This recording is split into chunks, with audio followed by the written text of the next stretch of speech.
So, very good evening to one and all the honorable guests, including the chief guest and guest of honor, the patrons, the conference organizing directors, the chairperson and additional chairperson of today's technical session, the keynote speakers, and the entire team of Department of Management, Institute of Information Technology and Management, New Delhi, and Inspira Research Association, IRA Jaipur, and majority of participants who have joined the program.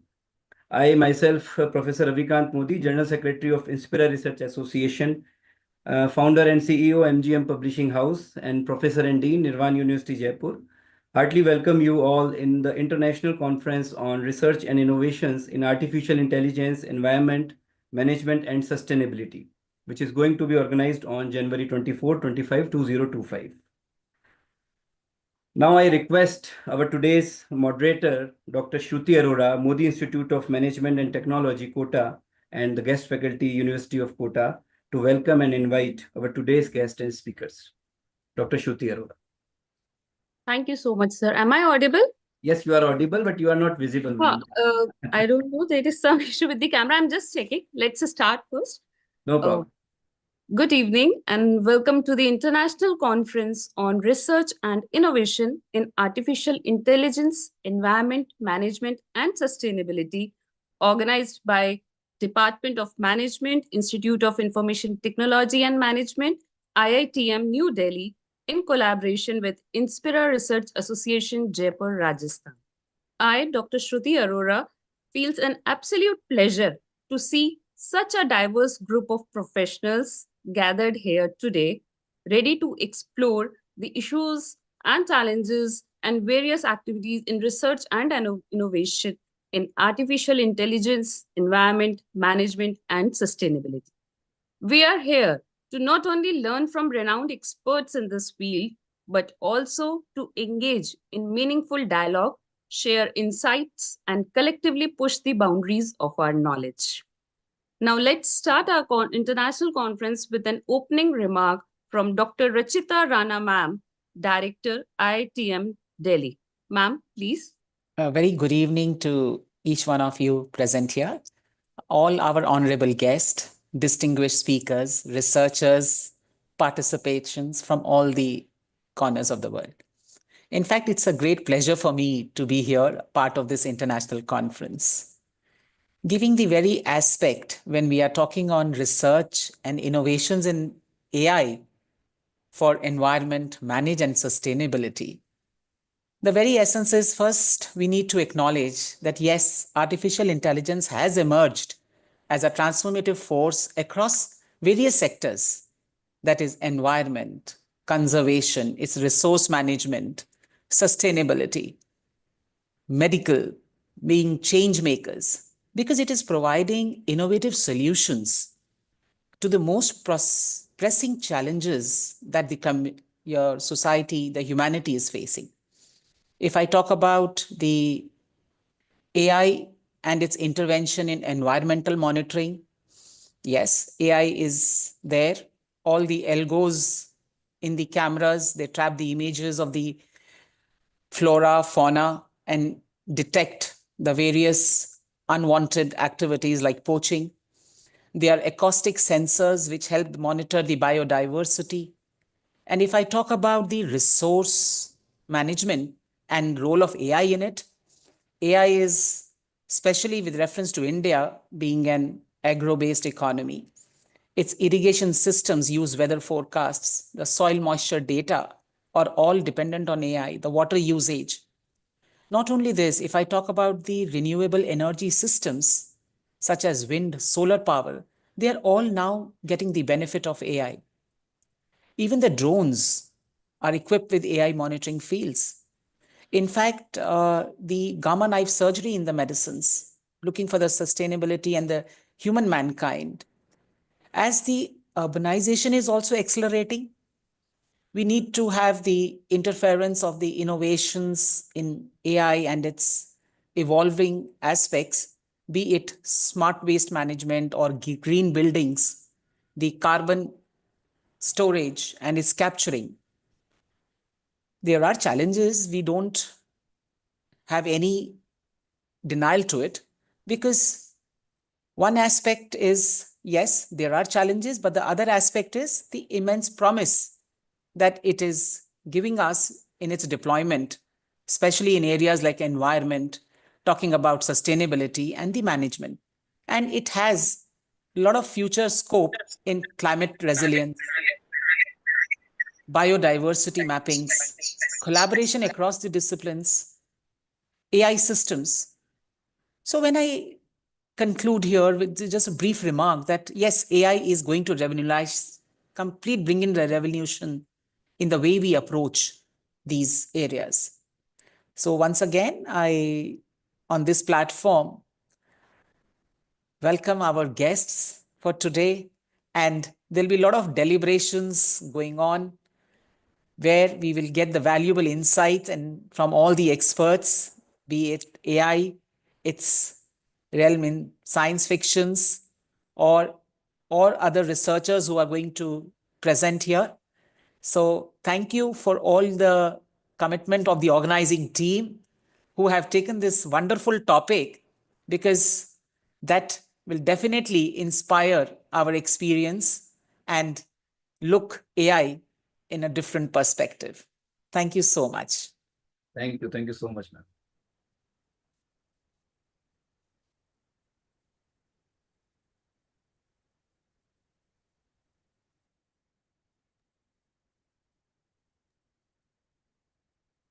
Thank you so much, ma'am. So, as ma'am said, this conference is a, you may say, a unique platform for all of us to explore the latest advantages, challenges, collaboration, and sustainability in AI. Now, I would like to invite Professor Dr. Ravi Kant Modi, sir, General Secretary, Inspira Research Association, as well as conference organizing career, and Professor and Dean, School of Commerce and Management, Nirvan University, Jaipur, for an opening remark. So, please. Thank you. Thank you so much, ma'am. So good evening, dear one and all. I welcome you all, particularly the management and the team of IITM, Janakpuri, New Delhi, for jointly organizing the International Conference on Research and Innovations in Artificial Intelligence, Environment, Management and Sustainability. First of all, I heartily welcome our today's chief guest, Professor Dr. Sanjay Bayani from Saurashtra University, Rajkot, and guest of honor, Dr. Shweta Singh from Delhi, the great academicians and administrators for inauguration of the conference. I also feel pleasure to hearty welcome of Chairperson and additional Chairperson of today's technical session, Dr. Latika Vaishak Shanbhai and Dr. Sachin Gupta from Udaipur, and keynote speakers Dr. Albat Ahmed from Malaysia, Madam Eva Tuba from United States, Professor Rupali Sharma from Mesra, and Dr. Kritika Tekwani from Ahmedabad. I also welcome to all the guests, entire team of organizing committee of IITM and Inspira Research Association Jaipur, and learned participants from all over the country and abroad to give their best and enrich their academic strength in the conference. Without them, such conferences can't be successful. The Inspira Research Association-IRA India is a registered leading organization of academicians, professionals, and researchers for research development and advancements established in the year 2011. The association regularly arranged to make available to its member 7 peer-reviewed refereed journals, international and national journals with high impact factor and cross-ref DOI, and indexed at various prestigious international organizations, quarterly published by Inspira Publications and MGM Publishing House, Jaipur, New Delhi. The Association-IRA also regularly arranged to make available to its member number of reference books with ISBN in the fields of commerce, management, economics, public administration, social sciences, computer science, political science, education, and information technology, etc., which is published by Inspira Publications, S. Sharda Global Research Publications, Rayansh Global Research Publications, and MGM Publishing House, Jaipur, New Delhi. The association has been regularly organizing national and international conferences, seminars, workshops, webinars, FDPs, with certain special features such as availability of complete recording of the academic programs at IRA YouTube channel, an opportunity to publish papers in national and international peer-reviewed journals and edited ISBN books. And abstracts will be published in conference proceedings with ISBN. I'm happy to inform you that participation response to this conference is really overwhelming from all parts of the country and abroad. We have received about more than 180 papers for presentation in the conference for both the days, 12 best paper presentation awards, 6 days for each session for the conference would be announced on tomorrow at the valedictory session. The main theme of the conference is based on International Conference on Research and Innovation in Artificial Intelligence, Environment, Management and Sustainability. Academic researchers are used to writing for research grants and getting funded. The reward system recognizes academics who can raise funding. The more funding an academic secures, the higher the reward. Typically, the funding agencies do not interfere in how academics do their research. The outcomes expected are publications and training of students and postdoctoral fellows. To discuss upon all important issues about the main theme of the conference, there would be 2 technical sessions. On today, first technical session would be Research and Innovations in Commerce, Management and Artificial Intelligence. And the second technical session would be on tomorrow, that is on Research and Innovations in Environmental Sustainability, Education and Applied Sciences. I hope you all would enrich and gain a lot from this international multidisciplinary conference. Thank you so much, Jay. Thank you so much, sir. In this world of professional gathering and knowledge sharing, these conferences, especially the international conferences, are formidable platforms for bringing us together, the thinkers, visionaries, academicians, entrepreneurs, and industry leaders as well. They serve as a grand stage where ideas, collaborations are forged, and significant discourse is born.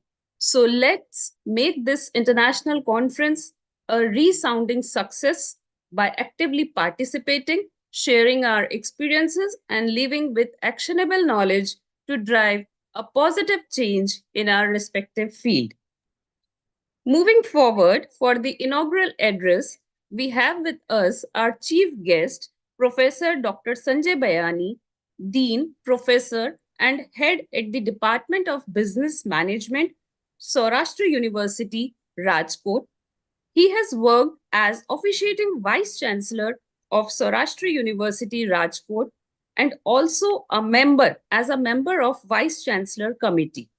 He has completed 4 major research projects funded by UGC, AICTE, and ICSSR. He has been in academics for more than 29 years and has rendered his services as an expert in various committees of UGC and AICTE and visited many universities and institutions as NAC peer team member. Sir has received 6 national awards for excellence in his research work. He is the chief editor of ABDC listed journals, Journal of Commerce and Accounting Research, published by India Publishing Group, Delhi, and also editor and reviewer of reputed international published from India and abroad. He is a General Secretary of Indian Accounting Association. He has also represented the university in various research conferences in USA, UK, UAE, Singapore, and Malaysia, and acted as a chairman of technical sessions in the conferences. His current teaching and research interests include strategy, corporate governance and corporate disclosure, capital market, behavioral finance, and control. Sir, we welcome you here. Good evening to everybody. Thank you for introduction. Today is the inaugural session of the international conference, which is organized by Inspira Research Foundation in association with the Department of Management, Institute of Information Technology and Management in New Delhi. And in the beginning of the session, Director of the IITM, Professor Rana, has also highlighted the several aspect. So first of all, I would like to congratulate to Ravi and SS Modi sir for organizing such a wonderful international conference on a relevant topic. So today's conference theme is around 2 to 3 important topic. One is innovation, and second important one is artificial intelligence and sustainability. So Madam has, in the beginning of this conference, has highlighted the several aspects where the AI is associated. But I would like to say that in artificial intelligence also is associated with the commerce and management education.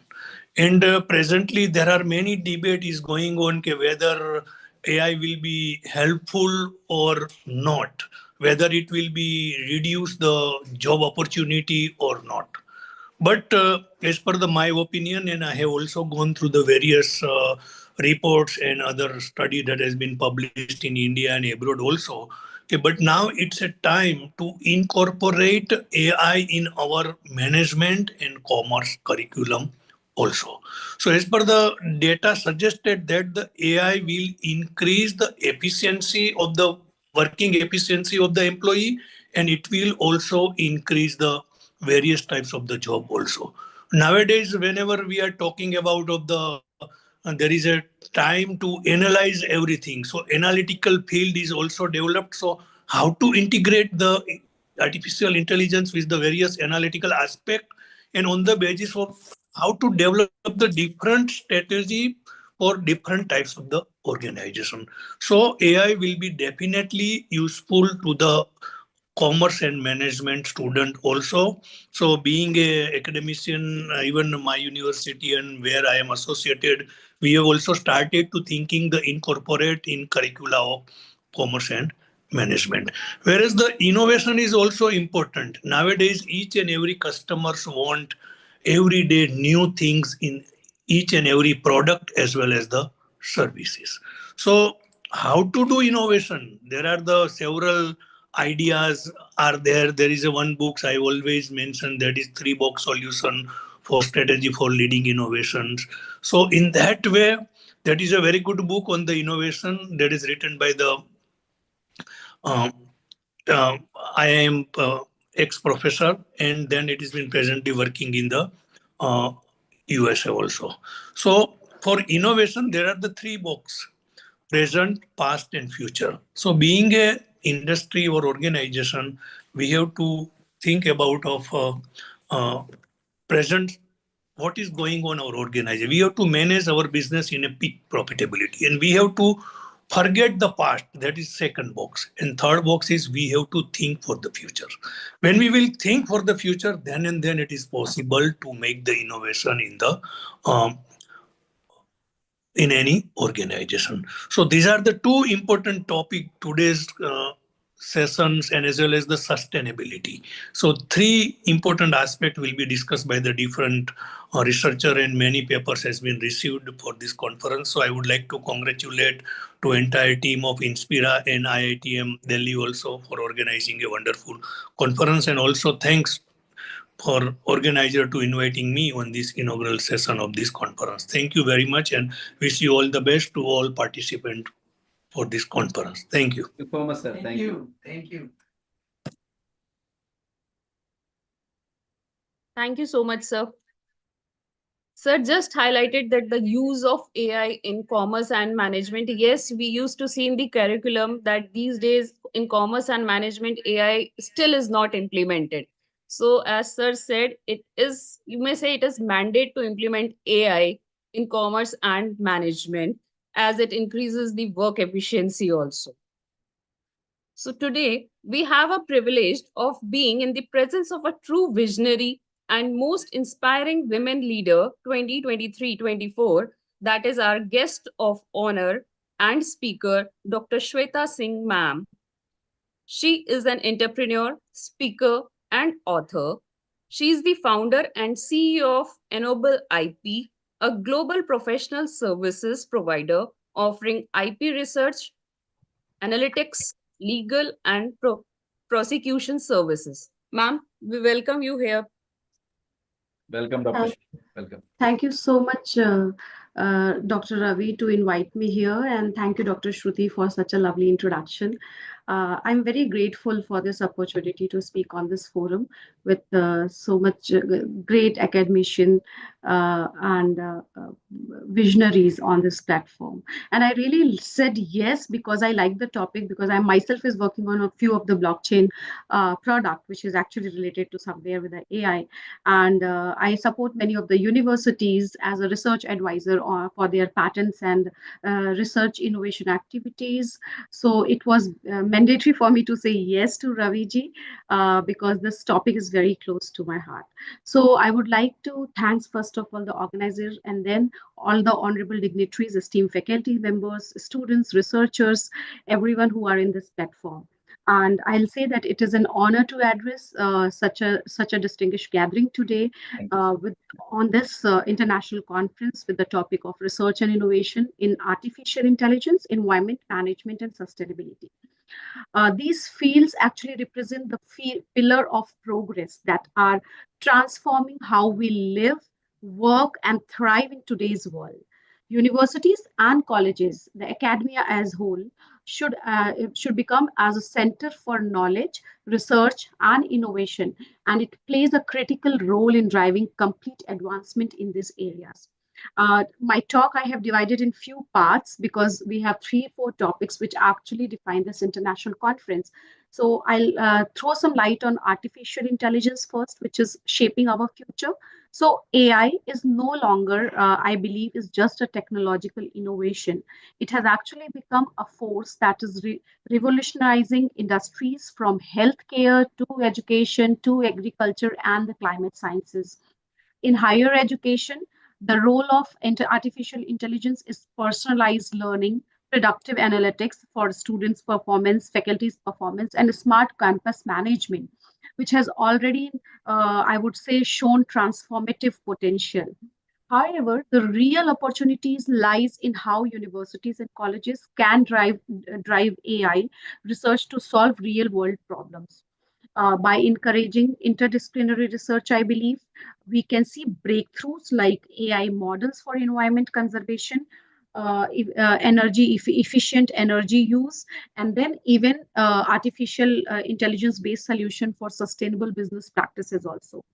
Academics as whole or HEI as whole must also create an enabling ecosystem by collaborating with industries, startups, SMEs, fostering innovation hubs, and equipping students with skills in AI ethics, data governance, and machine learning to, I believe, address challenges responsibly, ethically, I mean to say.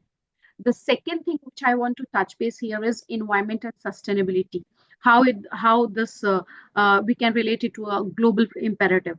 So the urgency of addressing environmental degradation and climate change cannot be overstated. Sustainability is not just an area of study, but it is a responsibility that we as industry and university must take it seriously. And especially when this is platform for higher education institutions are uniquely positioned to lead the way in sustainability research in 3 to 4 ways, I believe. And first is developing sustainable technologies like renewable energy systems and circular economic solutions. Second, collaboration with local communities to implement green initiative, reducing carbon footprint. Third, innovating in waste management and water conservation technique through student-led projects and research incubators. I mean. So AI can further actually amplify these efforts. For example, any university can leverage AI-powered tools for environmental monitoring, climate modeling, disaster prediction to minimize ecological impact. Students with their faculties and researchers must be encouraged to align their academic pursuit with United Nations Sustainable Development Goal (SDGs), creating a scalable solution for greener future. And every HI know that the higher rankings, right? Like QS or the ranking, especially the ranking, have all 17 SDGs where they actually rank the universities based on their working models. Next, I want to cover with the management, how management can drive innovation through leadership. And management in education today, especially in the universities, is not just about teaching leadership, but also about inspiring the stakeholders like students to think innovatively and act sustainably.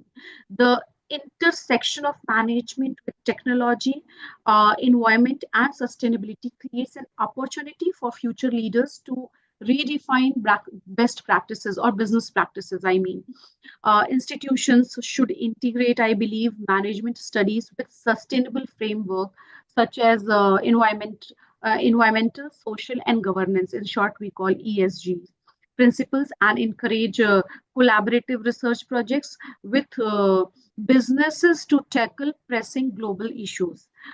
Experiential learning, industry academia partnership, and promotion of entrepreneurship are crucial to producing graduates who can actually lead responsibly in a rapid evolving world. Then next is how we can blend education with innovation. And research and innovation actually thrives in environments where collaboration, curiosity, and creativity are prioritized. And I believe HEIs must establish multidisciplinary or transdisciplinary research centers. Not multi is some old, I would say, traditional way of doing, but transdisciplinary is of more focused right now, that should focus on AI, artificial intelligence, environment, and sustainability. Invest in incubators, and accelerator in their universities and colleges to promote students and faculty-led startups. Then partner with governmental and private sector to secure funding for impactful research, and also promote international collaboration with the HEIs outside country and with the industry outside country to learn and adopt global best practices in innovation. And coming to the last part where I want to conclude my talk with role of academia in driving change, this change. As we look, I believe, as we look to the future, HEI's college and startups and and industries must embrace their role as a catalyst of change by prioritizing research and innovation in artificial intelligence, environment management, and sustainability. Academic institutions can empower the next generation of leaders, because all the next gen leaders are right now studying or doing their some kind of skill development within the universities or at different colleges, and innovators to create a world that is smarter, greener, and more inclusive. And to all the students and researchers who are present here today, remember that your ideas, experiments, and innovation have power to shape the future. So I would end here like saying that let's use education and research as a tool to address the challenges of today and build a sustainable tomorrow. With this, I would like to conclude. Thank you so much for inviting me. Thank you so much, Shweta ma'am. Thank you so much for sparing your time. I know you are so busy. I have seen so many, on the your social media that you are, always busy in some No, collaboration. but you working with universities and institution is my passion. So we are working with almost more than 100 universities and institutions right Great. now to support for patents and research activities. So this is my pleasure to be here actually. Thank you so much. Thank you so much. Thank you so much, ma'am. Like as ma'am said, that institutes, universities, colleges, they should take it seriously to have a smart campus for these students, which is very important, as these students, these AI, it's shaping our future. So it's very important.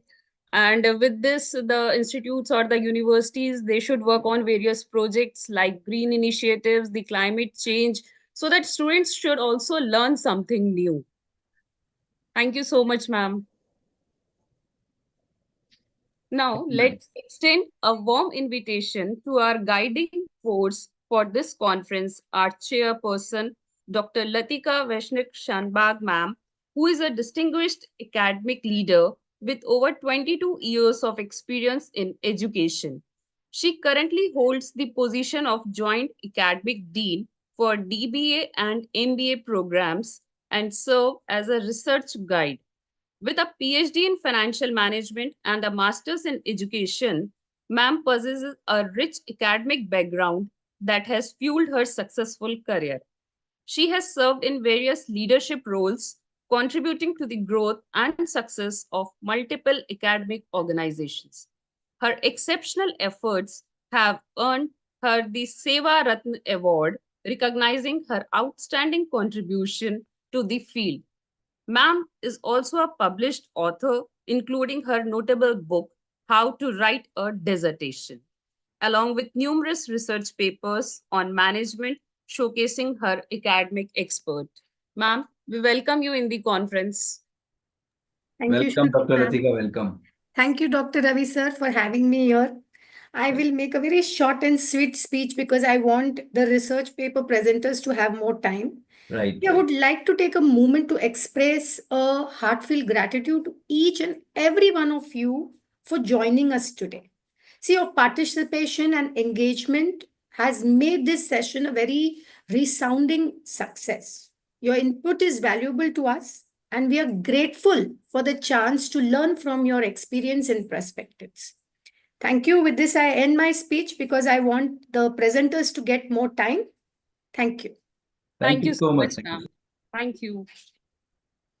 We have with us one more chairperson and a keynote speaker with us, Dr. Sachin Gupta, sir, who has warmly accepted our invitation to join us today.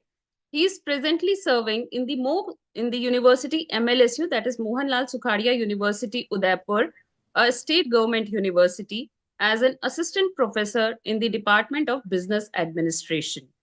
Many of his books are serving as text and reference books in many professional programs being run by Indian colleges and universities. His research talent gave him leverage to write as many as 50 research papers on commerce and management, and since 2017, some of his research papers have earned a global recognition. Delivered more than 100 extension and guest lectures in India and abroad.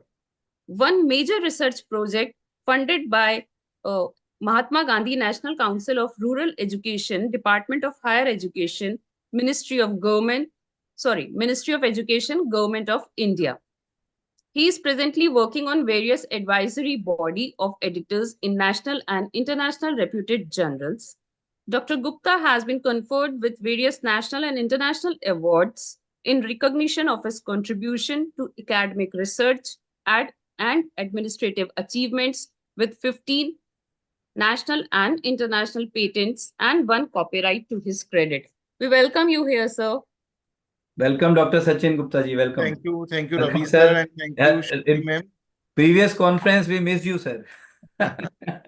Thank you, sir. Shruti ma'am, thank you so much for such a nice introduction. And namaste and good evening to everyone present here. So, respected dignitaries, esteemed colleagues, researchers, and distinguished guests, it is truly an honor to address this prestigious gathering and which focus on the intersection of artificial environment, management, and sustainability. So I extend my heartfelt gratitude to all the members of the organizing committee and special and sincere thanks to Dr. Ravi Modi sir for inviting me to this conference, though I could not join physically, and I am truly honored to participate virtually at least. So at the heart of this conference lies a crucial question that how do we balance the marbles of technological innovation and with the pressing need for the environment stewardship, with the pressing need of sustainable growth. So let me begin with the profound words of Mahatma Gandhi ji that the earth provides enough to satisfy every man's need, but not every man's greed. So this statement resonates more today than ever before. So as we stand all the crossroads of a technological revolution and an ecological challenge. So as the conference's theme, artificial intelligence, the driver of change, we all must know that the artificial intelligence is no longer a futuristic idea. It is the pulse of modern innovation. It is the pulse of transforming industries and creating solutions for age-old problems. See, India, with its rich heritage and technological prowess, is uniquely positioned to lead this wave of AI-driven transformation. And if we talk about AI in agriculture, definitely it is feeding the future. Yes, it faces challenges like erratic weather, declining productivity, resource scarcity. So AI-powered solutions are revolutionizing this sector, which is agriculture sector. If I take example of Microsoft Farm Beats, so such kind of example has empowered Indian farmers by providing real-time data on soil health, wealth prediction, and crop advisory, and this has literally improved productivity and reduced losses significantly. I can take one more example of AI for urban sustainability for smarter cities. With India's urban population, like if we talk about 2030, we are talking about smarter cities. So sustainable urban management is very, very much critical. So AI-driven tools are enabling smarter, enabling greener cities. For example, because Indore is very nearby to Jaipur, so in Indore, what has been done? AI-based waste management ecosystem, waste management system, which monitor garbages collection and disposal, and this ensures that the city remains one of the cleanliest in India under the Swachh Bharat Abhiyan. So, because as the theme implies, environmental sustainability too. So, AI for environmental sustainability is not an option, it is a necessity because AI offers actionable insights to protect our planet. We talk about forest conservation. See, our forest, the lungs of the planet are under threat. ये हमें समझना होगा. AI-based drones, AI-based sensor are now used for such kind of deforestation that can monitor the wildlife. So in the Sundarbans, I can take one more example, Sundarbans, wherein AI helps in protecting the mangroves and endangered species like the Royal Bengal tiger monitoring illegal activities. हम ecological health को assess कर सकते हैं उसके through. One more example of water resource management. So water scarcity is a pressing issue that affect millions in India, and AI solutions are being deployed to optimize water distribution and reducing wastages. One more theme of this conference is related to AI in management and industry. So beyond the environment, AI is reshaping management practices by fostering efficiency, by fostering innovation, and by fostering sustainability. So this affects supply chain efficiency, and efficient supply chains reduce cost and minimize environmental impact. If we talk about companies like Flipkart, like Amazon, so India is using AI to optimize delivery routes, cutting down on fuel consumption and reducing their carbon footprint. Being a commerce professor, financial inclusion is very, very much concentrated by the AI philosophy. So what AI is doing? AI is democratizing access to finance, especially for marginalized community. We can take many examples like platforms like Paytm. And you know that Paytm have brought millions into the digital economy, supporting micro businesses and entrepreneurs. So while technology is a great enabler, but the responsibility of shaping its purpose lies with us. So I leave you with these three guiding principles. Dream big, start small.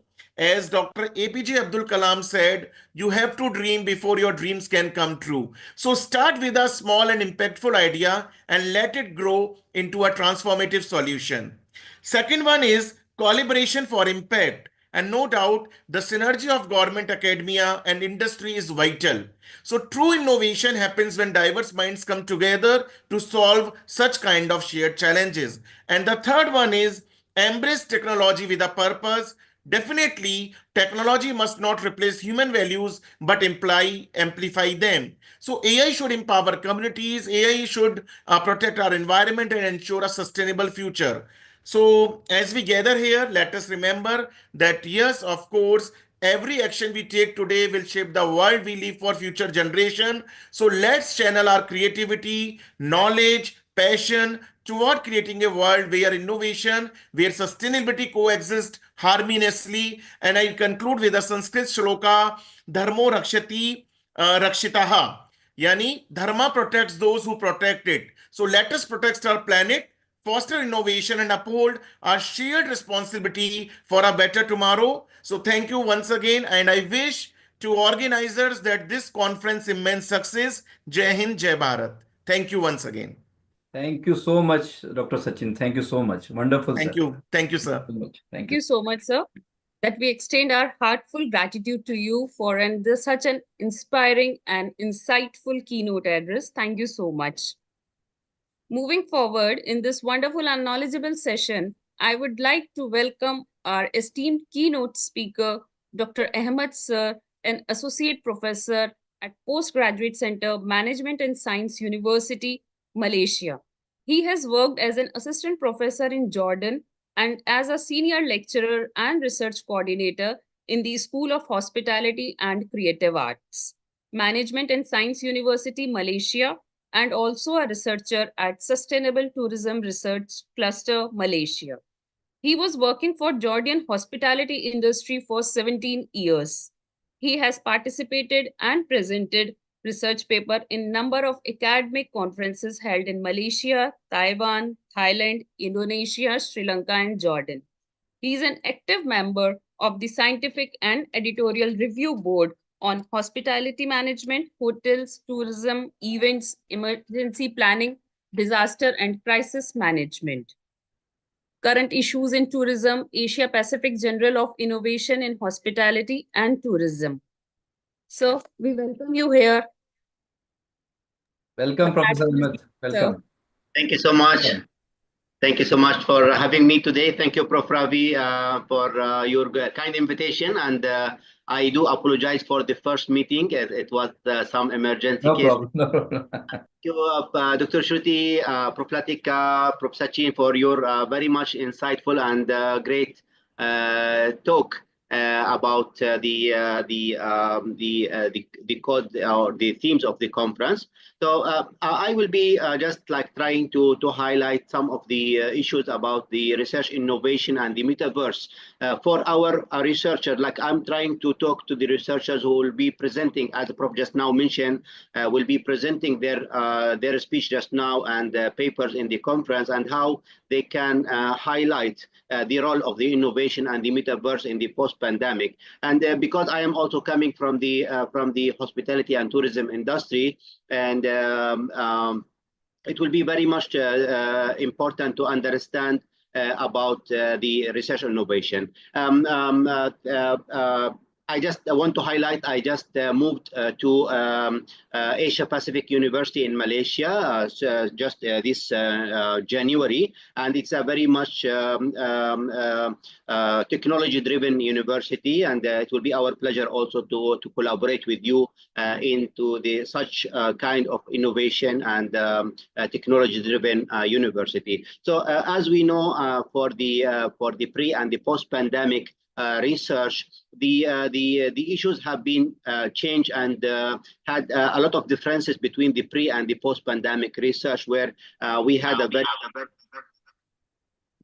very much drastic decline in the tourist arrival and the receipt, and having a lot of issues while we are trying to recover the market for the tourist arrival since the 2020 and until 2022, and then based on the Butler life cycle, the numbers started to grow up again until we reach around the 85 or 90% from the tourist and the tourist arrival. So this recovery also was having a very much a huge impact and effort from all the parties involving in the industry, and how we can help them as a researcher to recover and to understand what's going in the market, and what are the issues that they have to focus on it when they are trying to conduct their research. So the rapid advancement in the artificial intelligence and the emergence of the metaverse have transformed a various field in the research,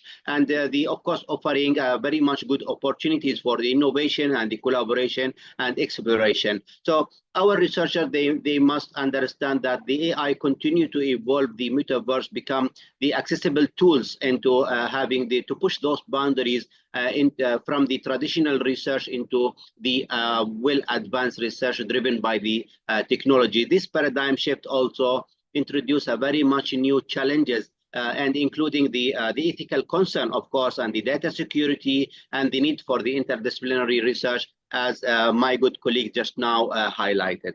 So the issues about the when we are using the AI and the metaverse, also a lot of issues highlighting about the ethical consideration, where these issues are raising a lot of question about the privacy, about the data security and the privacy, also how the metaverse can share the virtual space, and the those issues to present the risk about how we can use the unethical usage of our data online. The interdisciplinary also research and the collaboration, the effectiveness of utilizing those technology also will be a very much important issues that our generation, or our new generation of researchers, they must focus on it, and to understand that the research life post the pandemic was very much different than the post-pandemic. So of course, the resource allocation for this technology also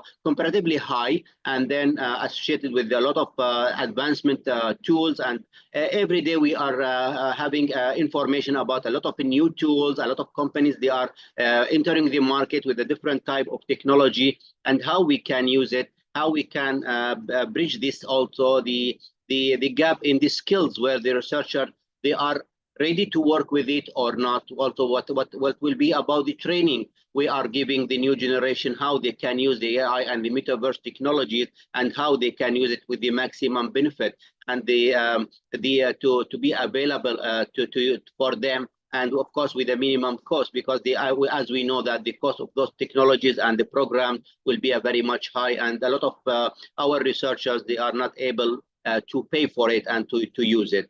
So this role of metaverse also very much important to have provide the innovative platform for the collaboration and the training and the explanation, and of course the advanced and the virtual environment also will be very much important for these scientific inquiries and innovation, to embrace those technologies and the opportunities to lead more and effective research project and the practices, and of course to have more like grant, like pattern and so on, and to excel in our field. So it's well as like just to highlight about the top technology used as a trend for the hospitality industry. For the 24, it was a lot of issues related to the voice control, the cloud computing, the Internet of Things, and the big data analytics, and the artificial intelligence, the AI, and the metaverse was very much important technology that we want to highlight for our researchers into transforming the potential of the AI and the metaverse in the scientific research. And in conclusion, offering those solutions also that the enhancing the collaboration and the efficiency of the research will be helping us a lot into become more integrated into the research practices, and also the potential that we can drive the research into the next level using those kind of technology. Thank you so much for having me today, and it was my honor and a pleasure to be with you. And back to you, Prof. Shruti. Thank you so much, Thank you Professor so much. Ahmed. Thank you so much. Thank you so much, sir, for sharing your views, your perspectives with us as a keynote speaker. And your presence has been truly inspiring for all of us. Thank you so much, sir. Now, I would like to invite our next keynote speaker, Eva Tuba, ma'am. Is she there? Yes, she's waiting. Eva Tuba, ma'am, Assistant Professor, Computer Science, and visiting professor, Assistant Professor, Trinity University, United States. Ma'am, please, you're welcome. Welcome, Professor Tuba. Welcome. Thank you. Thank you for the invitation. Good, early morning here in United States. Thank you I so was afraid that I will overslap the alarm, but here I am. Thank you for inviting me. It was really inspiring to hear all these talks before me. So I come from computer science, where my research is focused on computational and artificial intelligence, and it was very nice to see where all these artificial intelligence are used, how they are applied. This is something that we teach our students here, and this is something that is very fruitful research field, and everyone can use it on different levels. So from computer science point of view, research is mostly based on developing better machine learning models and figuring out how to understand the results of those machine learning models, or just adjusting them to perform the task in the best possible way. But we can go on the higher levels, where we just use existing tools and apply to different fields. Some of the examples we heard here in earlier talks. I would just want to add that if you have the knowledge and ability to create or knowledgeably use AI models, basically the opportunities for research are becoming numerous, because once you have these powerful tools, you have understanding of these powerful tools, adjusting them to specific needs in biology, in tourism, in transportation, in scheduling, is not a big task. Besides AI that we talk a lot today and every day, digital images is something that even before this revolution in AI introduced another revolution, because with usage of digital images and simplicity of, well, relative simplicity of processing digital images, we managed to enter areas that we couldn't dream that we will enter. For example, in agriculture now, digital images and machine learning and artificial intelligence models for processing and analyzing those digital images are used in agriculture almost every day. You have drones that will take pictures and videos flying over the crops. They will find if there is any plant diseases, if there is something happening on the certain parts of the crop, so people can react. So this is one of the possible usage, also from satellite images or from drone images. Digital image analysis goes in that areas like analyzing soil quality and detecting in which part of the crops you should plant which plants. So if someone said like digital image analysis is extremely important in agriculture like 10, 20 years ago, that would sound silly. But nowadays, if you say that digital images and artificial intelligence is used in any area, it's nothing new, it's nothing surprising. So for future researchers, for young researchers, for early career researchers, and also for all researchers, getting the knowledge and understanding of artificial intelligence tools, how do they work, how do you adjust them, and how do you apply them, and also combine them with digital images and entering in this area of computer vision, that is something that really brings the revolution in all the fields. We already have in medicine like robots that will perform operation. Beside those mechanical parts, computer vision is the thing that is driving that part of the research. Autonomous vehicles and all these futuristic things that we imagined and dreamed about a few years ago, they are now here. And they are part of not just AI, but specifically mostly computer vision and analysis of digital images. So I would just keep this short so we stay on the track of the schedule. I would just conclude all these thoughts with saying that you should be a knowledgeable user of AI. You should be researcher, you should think about the results that you're getting. You should try to understand what you're doing, not just blindly follow and trust artificial intelligence. There is a reason why it's called artificial, and it's still behind human intelligence. Thank you so much for inviting me here, and it is really a great pleasure to be part of this conference. Thank you. Thank you so much, ma'am. We extend our grateful, heartfelt gratitude to you for inspiring as a keynote speaker, ma'am. Thank you so much for joining us. Thank you so much, Professor Tuba. Thank you so much. Thank you. Moving forward, It's a great pleasure that we have with us our next keynote speaker, Dr. Rupali Sharma ma'am, presently associated with the Birla Institute of Technology, Jaipur, as a professor in the Department of Management.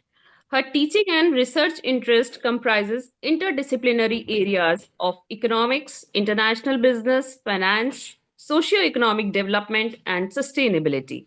In her vast experience of 24 years, she has held faculty and administrative positions in several institutions of higher learning in her career. She has received Indo-Nepal Gold Star Award in recognition of sterling merit, excellent performance, and outstanding contribution in the field of economics in 2013. A dedicated researcher and scholar, she has published around 30 research papers in the leading journals, international conferences, and seminars.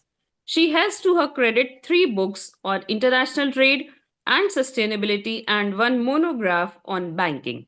She has also worked on government-funded research projects sanctioned by Ministry of Labour and Employment, Government of India, and the other projects sanctioned by Ministry of Food Processing Industries, Government of India. She is also one of the resource person for UGC-sponsored refresher courses organized by UGC and Academic Staff College, University of Rajasthan. Ma'am, we welcome you here. Thank you so much. Welcome, A Professor very Rupali. good afternoon to the August gathering of intellectuals here. And my special thanks to Professor Modi and Dr. Rana from who is acting as the director.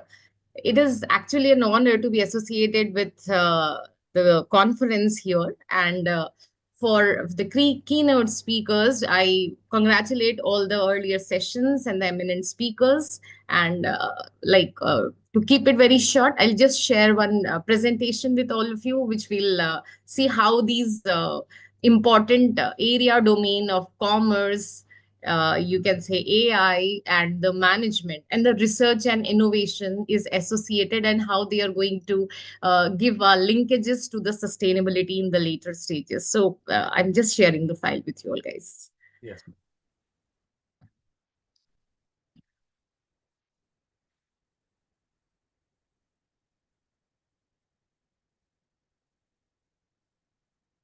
Okay, is the slide visible, ma'am? Okay, so here we'll see that how the AI and innovation and research in commerce and management can act as a tool for the sustainable achievement. Generally, the sustainable achievement has become very, very significant because the United Nations has correlated the sustainability for all the latest innovation research in all the major domain areas. So here, see, generally what happens when we'll talk about the research and innovation in all the 3 domain areas in isolation, they are significant, but when they are clubbed together and they are moved with the digital and data-driven world, they have become more significant, and they are basically helping us for the better decision-making, customer experiences, and help the economies to achieve the growth and economic development. If you want to see the various few examples, like all of us are using Alexas these days, that Alexa is having the skill of 7,000 different domains. And moreover, like Zara, it has also incorporated, like you can virtually try on the clothes, which is an international brand, Zara. So these kind of experiences are helping the customer in a later stages as well. And these innovation along with the AI is actually changing the world of commerce and management. See, basically, what we need to do is we need to integrate these innovations and research with the sustainability. Because if we are doing it, we are not only providing an incentive to the consumers, or we are not only providing an incentives to the general economies, but we'll also try to reduce the environmental footprints and try to establish more equitable and resilient economies. So by this, we will not only help the current economies to excel and develop, but also we need to see that how we can safeguard the future associated with these research and developments. Let's see some of the key innovations associated with these. If we'll talk about the commerce, the latest innovation like digital transformation is there, personalization and customer experiences, blockchain development. So how do they correlate? See, with the help of cloud computing, with the predictive analysis, with the blockchain, we'll have the various, like we have Amazon, we have Netflix, they can customize the experience to the customers. We have the blockchain, which help in the digital payments, definancing the things. You can say the Bitcoin and all. These are the latest innovations which we are having in the commerce domain. It results how we can correlate it with the economy and the sustainability. It helps in the circular economic model. For example, Patagonia, now they have started the new domain area where we can they can use the old recyclable like clothes and whatever stuff they are having, reduce the environmental impact. Similarly, the IKEA, they are providing 100% recyclable products like furniture and all by 2030. Beside this, the consumer friendly, eco-friendly consumer behavior is also being highlighted by the various international corporates like Google, Nike, Amazon, and these platforms are using AI, they are using blockchain, they are using certain, you can say, the live chat box, which help us in analyzing what is significant for us. If we'll talk about the management, there are the data-driven decision-making process. Like Netflix can analyze the data, it optimize the content production, acquisition strategies are also based on the customer review patterns. So it reduces the risk and increase their profitability. So these kind of innovation are very, very significant. But when we'll talk about the agile management, we can talk about the innovation. They are correlating these kind of decisions with the sustainability. Like we have latest innovation of remote work and collaboration. We are meeting on Zoom. There are other meeting platforms like Google Meet and Microsoft Teams. So they are also an innovation which has been facilitated by the management domain. Along with these, just a minute. Sorry, there is some technical glitch. Give me a moment. So like I'll take up ahead like this only. So these are the various domain areas. If we talk about the like these are the research and innovation in the management and the commerce area, which is assisted and facilitated by the you can say the AI domain and all. So when we'll talk about these kind of innovations and development, the role which we need to play is to foresee that how we can help the future generation associated with this. So these kind of conferences are giving us a platform to the researchers, to the innovators, and to the academician also to develop a collaborative effort by which we can not only generate the financial profitability and optimization through the research and innovation, but also correlated with the sustainability. So with these words, I'll try to wind up and I'll congratulate the team for the success of the conference. And that's all from my side. And thank you so much, Thank Dr. you so much, Modi, ma'am. for I'm very the sorry. honor and the collaboration. Thank you so I much. just Thank you. Thank you, rushed ma'am. because I there is know some. you have time, but I could not manage And to it's invite you. perfectly, yeah. We all are in the sailing in the same Yeah. boat and rushing. Thank So you with for all sparing the your time. best, yeah, with all the best wishes, thank you so much. Thank you. Thank you. Now, I would like to welcome our one more keynote speaker, Dr. Kritika ma'am. Dr. Kritika Thank you so ma'am, much. Academic Associate, Strategy Area, IIM Ahmedabad. Her expertise include GST, Income Tax, Tele ERP 9, and SPSS 26. She has worked in the Office of Joint Director Industries for making Rajasthan Export Strategy 2020 Udyog Bhavan, Jaipur, Rajasthan in 2020. She has also cleared NET 3 times consecutively. She is the gold medalist in MBA in 2015. She is certified GST professional. Ma'am has received a Young Research Supervisor Award in 2022. Congratulations, ma'am. She has filed one German patent on system of vaccination data management using machine learning and large data analysis. She has more than 7 years of academic and industrial experience. She has more than 27 publications in reputed journals, including Scoopers, UGC listed, peer-reviewed journals, and book chapters. She has attended more than 20 international and national conferences, seminar, workshops. She did a project entitled Study on Investors Awareness Level on Mutual Fund for Reliance Money Solution Private Limited. Ma'am, we welcome you here. Thank you Dr. so much. Kritika, Microphone is welcome, yours. ma'am. Dr. Kritika, Thank you so welcome. much, sir. Thank you And so much. thank you so much for sparing your time, and congratulations once again for becoming a mother.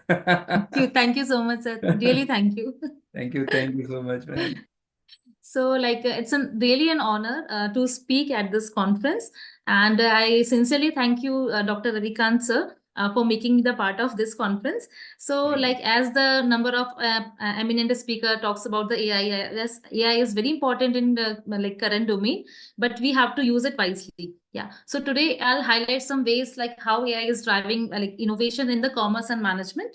So AI, how AI improves the customer experience. So as we all are the customers, right? So how the companies can take the help of the AI, and they can calculate the how the customer experience, and they modify their strategies accordingly. So tools like the Netflix and the Amazon's AI suggest products or to show based on what the user actually likes, right? So the recommendation system of the AI, chatbots, and the AR and the VR, AR and the VR apps, they are used by the companies, and so that the people can virtually try the clothes, and they not need to visit the actual stores. So this can all be done through the AI.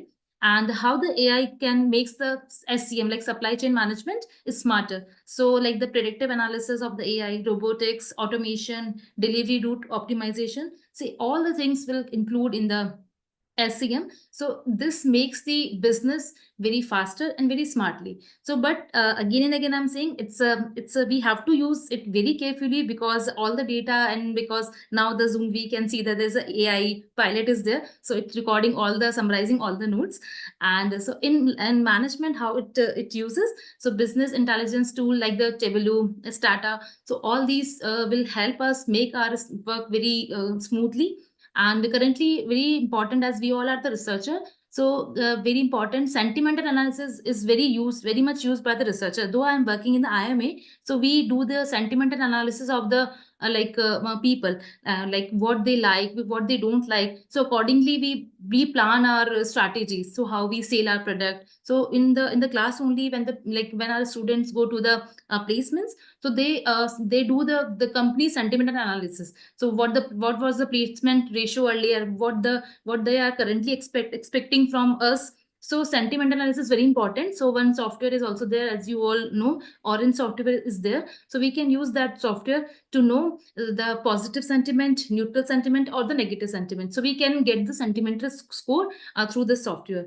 And this AI also help us, as all the world is now is one. So there are a number of the payment gateways are there. One payment gateway is PayPal.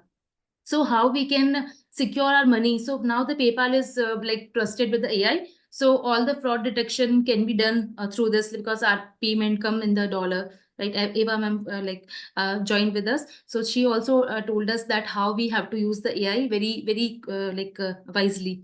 And now the voice commerce, like the Alexa is there. So AI, how we can use the AI for the sustainability, and how we can make the autonomous system that will continue transforming how our business we can operate very smoothly.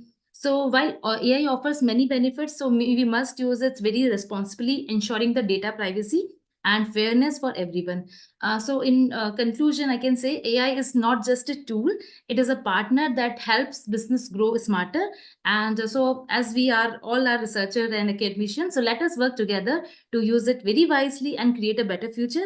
Really, thank you for making me the part of this conference, and we look forward to discuss more with about the things. Well in time, ma'am. Thank you so much. Thank you so much, especially just telling us that we should use this AI very carefully and wisely. Yeah.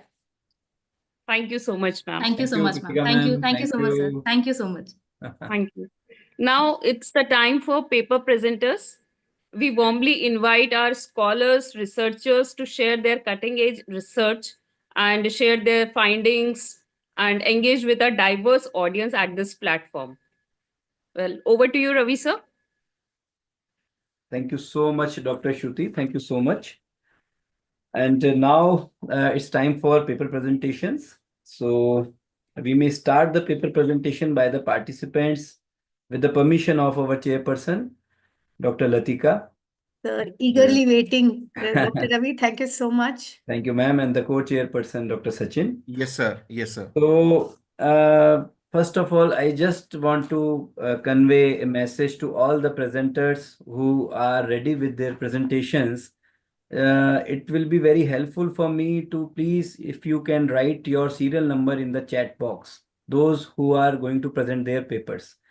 And please switch on your video while you are presenting so that I can recognize you first. So kindly please write down your serial number in the chat box.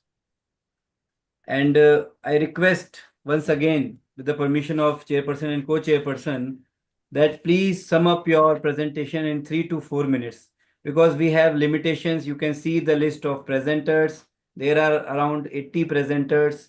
So most of them are here for, see, the chat box is filled. So kindly sum up with your findings, conclusion, research methodology, the main things which Dr. Latika and Dr. Sachin will tell you the more about it. So can we start, Dr. Sachin, Dr. Latika, ma'am? Yes, sir. Yes, sir. Sure. So, okay.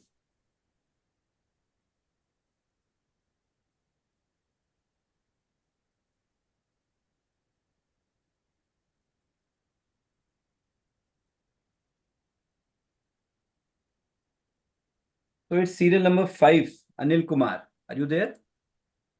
Anil Kumar? Okay, please unmute yourself, Mr. Anil Kumar. Serial number 5, assistant professor. Yes, sir. Yeah, yes, Mr. Anil Kumar, please. You can start. I can share. Just a minute, just a minute. Just a minute.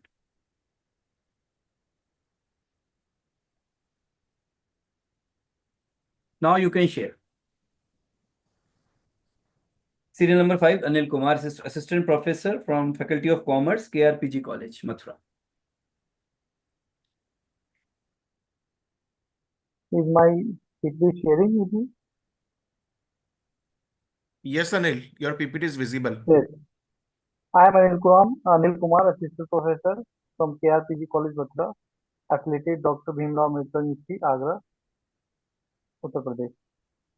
My topic for today's session is to study on impact of consolidation of accounts of financial performance of Canara Bank.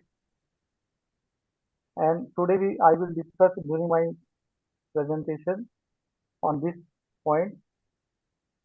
And the introduction, Canara Bank, one of the leading public sector banks in India, established in 1906, having branches and it is nationwide. Now, under the one group, bank provides many service and customer and investors to connect with these banks and increase lending and borrowing activity to boost their development. But when these banks carry their side operation with core operation, then their financial performance will better or worse.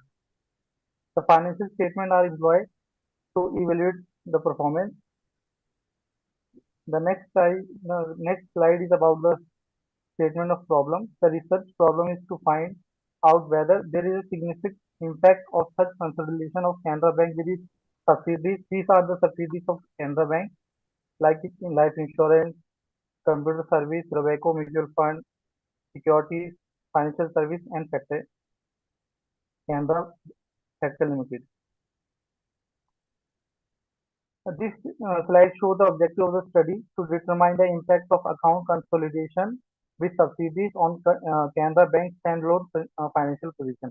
And second objective is to identify any financial operation or strategic benefit or drawback associated with consolidation.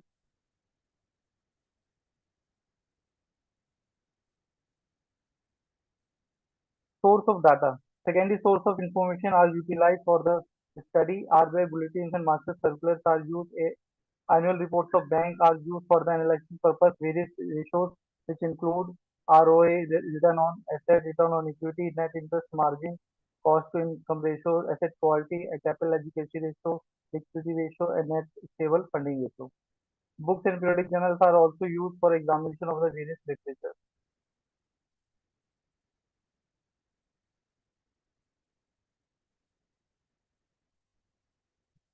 This slide shows the methodology and tools for analysis.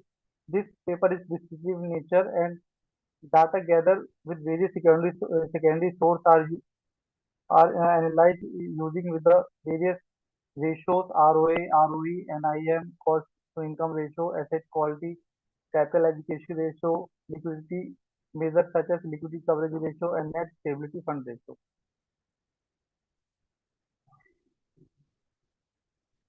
And this slide is data analysis and interpretation. We take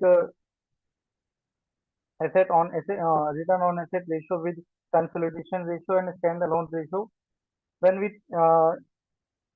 in 2022 consolidation benefit is we can see there is a benefit of consolidation, and but when on return on net interest margin, this benefit become lesser when we move on the next year.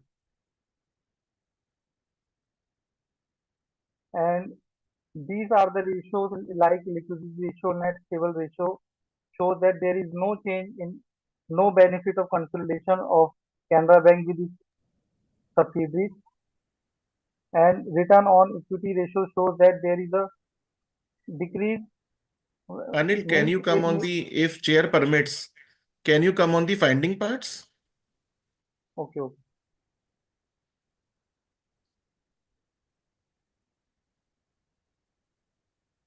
Yeah. Conclusion. The financial performance indicator like return on asset, net stable fund ratio, cost to equity ratio shows that performance of the Canara Bank after consolidation get improved. However, financial indicator like net stable fund ratio, liquidity coverage ratio shows that the performance before and after the consolidation of Canara Bank remain the same throughout the year. However, in the case of return on equity, Canara Bank performance degrades by up to 1.55% following consolidation with its subsidiaries. That's all about my presentation. Thank you, Anil sir. A very nice presentation. I'd like to ask a question on what you've presented. What is the impact of consolidation of accounts on the financial performance of Canara Bank? And how does it affect the bank's overall profitability and efficiency?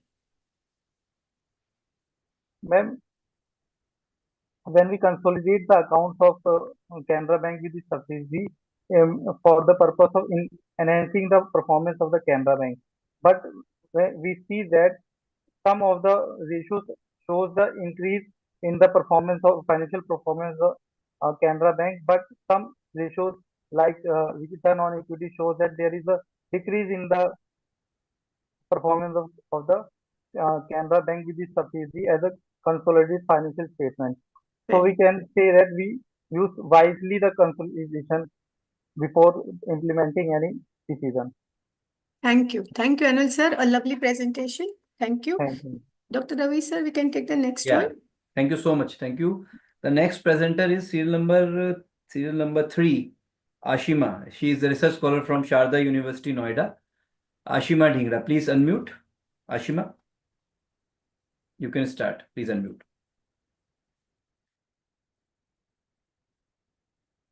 Ashima, please unmute yourself. We can see you.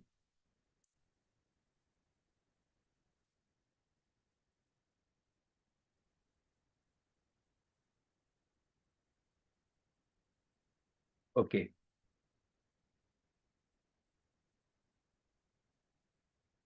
Okay, you are login with the other name, I think. Fantastic Records. Okay, please unmute. You should log in with your name, I think. Anyways, please unmute. Yes, Ashima. We cannot see you. You are not visible, actually. I'm not visible? Yes, you are not visible. For both, I think you log in with two profiles, but you are not visible. I don't know why. But you can take permission to the, I mean, chairperson, co-chairperson, if they allow you to without video. Dr. Yes, no problem. She can be loud. Okay. Then Thank you, sir. start. Thank you, sir. Hello, everyone. My name is Ashima, and today I will be talking about the impact of artificial intelligence on career competencies, career shocks, success, and employee performance. We will explore how AI is reshaping the workforce from the skills required for careers to the organizational challenges it presents.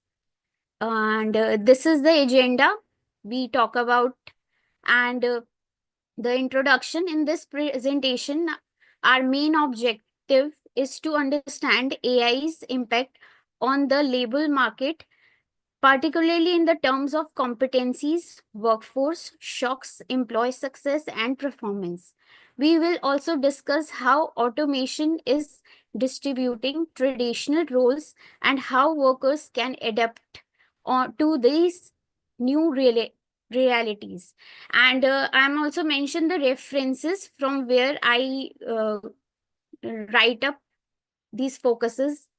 And now we come to AI and career competencies. As AI becomes more integrated into various industries, the competency requires for career progressive are evolving.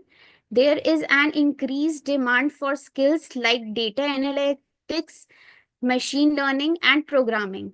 And the traditional jobs roles are transforming, and we need to continuously develop these AI-driven competencies for success in the workforce. And this is the diagram. In this diagram that I'm showing the traditional competencies which replace with AI-driven competencies. That manual task is replaced with data analytics. Physical labor is replaced with machine learning. Administrative support is replaced with AI development. Simple problem solving with strategical decision making. Basic communication is replaced with creative and innovations. And now we come to workforce shocks due to AI. AI is only changing the skills needed, but also causing job displacement, especially in low skilled respective tasks. However, this shift is creative opportunities in more technical and complex roles. To stay relevant, workers must focus on reskilling and upskilling to fill these new roles. And with this, I prepare a graph showing that job displacement versus growth in technical roles. This graph shows the trend of job displacement along with the growth of technical roles. As you can see, the demand for technical expertise is rising, and workers must adapt to fill these emerging roles. And now we come to AI influence on employee success. AI can enhance productivity by automation respective tasks, which allows employees to focus on high-level creative and strategic work. AI-driven performance tools also focus on high-level creative and strategical work. And it also provide a real-time feedback, helping employees improving their skills and performance. And these are the comparison of tasks before and after AI integrated. This chart compares task distribution. Sorry to intrude. It is already 4 minutes. 4 minutes are given. Please Ma'am, come to the just conclusion 2 as minutes. early as possible. We have 78 participants, my dear. I would love to hear you, but we respect every single participant here. Yeah, I'm just concluding, ma'am. I'm just Make it a little faster, child. Yeah, sure. AI impact on organization performance. AI boost organization performance by improving efficiency and encouraging innovation by automation. Routine task organization can redirect human effort towards more creative strategical endeavor. Additional AI helps organization identify talent graphs and support continuously develop. And these are the flow charts that showing the AI impact on organization performance. And next we have a challenges and It's okay. negative. Asma ma'am, it's Okay. okay. Okay. I'd like to ask a question and Yeah, ma'am. briefly answer it. What are the key career competencies that are likely to be most affected by the increased use of AI in workplace? That is, ma'am, brainstorming. Mainly, brainstorming is more affected as the organization or even the fastest organization and employee performance is a gap of that brainstorming. Log brainstorming नहीं करते and they like फटाफट they do AI and get a result immediately. So Okay. this is the most Okay, thing. got it. Thank you, Asma ma'am. Thank you. Thank you, ma'am. Thank you, madam. Yes, Ravi sir, can we please take the next one? Yeah. Thank you so much. So next one is serial number 4, Anisha Basu. Anisha Basu is from Kolkata, St. Xavier's College. Yeah, please unmute, Miss Anisha. Please unmute. Sir, am I audible? Yes, you are audible. Please start. Can I start sharing my screen? Yes, please.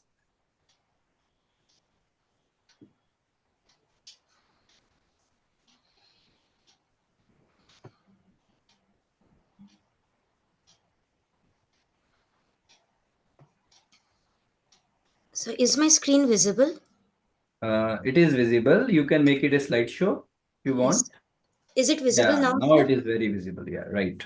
Good. Good evening, all and one present here. I am Annesha from St. Xavier's College, Autonomous, Kolkata, and today I am here to present my study on exploring the role of self-help group in women empowerment via entrepreneurship in Sundarban, a study. I would take this moment to acknowledge the immense support I have received from my guide, Dr. Shumanta Dotto, Assistant Professor in St. Xavier's College, Autonomous, Kolkata. So starting off, self-help groups are basically small individual associations led by women mostly, which come together to solve social problems like financial independence and skill development.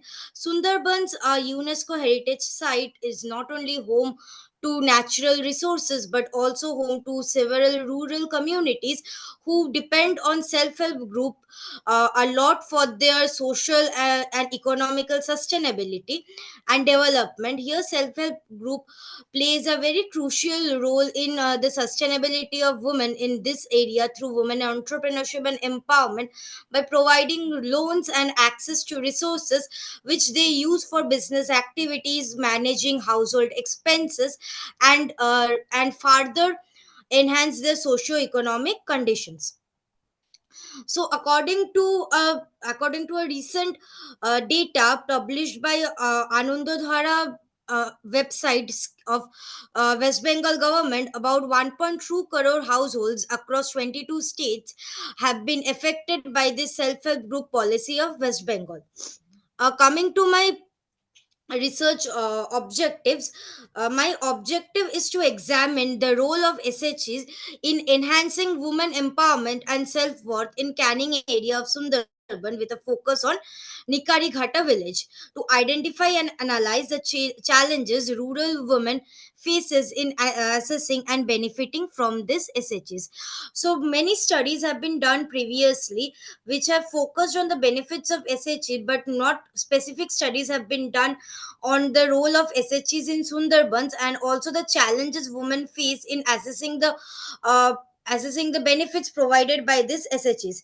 Moreover, my study provides valuable insights to shareholders, policymakers, and NGOs and local authorities by identifying these challenges and suggesting strategies to enhance their effectiveness. This can help design sustainable interventions that empower women, promote entrepreneurship, and focus long-term developments in Sundarbans. Coming to my research methodology, I have conducted a convenience sampling in Nikarighatta village, collecting response from 20 respondents, which is a international standards for qualitative studies. The data have been collected from members of three major SHA group, namely Nikarighatta Jagaron SHA group, Kodom SHA group, Labonno, and Nikarighatta SHA group.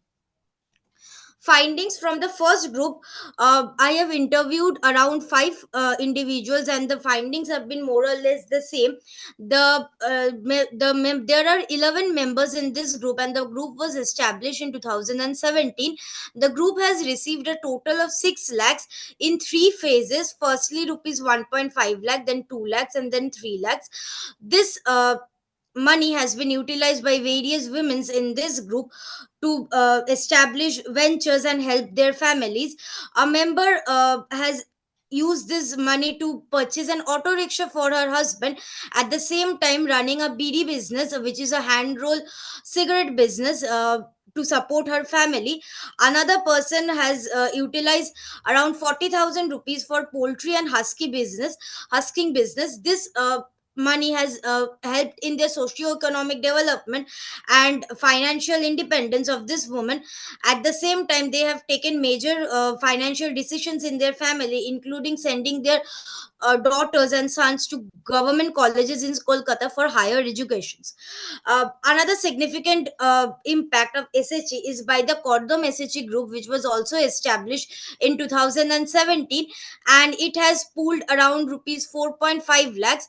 The members of Kodam SHE group have come together to establish Sharathi Food Products, a establishment for snacks, including Nimki, Batasha, and all that. They provide weekly wages to its members, and many members have benefited from it, including many have been able to build paka badi, or a concrete house as they say. Many people have been able to send their sons and daughters for higher education, and also the funds provided by the SHE group has contributed largely to the development of this venture, including they have been able to buy a machinery for better production of the snacks in this area. They have also been able to improve their packaging system, coming at par with marketing standards, and also they have been able to expand their product line, starting with only Nimki and Chanachur, and now they have expanded to over 5 to 6 more product lines. Now coming to the objective 2, here we see that how the women face challenges in assessing these benefits of SHE. There are two groups, Labondo SHE and Nikarighatta SHE. Both has complained that though this group have been very recent establishment, both have complained that they have received very significant amounts like 5,000 and 30,000, which are not very helpful in starting a venture, as Ma'am, this has been sorry divided. to intrude. Please come Yes. to conclusion. It's almost 5 minutes. Okay, ma'am. So concluding, we have seen that in some places the SHE have provided significant impact, and has contributed to sustainable development of this area. On the other hand, some of the SHE group lag behind, and due to poor administration and lack of communication, and as a result of which the overall sustainability development of this area has not been fulfilled. Thank you. I'd like to ask you a question on this.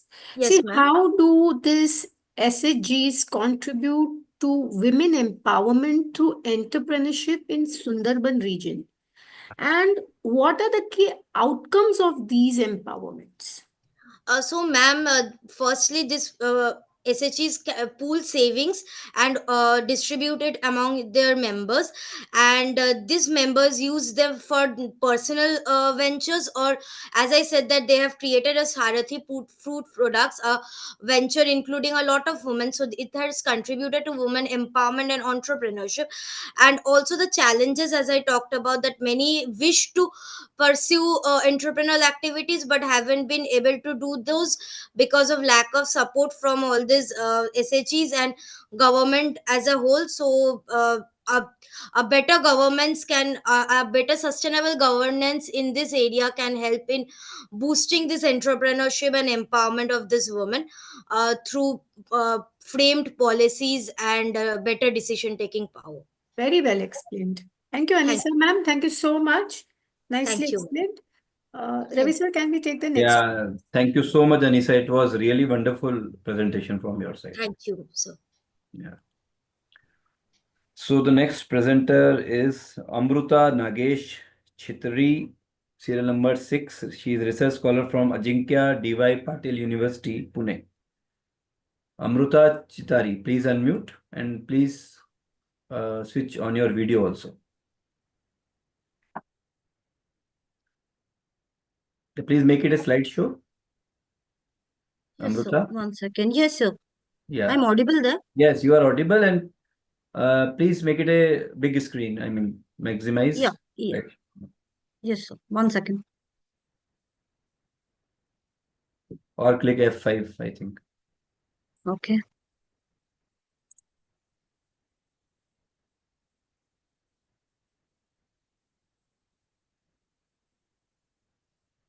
Okay, no problem. You can start with this. Start. Yes, sir. Okay. Now Sir, it is okay. Yeah. yes, it is fine. Yes. My topic is advancement in near infrared and visible facial recognition. And this is my review paper where I'm doing a review on different methodologies used in facial recognition by using deep learning, machine learning, and AI. So this is the agenda actually.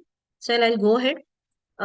Near infrared spectrum, it is a segment of electromagnetic spectrum, and this wavelength is approximately between 700 nanometer to 1 millimeter. And visible light is very clear and it provides a frictional appearance of an individual can be seen. But the near infrared spectrum cannot be visible by the naked eye or properly. For that purpose, I'm designing a system where it will work on both near and visible spectrum. So advantages over traditional system. Traditional methods is actually struggling with the environmental changes and poor lighting conditions. And near infrared system, NRI and visible system. Now what I am developing is it is being developed for a varied lighting conditions and the different evolutions and the poses that have been done. So these are the major challenges that I'm trying to cover up.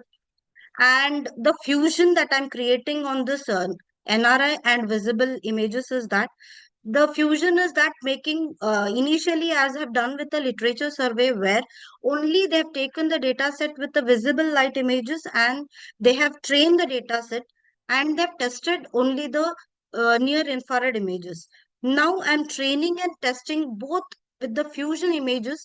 I'm doing my system. So this is the actual beneficiary of near infrared and visible images. And the fusion strategy and technique that I'm going to use is multimodal fusion and the deep learning approaches. And multimodal fusion I'm doing with an AI. And these are the actually existing data set that are available in the actually available. That is CASI NRI visible data set. This is a Chinese data set. And next one is the again a facial expression data set. And Poly NRI is a Japanese data set. And now IIT Delhi has been developed one face serve data set, that which I am working on it. And these are the few images you can see there. Above are the visible images and below are the near infrared images. So challenges with the data set is very limited.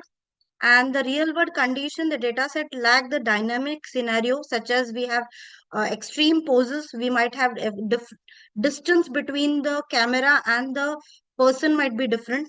And the major gap is the lightning condition. The research gap that I have analyzed is the challenges is the distance from the camera, different angles to the camera, the limited integration of near-infrared images and visible spectrum, identification of cross-varying lighting conditions, architectural focus on image on as a whole. So these are the research gap that I have found. And the challenges that I'll be covering up with me is the variation in the poses and evolution. Strength of this near infrared and visible light system is robustness. It can handle different lightning and the evolution changes. Accuracy, by using CNN and deep learning architectures, we can achieve a much better accuracy. Till now, I think 84% accuracy has been reached. I would try to reach a better accuracy. Availability is that I'm collecting my own data set. I have created my own camera and I'm developing my own data set for this purpose. Research methodology, I'll be taking the raw data and I'll be pre-processing the data into a feature extraction methodology where the images have to be feature extracted, feature enhanced. All the features of the images have to be developed or extracted. The attributes, once they have been extracted or enhanced, these features will be given for the training data set, and where I'm going to use a deep learning architecture for training the data set with the different images. 10,000 images have been downloaded from the available sources. On that, I'll be applying my real-time images to obtain the outcome. So this is my research methodology. These are my few references, and thank you. Thank So I'm you, audible? ma'am. Thank you so much, Amrita ma'am. Very beautiful concept. But I have a Yes. question for you. See, Yes, what ma'am. are the key advantages of this Okay. NIR and VIS spectrum fusion in facial recognition?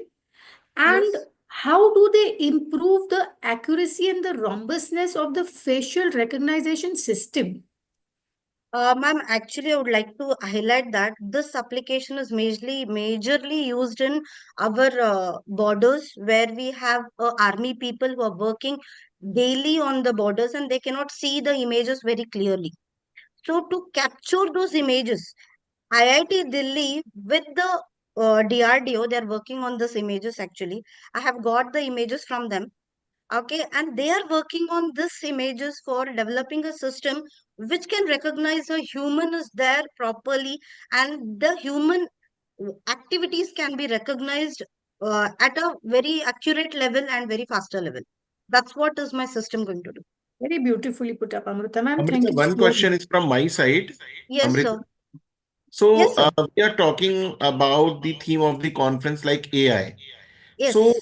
you have discussed about NIR or VIS system. So Yes. for material identification, is there any specific role of AI?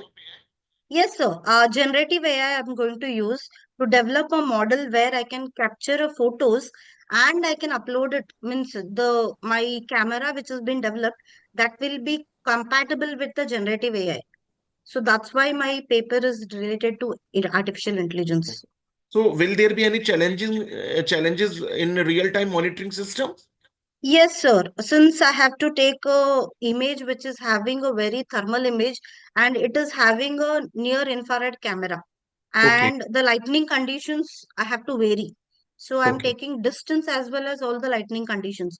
The lightning can be of a different effects. So that is a major challenge that I'm facing to collect a data set as well as to pre-process.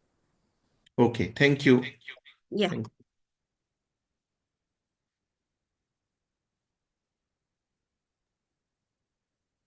Any questions, sir?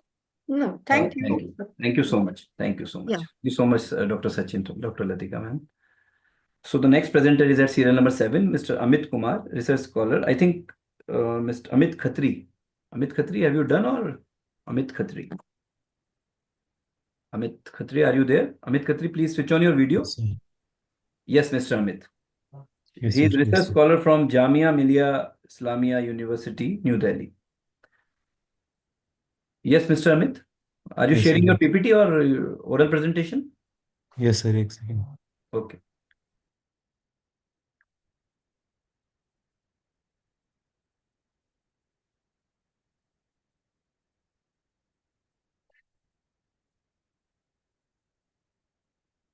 Sir, visible?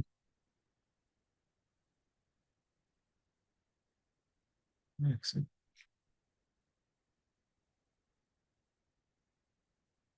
Hello, good evening, everyone. My name is Amit, and my topic is a review paper on hybrid AI technique for detection, cancer detection. Cancer detection and diagnosis have become increasingly complex that can accurately identify and classify cancer cells. Machine learning has emerged as a vital tool and offering a range of techniques to analyze complex data.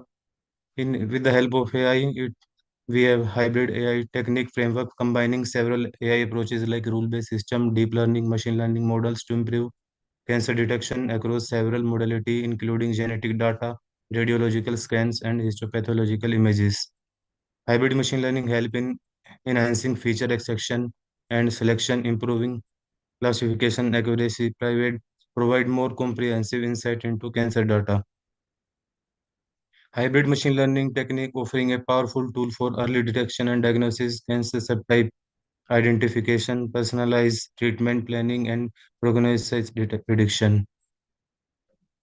Hybrid machine learning technique integrate different algorithm models or methodologies and combining the strength of multiple methods to create a robust and accurate cancer detection system. In this, we have a singular vector machine CNN XL in which helps in feature extraction from image data and ensemble approaches improve lifespan and general system performance. By comprising these methods into a full diagnostic framework helps one to analyze multimodal data comprising histopathological pictures and genetic sequences, so enhancing accuracy and dependability. There are various models which including class imbalance, noise reduction, hybrid AI model ensure that systems are accurate, open, and consistent for application in healthcare situations, emphasizing its capability to revolutionize diagnosis, improve patient outcome, and open the route for more reasonably priced and individual healthcare solution. This work analyzes the design, implementation, and assessment of hybrid AI system for cancer detection. Role of AI in medical diagnostic. AI algorithm learn from massive database, occasionally identify trend and connection outside human ability. Deep learning and machine learning model are very useful in deciphering imaging data, identifying anomalies, projecting disease development. Convolution neural network help in processing histopathological and radiological images and can early cancer detection. Apart from accuracy, AI technology provides scalability and consistency, so enabling the solution of the shortage of medical experts and in many nations. Hybrid AI system combines several methods to overcome individual constraints to ensuring strong and consistent diagnosis result like cancer screening and early detection, early diagnosis and screening. Cancer screening and early detection. It means that early detection of cancer greatly increases the chances for successful treatment. The two components are early detection and the screening. Early diagnosis focus on detection symptoms patient as early as possible, while screening consists of testing healthy individual to identifying those having cancer before any symptoms appear. Early diagnosis in this two component which increase awareness of first sign of cancer among physicians, nurse, and other health care provider as well as the among general public. And the second is improve accessibility and affordability of diagnosis, treatment, services, and improve referral from first to secondary and tertiary level of care. And the third is screening. Screening refers to the use of simple test accuracy across a health population to identify those individuals who have disease but not yet who have symptoms. Screening help in to detect cancer at an early stage. It includes breast cancer screening using mammography or clinical breast exam and cervical cancer screening using pap smears, human papillomavirus test, and visual inspection with acetic acid. These are the literature review and the paper I have read. The first one is using the objective earlier detection of lung cancer using histopathological images Madam, if analysis you in permit, this. can I ask some question? Yes, sir, please go For ahead. the curiosity purpose, yeah. So Amit, we have seen your presentation and all, nice presentation you have prepared. But the question, because I am a person of management and I am working on AI also. So you Yes, sir. have quoted one important word, that is hybrid machine learning. Is it? Yes, sir. So Mm-hmm. tell me, because your research is related to cancer detection. Mm-hmm. So tell me one thing, that hybrid machine learning models are Mm-hmm. really solving such kind of real world problems. Yes, sir. Sir, hybrid Apart from cancer artificial. detection, what are the other examples under which hybrid machine learning models are being used? Hello, sorry, sir. Am I audible to you? Yes, sir. Yeah. Please repeat the question, So sir. my question is to you, that you have quoted one example that hybrid machine learning is useful in cancer detection. Yes, sir. My question is to you, that apart Mm-hmm. from cancer detection, tell me, what are the other areas in which hybrid machine learning models are being implemented in order to solve various complicated real world problems? Yes, sir. It helps in cyber security, which can detect and prevent cyber threat by analyzing network traffic patterns and enforcing security protocols. Fraud detection can transaction Then, data to identify pattern then that might. what is the use of deep learning model? Sir, hybrid using hybrid models means combining of machine learning and deep learning model helps in strengthening the faster and provide good accuracy in getting the results. Okay. Let's continue if ma'am wants to raise anything. Sir, I think it's, sir, if you can conclude, please. Okay, ma'am. Okay. The result above literature paper show that the showing combination of convolution neural network and sport vector machine and ensemble learning improve cancer detection accuracy and efficiency. And by combining the best feature of several hybrid AI approaches show great potential to revolutionize cancer diagnosis and to expand the benefit of hybrid AI system to global healthcare challenges. Future research should concentrate on improving scalability, investigating other type of cancer, and implementing the system in real time. That references. Thank you, Amit sir. Very nicely presented. Thank you so Thank you, much. ma'am. Thank you, sir. Thank you so much. Yeah, Mr. Dipankar Karmarkar, Assistant Professor from Jalpaiguri, West Bengal. Yes, Mr. Dipankar, good evening. Good evening, How are sir. you? I'm fine, sir. How are you, sir? Fine, fine, fine. Okay, Yes. you can start. Yes, sir.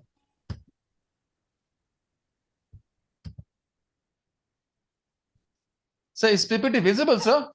Yes, it is visible. Yes, it is visible. You can make it slideshow. Yes, sir.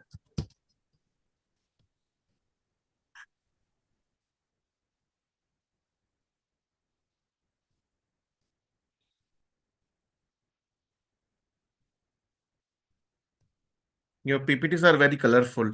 Good. Yes, sir. So right. very good evening to all of you present here, dignitaries present here. My name is Dipankar Karmakar, Assistant Professor. Already, sir said this. Assistant Professor, Commerce, Mathamanga College. My topic is analysis of stress handling among employees in the private health sector of northern part of West Bengal, India. Before going to start, we should know something about stress. We should all of you are familiar that stress and which is inevitable in our society. What is the stress? It is nothing but response to stimuli requiring adaptation to change. As healthcare sector is concerned, there is continuous change. Stress is very common in the lives of healthcare professionals, whether in public or private healthcare sector. Employees working in the private health sector experience stress and respond in different ways. So, stress management encompasses a broader spectrum of technique and psychotherapist, which objectives is to reduce controlling stress, particularly chronic stress, particularly to improve everyday functionings. This is a picture of stress working in private health sector.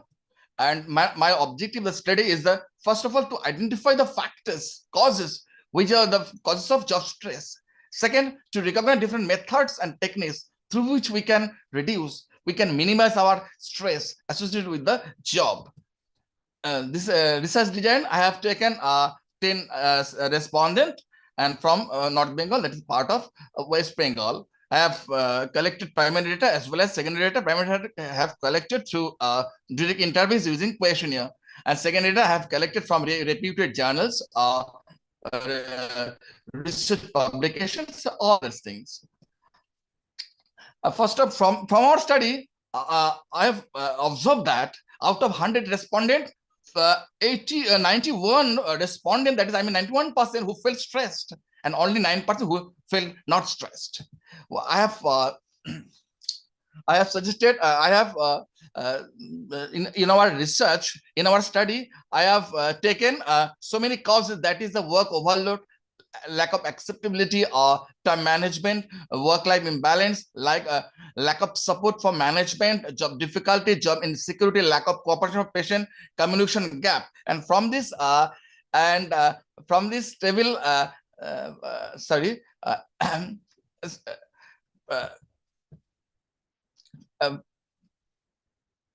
एक minute, sir.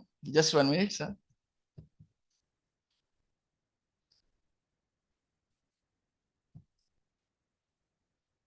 That out of these causes, I have from our study that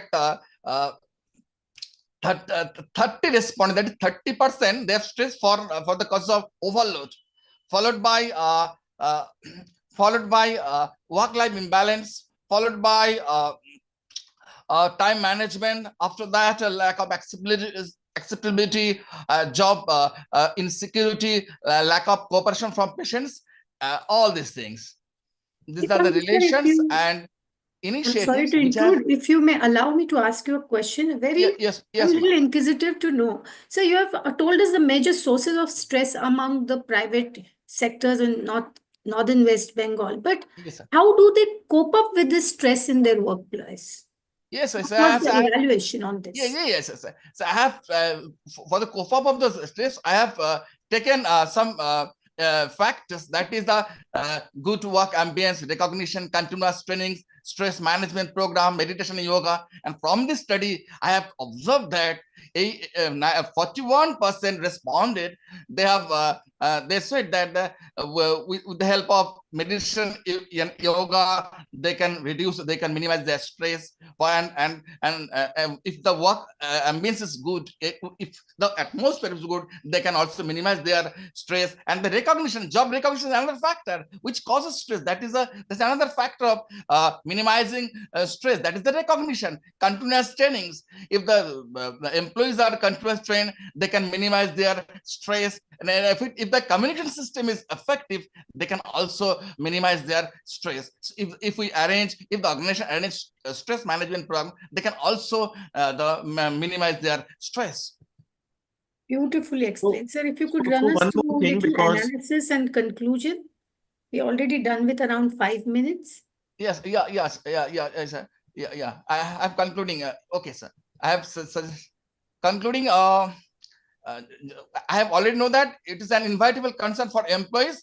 Finally, the study suggested that cultivating a positive work environment, fostering clear communication, implementing sound management practices, providing effective training, establishing strong employee cooperation, practicing time management, developing personal hobbies, maintaining a balanced diet, incorporating exercise, meditation, yoga into daily routine, all recognized as effective methods for managing stress and depression. By implementing this recommendation, organization can create a healthier and more productive work environment for their employees in the private health sector, ultimately benefiting both the individual and the organization as a whole.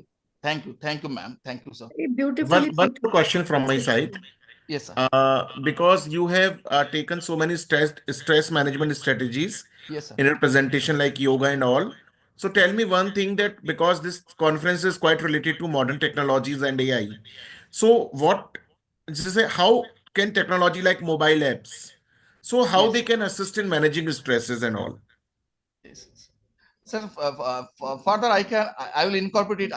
I will incorporate AI with the help of minimizing stress. Thank you for the suggestion. I will incorporate it, sir. Yeah, because this is one of the important suggestion you must quote in your research. Yes, sir. Yeah, because if we talk about technology, so definitely there are certain mobile apps that are very, very accessible, and that and these apps are definitely helpful for managing stresses and all. Yes, yes, yes, sir. I will incorporate it, sir. Thank you. Thank you, ma'am. Thank you, sir.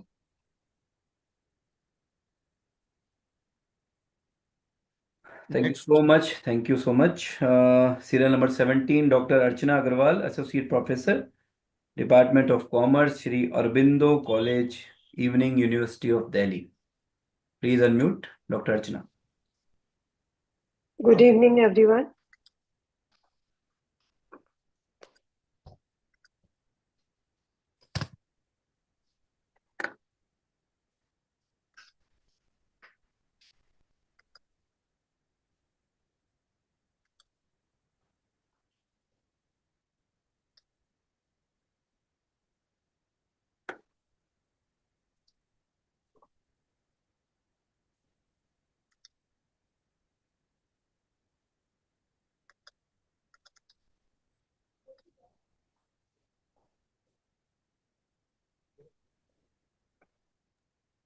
Madam, what happened?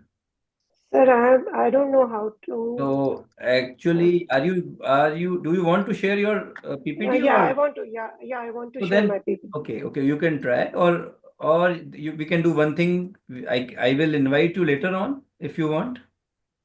Sir, just give me 2 minutes. 2 minutes. I have opened. Okay, 1 second, sir. Sorry to interrupt you in between. Yeah. Ravi sir, am I audible to you? Yes, sir. Yes, sir. Please. Yeah. Due to network issue, my camera is not functioning properly. So No may I problem. switch it off and continue with the session?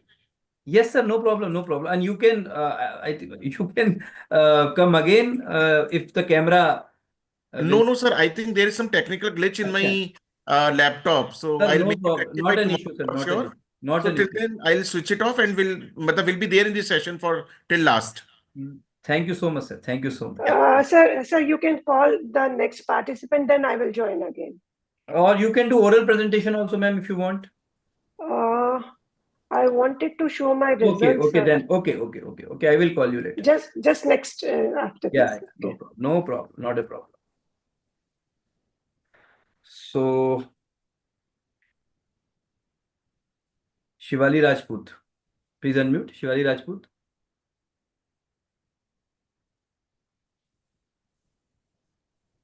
Shivali Rajput, are you there? Please unmute. What is the serial number?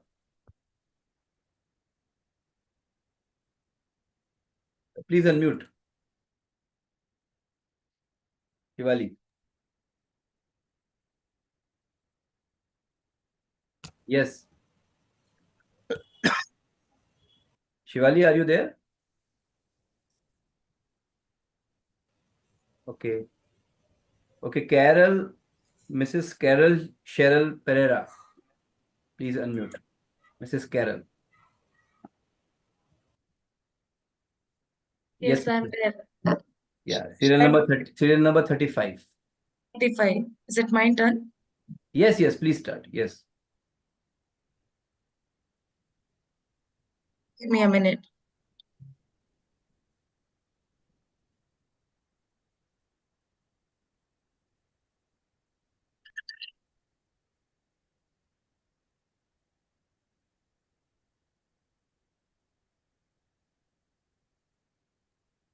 Or should I invite the other No, participants? I'm sharing the screen, sir. Yeah, please share because you don't have. Yeah, Bushra, Dr. Bushra, you are the next.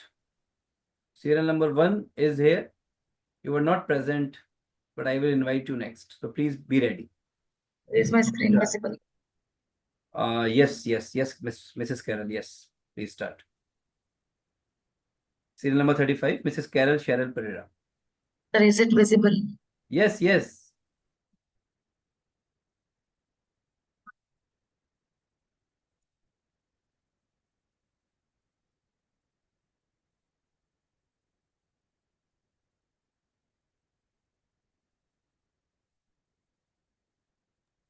Till Carol ma'am takes it, presenters, I'd like to put up a note here. Kindly keep your presentations ready. Please understand we have 78 participants today. Already 3 to 4 minutes is what is your presentation time, and 1 minute is for the questions. So please do all these things before, put it to the presentation mode and keep it ready. That's a general request I would like to make to all the participants. Don't feel offended, but see, everybody will take time and this session might not end till the midnight. So please keep it ready. I request all the scholars. Thank you so much. We'll give you presentation time of around 5 minutes, and 1 minute should be for the question round. It can be me or sir. So please. Cheryl is presenting, madam. Yes, sir. She But is, sir. I'm not able to see the screen I'm presenting, but I have one question. Are my slides visible or rest of the Yes, text? yes, Carol ma'am, they are present. We can see Only them. this. We Only can the see. Start the presentation, Carol. We are able to see you. Yeah. See you. Okay. Good evening, everyone. Today, I'll be presenting my paper on electric vehicle adoption across regions, a cross-country literature review of consumer perception and influencing factors. So this study explores the key drivers, barriers, and regional variations influencing EV adoptions globally. Now, this paper is co-authored by Dr. K. Shivshankar Bhatt. Today, as we face the challenges of climate change and fossil fuel dependency, the adoption of electric vehicles is a crucial step towards sustainability. I know it's not a new concept, but the EV adoption rates are not very significant compared to the demand for other vehicles. Hence, it is still a topic for discussion how the adoption rates can be increased. Hence, I have considered this for my research. So it's a small part of research that I've read some articles to understand to some extent what affects the EV adoptions across regions. So electric vehicles produce, as we all know, they produce no tailpipe emissions, which means they don't release harmful gases like carbon dioxide or nitrogen oxides into the air. So this directly reduces air pollution and improves public health is one of the reasons why that this is considered as environment friendly. But still there are a lot of challenges. Some of those are the electricity that is used to charge EV often comes from fossil fuel based grids, and battery production raises environmental concerns is also another cause. There are also other factors that affects EV adoption that we discussing in the findings slide. So these issues need to be addressed to maximize the benefits and the EV adoption rates in different regions. With this understanding of the present status of EV adoption globally, the objective of the study was to analyze global trends and identify factors influencing EV adoptions across the region, and also examine regional variations and evaluate how incentives, infrastructure, and consumer perceptions impact adoption rates. And this research aims to provide insights that policymakers and stakeholders can use to accelerate EV adoptions globally. The methodology used is the available literature and the research open access journals, articles available there I've used in the study.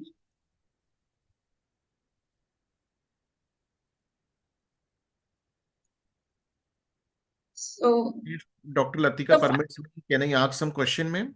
Sir, you please go ahead. Don't take my permission. Because I have seen her presentation, and no doubt Carol has done a wonderful work on this very interesting topic, that is EV adoption. Carol, are you hearing me? Yes, sir. Yes. Yeah. So, Carol, when we talk about EV infrastructure and when we talk about EV adoption, so there is one thing which comes in my mind, that what kind of advancements are there in battery technology जिसके कारण are you getting कि why we are significantly adopting such kind of EV adoption and all. So because we all know that EV charging network affect consumer confidence. Are you getting? So Yes, sir. what kind of role does renewable energy integration play in order to ensure the sustainability of EVs? Yes, sir. That is one of the challenge that EV adoption is facing. I'm not much into the technicality of this machine. My concept is the consumer perception and what are the other factors in general effect. But to answer your question, as per my understanding of reading some of the research, that there is a lot of improvement that is taking place in the battery technology. One reason is, there are methods, there are technologies which are trying to reduce the pollution which is caused in the manufacturing of this, plus the production cost in order to make it more affordable. And renewable part, when you talk about the electricity production, the EVs are supposed to reduce the pollution, but the production of electricity, if consumes more, if produces more pollution, then it is just, it's in different place the pollution is being produced. So in that direction also the work. So apart from such kind of environmental pollution and all, so if any automobile or any energy sector adopt EV kind of vehicles, so what can be the economic implications?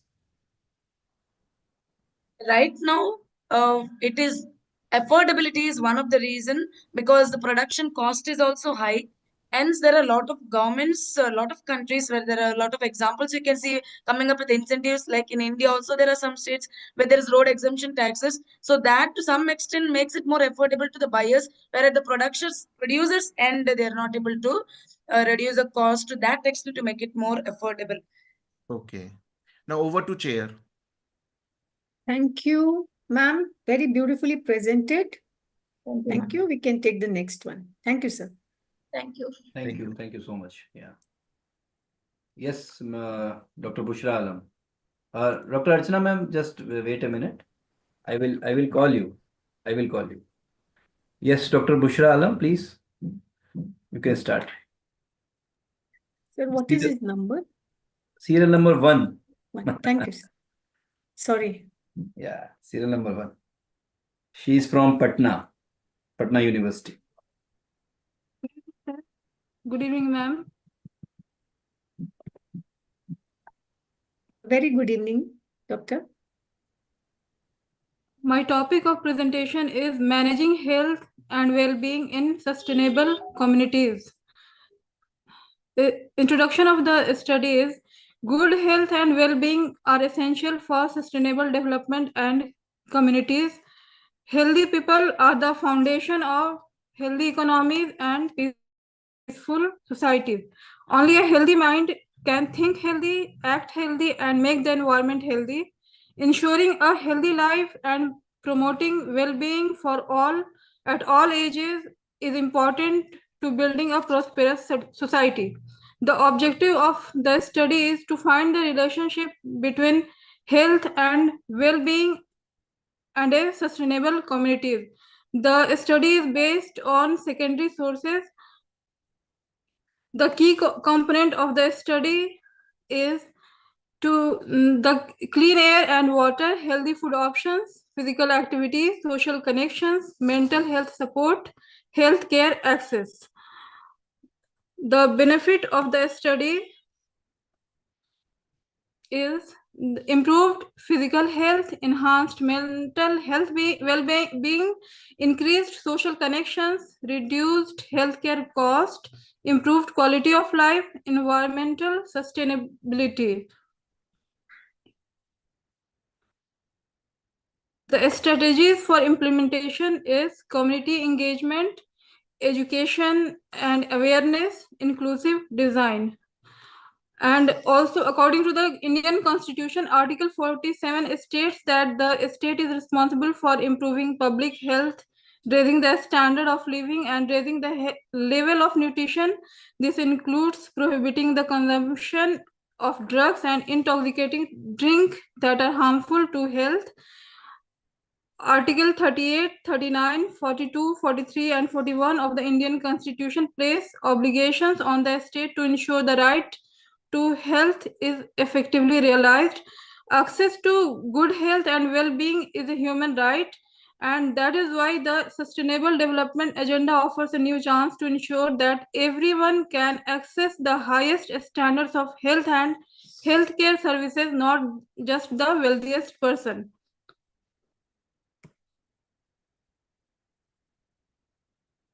And different healthcare schemes run by the government of India as well as the government of Bihar.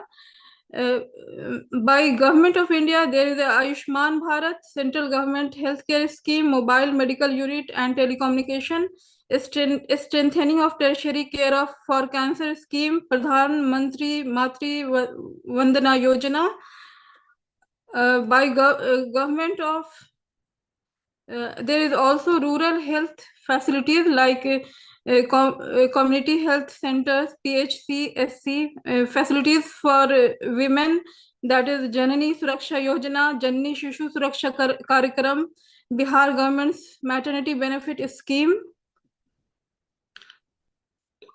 And there is a different government hospitals, healthcare centers in Patna, that is AIIMS, IIAMS, PMCH, district hospitals. The conclusion of the study is there is a strong relationship between health and sustainable communities that can be approached by prioritizing physical and mental health support and social connections. Ease of healthcare access can foster a healthy culture of well-being. Dr. Alam, I have a question for you. Though you have given us a lot of key strategies for promoting health and well-being in sustainable communities, but my question is, how can they be implemented effectively? Ma'am, please listen my recommendations, then you can ask. Sure, ma'am. My question will be the same. You can answer after your recommendations.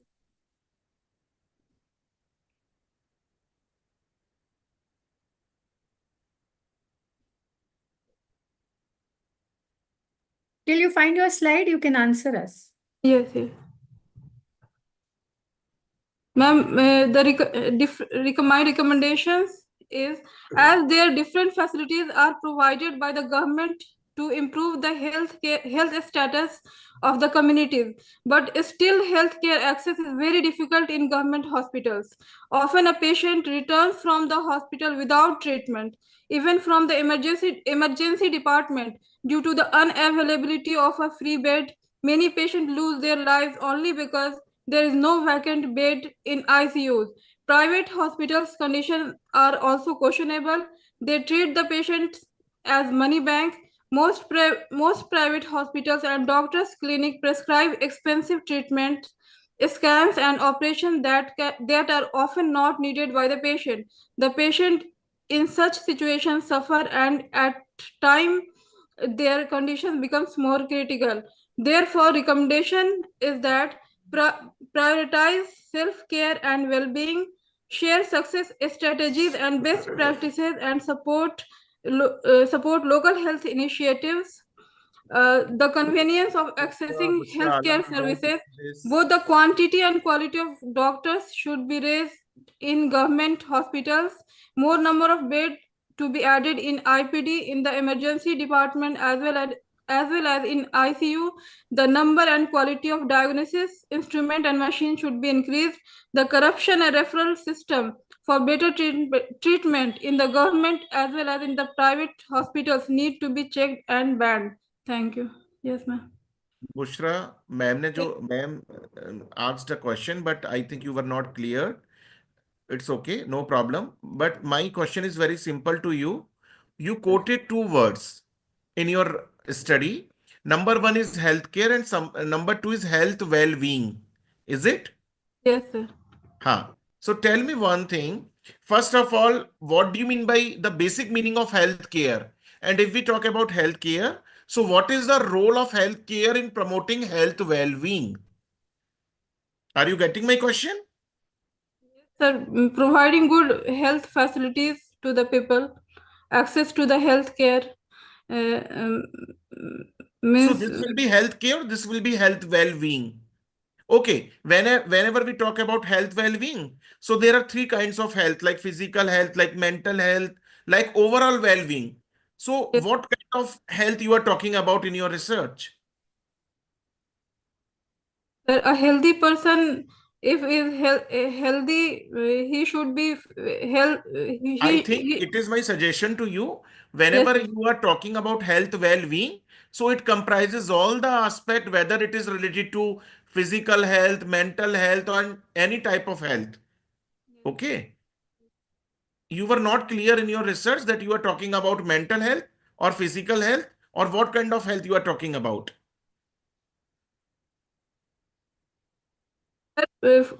किसी person को healthy रहने के लिए उसे physically भी healthy होता है, mentally भी हेल्दी होता है, और सोशली होना पड़ता है। और सोशली भी हम और सर सोशली भी एक्सेप्टेड होना पड़ता है। Yes sir. Very good. तभी तो हम एक हेल्थ कहते हैं ना कि क्वालिटी हेल्थ केयर सर्विसेज देनी चाहिए किसी को, कम्युनिटी हेल्थ आउटकम्स की हम लोग बात करते हैं। तो ये जो हेल्थ डिस्पैरिटीज है ना, अच्छा एक जैसे कि इस थीम जो कॉन्फ्रेंस की है वो is quite related to digital and all. आप समझ रहे हो मेरी बात? सो डिजिटल हेल्थ टेक्नोलॉजीज क्या इस तरह की हेल्थ डिस्पैरिटी को रिड्यूस करती है? कोई डिजिटल एडवांसमेंट बताइए आप जिनके थ्रू हम कह सकें कि यस ये हेल्थ डिस्पैरिटी है इस पॉपुलेशन सेगमेंट में, ये एक स्पेशल पॉपुलेशन ग्रुप है, इसमें ये हेल्थ डिस्पैरिटी है, और due to this technology, due to this digital health technology और उसका जो एडवांसमेंट है उससे ये हेल्थ डिस्पैरिटीज दूर हुई हैं। कोई ऐसे एग्जाम्पल? मुझे थोड़ा पढ़ना पड़ेगा था। हाँ बेटा पढ़ो, because this is quite related to theme of the conference. Yes sir, yes sir. चलो ठीक है, Yes, गुड। sir. चलिए। Thank you, sir. Thank you. Okay, thank you. Thank you, so- Dr. Thank you, Dr. Mishra. Okay, the serial number 9, Mr. Ayushman Panda from Christ University. I think Christ University is in Bangalore, I think, yeah. Yes. Yes, Mr. Ayushman. Good evening, sir. Good evening, ma'am. Yeah. Is my slideshow visible? Yes. Good evening, all the dignitaries present over here. This is Ayushman Panda with my co-authors, Dr. Dhanadutta Panda and Chandralekha Rath. The topic of my paper that I'm going to present today is AI centralizing the developmental core into a sustainable mainframe. My main objectives in this presentation would be the importance and interdependence of AI and sustainable development, influence of AI into the various sectors of developmental mainframe, the futures and scopes of sustainability and AI. AI and sustainability. With the booming pace of globalization, the core role of AI is surfacing in ensuring a sustainable development path, ensuring the smooth flow of the sustainable developmental goals. The controversial ideologies and conflicted opinions prevail in the industry, while the developmental graphs have depicted the interdependence of both the factors to be vital.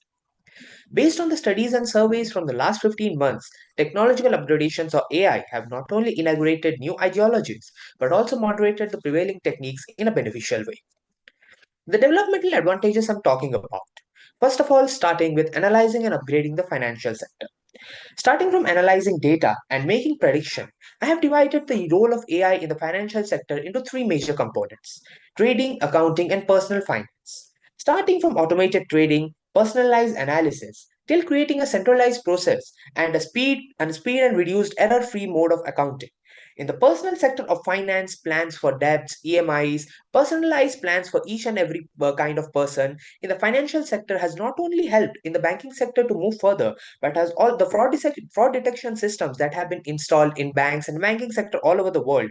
The conversational AI bots that we can talk to regarding any queries, the natural language processing NLP have developed the financial sector in a great field. The detailed catering in the educational sector. Educational sector, one of the most talked sector that we see in today's life. The use of AI from the last couple of years in educational sector has not only put a deep developmental impact, but has completely revolutionized it to another level. Starting from personalized learning till providing a huge number of resources all over the web, till using AI-powered augmented reality that we call AR or the virtual reality to VR to impart education in various ways, has converted the educational life of students to a certain different level. Not leaving the teachers behind, creating schedules, data efficient type of insights, and using the automated marking system. The smart classes that we see in a classroom today, may it be a school or a college, are the live examples of how AI has developed the educational sector to great folds. Moving forward into evolving the healthcare sector. May it be a normal cold or fever till great diseases, healthcare sector plays one of the most important role in a personal and day-to-day life. Starting from improving diagnosis with the help of image-filled insights, drug response predictions, and disease predictions that help in risk management, AI has been in healthcare to its depth and is on the way of revolutionizing it to a greater level. Using the data that we have from previous kind of medicines or drugs, creating new kinds of drugs and predicting the amount of population that would need it. From the past studies of 2 years, about 20% of such evidences have shown how robots, robotic implants, machineries, and overall AI helps in healthcare sector to a lot. The real examples of robotic surgeries or the heavy machineries and AI-powered machineries that are helping the lead surgeons in today's world of major surgeries and major operations are live examples of how AI is not only a boon for the healthcare sector, but also revolutionize individual patient care. Moving forward to last but not the least, judicious management in the HR sector. The HR sector is no matter one of the most important sector in the entire organizational mainframe. The AI has revolutionized it by dividing it into three main parts: acquisition of new talent, onboarding, and personal development. Starting with shortlisting the candidates that cater to the most important needs of the organization, till onboarding them with proper amount of biometrics, the developmental goals, the developmental about of upgradations of machineries, the laptop that we are having the Zoom meeting on, the computers that have boomed after the digitalization of the technological era that we call as the digitalization boom, have increased the type of personal development to a greater level. The HR sector, according to current studies, the workplace happiness, work-life balance has been increased to a significant amount of level.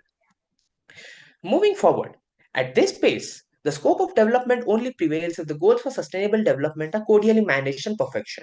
The resources, be it human resources or physical resources, are to be used judicially to do so.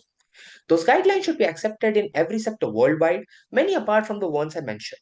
I mentioned only 3 to 4 sustainable development goals starting from the poverty, finance sector, education sector, and healthcare sector, but there are many more to go by. In the study done of organizations ranging from colleges till tech companies, AI has influenced work-life balance and workplace happiness by a booming 39%. A vivid collection of human resource feedback has spiked since the introduction of advanced technological upgradations, ranging from saving significant amounts of time, resources, till efficient workplace. In a nutshell, AI and sustainability are two of the most important things that provide development a huge boost, and I can see India getting into a much better part of it with such spike. With this, I conclude my presentation. Thank you. Beautiful, sir. Very beautifully put up, but I do have one question for you. Sure, ma'am. Sure, ma'am. See, how can AI be utilized to centralize and integrate the developmental core of an organization? And what are the potential benefits of creating sustainable mainframe in this context?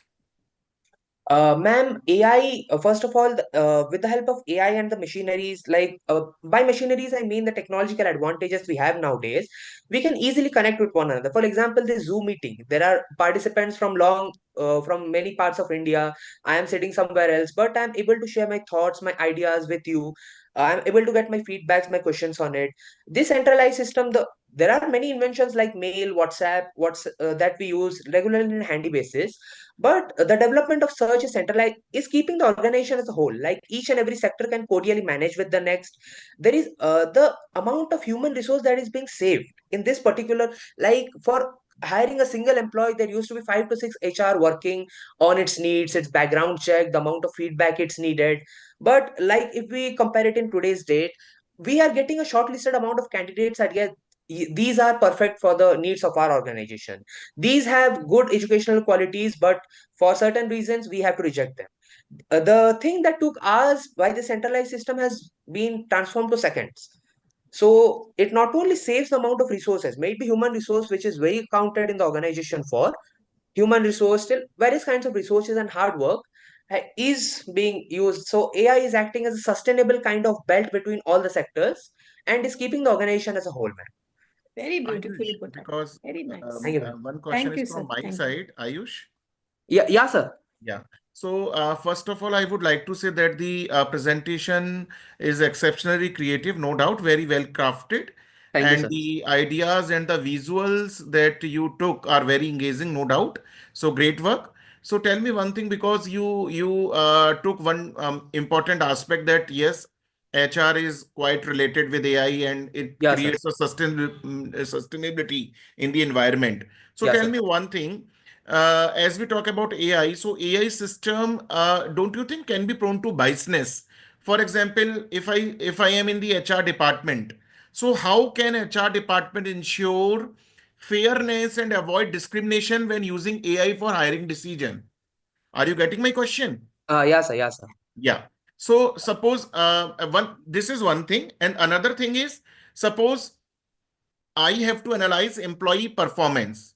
So, Yeah. in what ways can an AI help HR department in assessing employee performance? Because you quoted that yes, it is very, very helpful in sustainability if we talk about in context to HR. So, Yeah, sir. tell me how AI can predict the future performance trends, and what can be the potential ethical concerns with AI monitoring and all. Yeah, sir. So, for example, if a worker is working in a particular organization, he is working day-to-day basis. He's providing reports, he's providing presentations. Some days he works good, some days he works bad. With the help of an AI system, as I said, a centralized AI system, we can predict, like we can get graphs of how the work is going, the amount of efficiency and productivity that we are seeing in a particular working day. It takes the overall data and provides us how much amount can it develop in a particular day.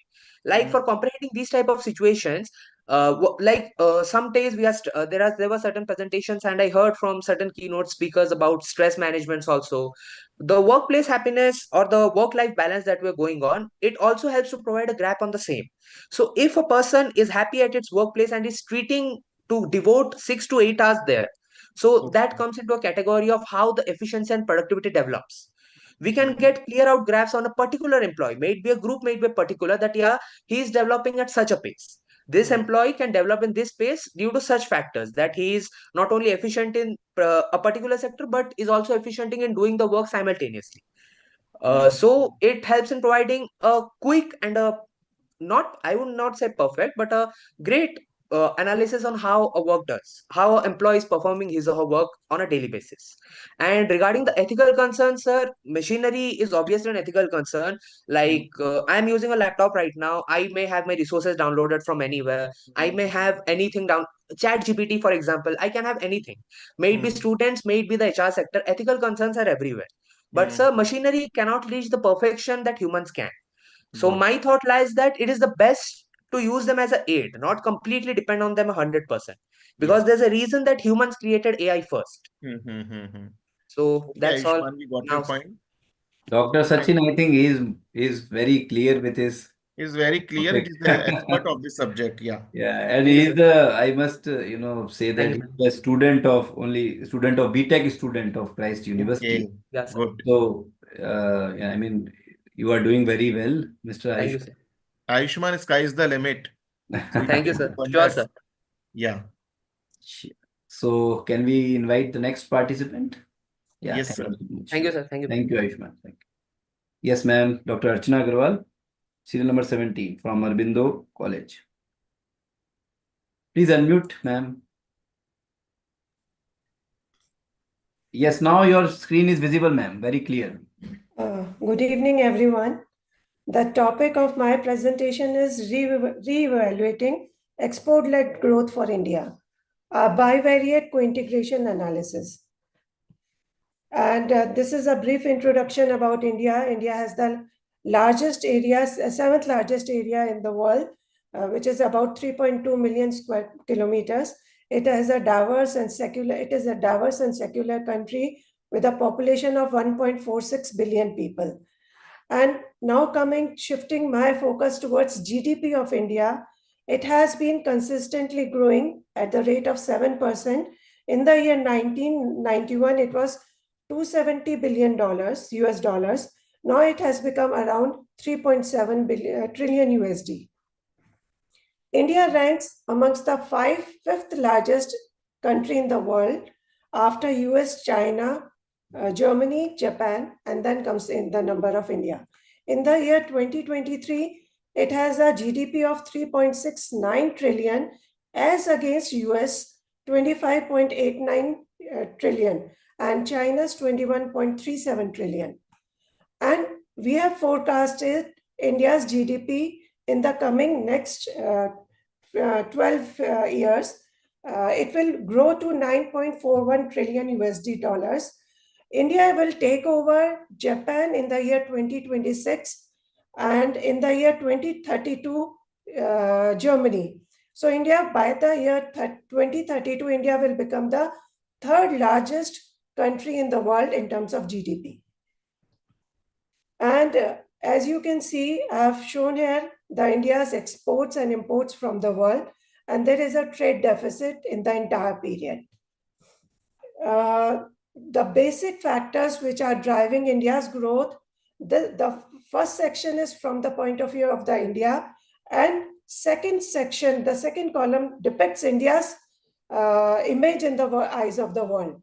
In the eyes of the world, India is a mature democracy.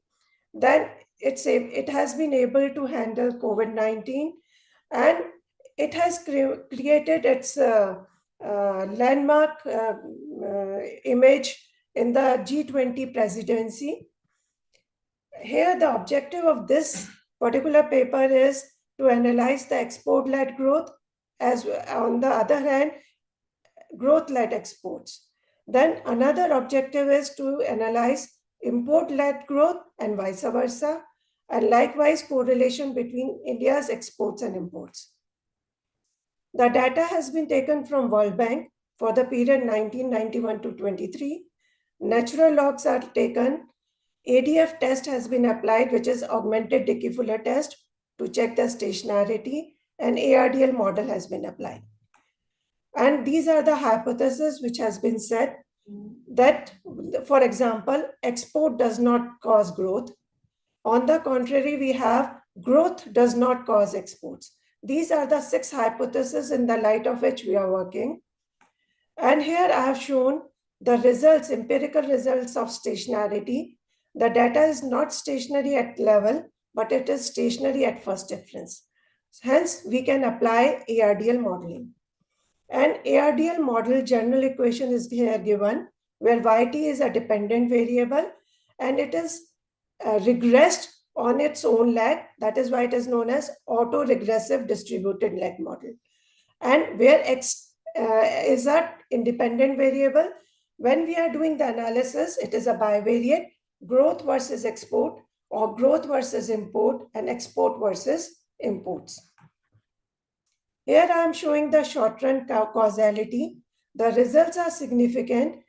Exports are causing GDP in the short run, and growth is causing exports. So the result is there is a relationship between all the 3 variables.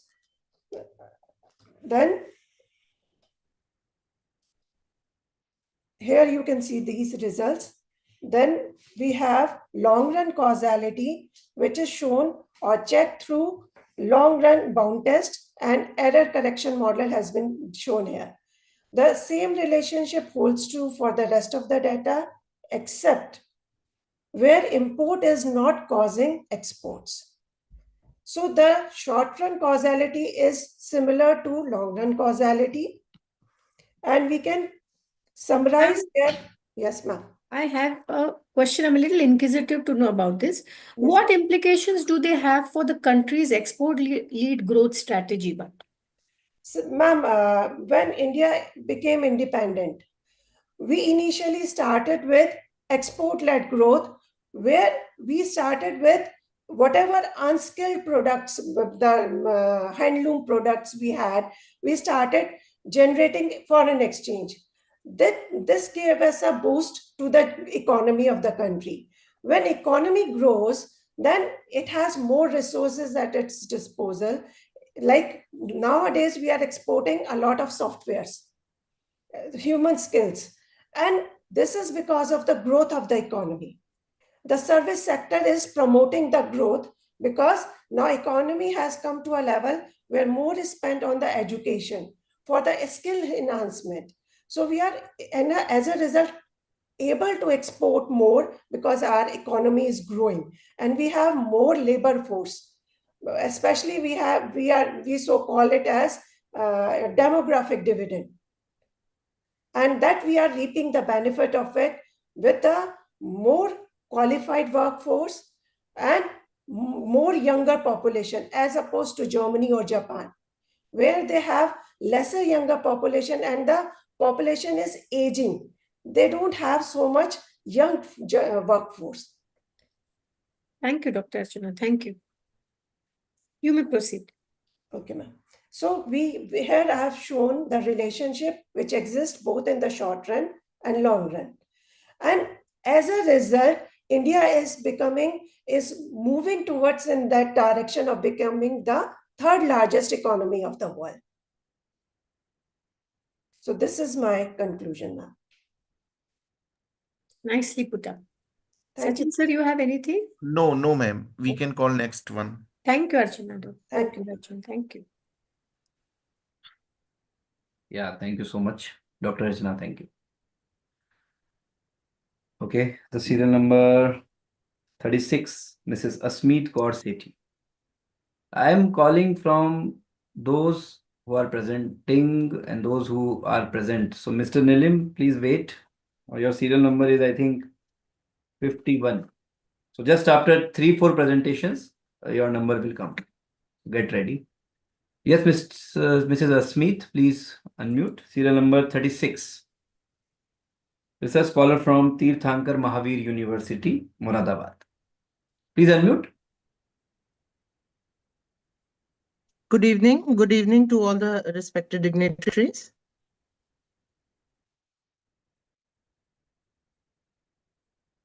Sir, am I audible? Yes, madam, you are audible. Should I start the presentation now? Yeah.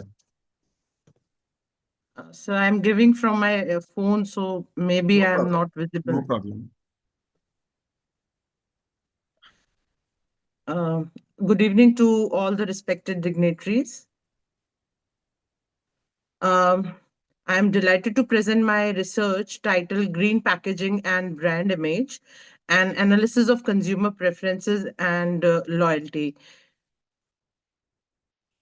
This study delves into how green packaging impacts brand image and customer loyalty, offering actionable insights for businesses in today's eco-conscious marketplace.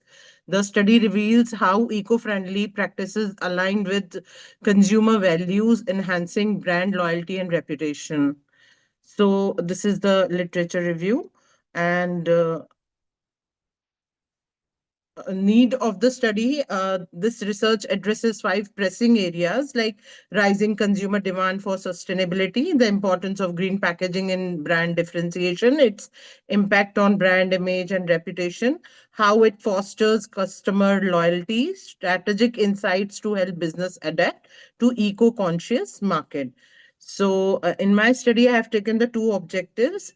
That is to examine the relationship between consumer perception of green packaging and brand image. And the second is to examine the impact of green packaging and brand image on consumer loyalty. So here is my hypothesis. I have taken the variables here. Like the positive relationship between customer perception of green packaging and brand image, and another is how this brand image positive, whether influence the consumer loyalty towards the brand or not. So moving ahead, this is my research methodology, in which the type of research I have taken descriptive and quantitative in nature, and data collection as per the Sloven's formula. I survey the 400 consumers in Rudrapur, Uttarakhand. Sampling, I have done random and snowball sampling. And as far as research instrument is, a structured questionnaire is focused on green packaging, brand image, and consumer loyalty. So these are the findings of my research work. Green packaging and consumer preferences. The strong correlation between the customer preferences and the influence on brand image is eco-friendly packaging, which enhances the brand reputation as environmentally responsible. And the third is impact on loyalty. Customers are loyal to brand prioritizing green packaging. And the conclusion is the green packaging drives brand loyalty, of course, enhances consumer retention, and establishes brand as sustainable leaders. It will definitely give a very good contribution to the society at it raising the environmental awareness and promoting sustainability consumption. It informing the businesses on effective strategy for sustainable packaging, and it supports the our SDG goals. Asmit, we got your point, what you want to say. So here is some query from my side, just for the sake of my knowledge and all, I want to know from your side. Because sir. you put three important words, that is, number one, you talked about green packaging, then you talked about brand image, and you talked about customer loyalty. Is it? Yes, sir. Yes, three sir. तीन चीजों पर आपने अच्छे से बात करी। तो Yes, sir. अब मैं तीनों चीजों पर एक एक चीज पूछूं जो मुझे ऐसा लगा कि मुझे पूछना चाहिए being a person of commerce. जी सर। ठीक है, तो जैसे कि हम आज की सिनेरियो में मैं बात करूं, कस्टमर की एक्सपेक्टेशंस बहुत ज्यादा हैं। ठीक है, जी सर। तो किसी भी ब्रांड को मैं बोलूं कि ग्रीन पैकेजिंग यूज कर लेनी चाहिए, जस्ट बिकॉज ऑफ, कहते हैं ना कि कंज्यूमर अब इको कॉन्शियस हो गया है। मेरी बात Yes. समझ रहे हैं? जी जी सो जी सर। Yes. या सो मैं बोलूं कि यस, कंज्यूमर इको कॉन्शियसनेस हो गया है। मैं भी चाहूंगा कि मेरे जो प्रोडक्ट आए वो अच्छे पैकेजिंग में आए और वो मेरी बॉडी को हार्म ना करें। सो Right. क्या आपने अभी कोई ऐसा रिसेंट कंज्यूमर बैकलैश देखा है ब्रांड के अगेंस्ट में जो इस इको फ्रेंडली पैकेजिंग को ऑप्ट करने में फेल हो गया हो? Any example of it? As far as my brand research is concerned, I have done 2-3 researches on the like this green packaging, like in Nainital also, in the tourist place also. हाँ, sir वहां पे भी मैंने ये चीज देखी है कि रिपेल नहीं कर रहे हैं लोग, because they are very aware right now कि वो हमारी बॉडी को कितना नुकसान पहुंचा रहा है, and after specially corona and all, तो लोग इसको बहुत ज्यादा पॉजिटिवली ले रहे हैं। और बहुत यूथ पे मैं मैंने एक और मैं स्टडी वही करी कह थी रहा सर। हूं, क्योंकि अभी के समय में क्या रह रहा है कि कंज्यूमर एक्टिविज्म बहुत हो रहा है। वो कोई एग्जैक्टली भी सर। अगर ब्रांड ऐसा हुआ कि कस्टमर के हेल्थ हैजार्डियस हुआ, तो उसका फटाफट से बॉयकॉट कर देंगे। ठीक यस है, सर। और अभी आपने देखा है कि with the rise of social media क्या हो रहा है कि एक सिंगल मिस्टेक जो है, it can damage A brands image quickly. आपको मालूम है ये चीज सारी? Yes sir. यस हाँ, सर। एक आपने कस्टमर लॉयल्टी की बात की, कंज्यूमर लॉयल्टी की बात करी, बिकॉज राइट। हमारा जो थीम है कॉन्फ्रेंस का वो सारा टेक्निक और इनसे रिलेटेड है। जी सो सर। मतलब जब भी हम एआई की बात करते हैं, इंक्रीजिंग यूज ऑफ एआई की बात करते हैं, सो यस कभी सर। आपने सोचा है कि कभी भी किसी भी कंपनी को इस तरह की मार्केटिंग स्ट्रेटेजीज यूज करनी चाहिए जिससे कि कंज्यूमर लॉयल्टी इंक्रीज हो सके? और अगर कंपनी ऐसा सोचती भी है तो कौन सी ऐसी एआई स्ट्रेटेजी यूज कर सकते हैं जिससे कि हम कस्टमर की, जैसे कहते हैं ना कि कोई भी प्रोडक्ट आपको लॉन्च करना होता है तो पहले आपको कस्टमर की नीड्स मालूम होनी चाहिए। Yes sir. आपको नीड्स इंडिविजुअल कस्टमर की नीड मालूम होनी चाहिए उस हम्म। प्रोडक्ट या सर्विस को मार्केट टेलर बनाने के लिए। Right so sir. so can you think any of the company that successfully uses AI for green packaging? for green packaging, for maintaining consumer loyalty, for sustainability, for personalization, जिससे लोगों से वो direct बात कर सके, for price sensitivity, कई सारी चीजें हैं। I am so sorry sir, I am not right now, I am not, अभी मेरे दिमाग में भी नहीं आ रही ऐसी कोई कंपनी, बिकॉज सर जो इस तरीके के कंपनीज हैं जो पेपर्स एंड ये ऑल चीजें बना रहे हैं, ये डिस्पोजेबल्स एंड ऑल, मैं उन पे बहुत ज्यादा स्टडी कर रही हूँ आजकल, जो आप पॉलिथीन्स करना, बना और रहे हैं बच्चों के आजकल। हेल्थ सेगमेंट का देखना, अभी जैसे जो चॉकलेट्स में अभी पाया गया था ना, जो राइट। उसका आया था, कौन सी चॉकलेट थी वो जिसका ब्रांड एम्बेसडर अमिताभ बच्चन को बनाया गया, उसके बाद ओके। कैडबरीज, अच्छा। कैडबरीज की अच्छा। केस स्टडी भी पढ़ना आप। Acha, तो thank you so बच्चों much, को sir. study Sir, this is करिएगा। very valuable insight for me. And in fact, my PhD is also doing in the same hmm. green packaging. और इसमें थोड़ा सा ये भी देखना कि सोशल मीडिया एंगेजमेंट क्या है कंज्यूमर लॉयल्टी को लेके, क्योंकि सोशल मीडिया आजकल कंज्यूमर लॉयल्टी को लेके बहुत ज्यादा इंटरेक्टिव है। Thanks, sir. I think Thank you sir so आपने काफी thank you. कुछ आज इनको बता ही दिया। Thank you so much, sir. I'm very glad. Thank you I so am much, sir. Working in this it is you are so lucky Asmit Kaur कि sir ने Thank आपको you. यहीं पर इतना बता दिया, थोड़ा एक्स्ट्रा टाइम दे दिया आपको, but it is Thank you so much. I'm Yeah. very glad. Thank you. Thank you, sir. Thank you so thank much. You Asmit, although your topic is very good, keep it up. Thank you. Thank you so much, sir. Thank you. Yeah, it's serial number 37, Pradeep Kumar Bhoi. Mr. Pradeep, please unmute and please switch on your video. Mr. Pradeep, if you are ready with your presentation, please unmute. Mr. Pradeep.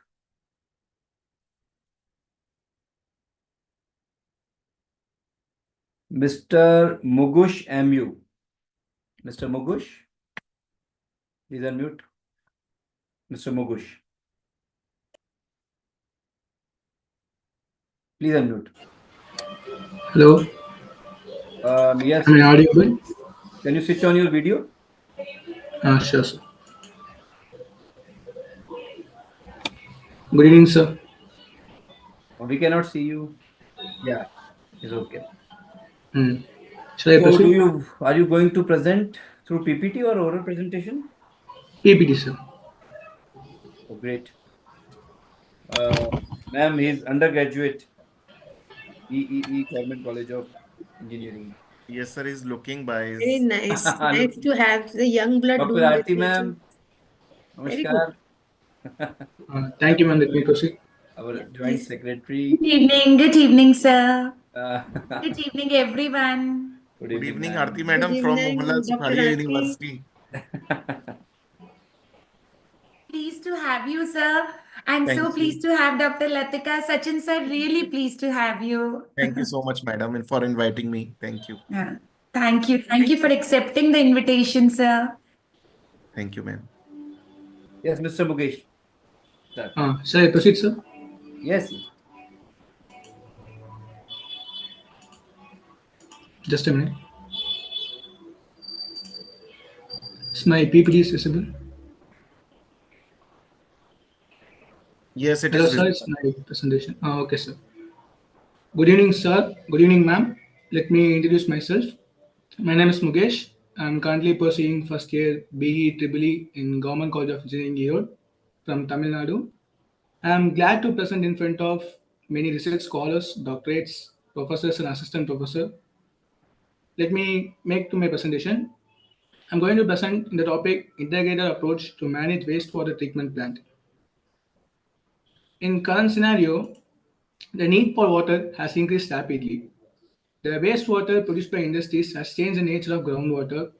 It affects the natural water sources like rivers, lakes, and it directed towards sea, and it also contaminates the seawater, which affects aquatic organisms, plants, animals. It also affects human health, causes disease like typhoid, diarrhea, cholera, and polio. So many of the people are lacking to get even the basic drinking water purified.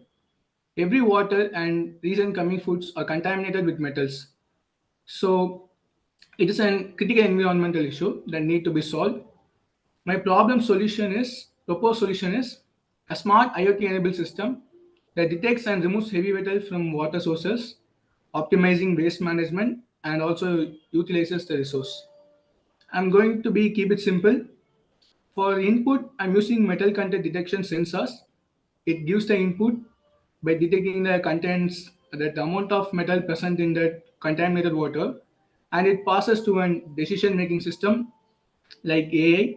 It's going to be coded like this amount of metal is present means you have to process a chemical process. It will display as an output, and we need to do that.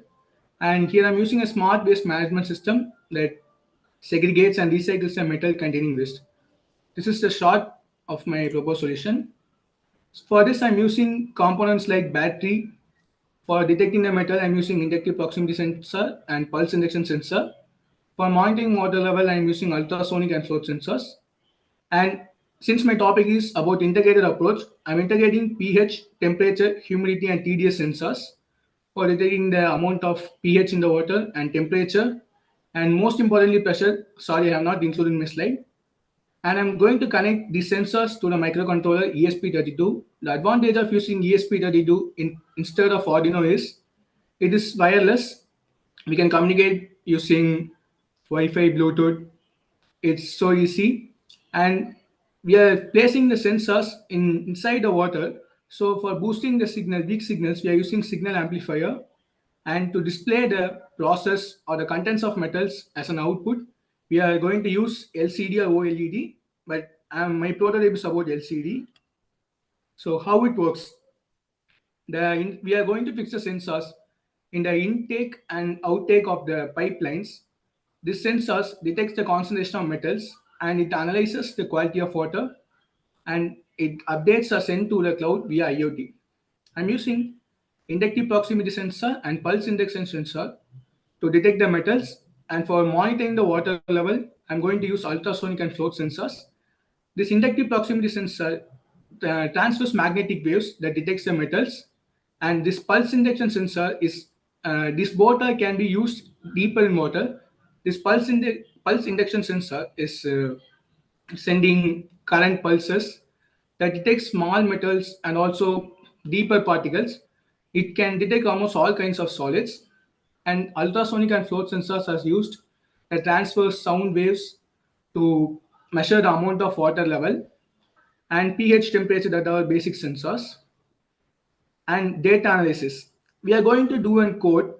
That code is about if 1 to 30% or 30 to 50%, 50 to 70, 70 to 99% amount of metal is present means it will come. We will show the certain data we have been taken from the past decade from industries, their water levels.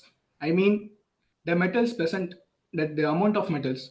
We are going to store this in an Excel sheet, and this what the AI does is it compares the data from today's water contaminated level data and the recent decades. It compares and allocates the process, like how can this metal can be removed, or it allocates the chemical reactions actually, and action mechanism.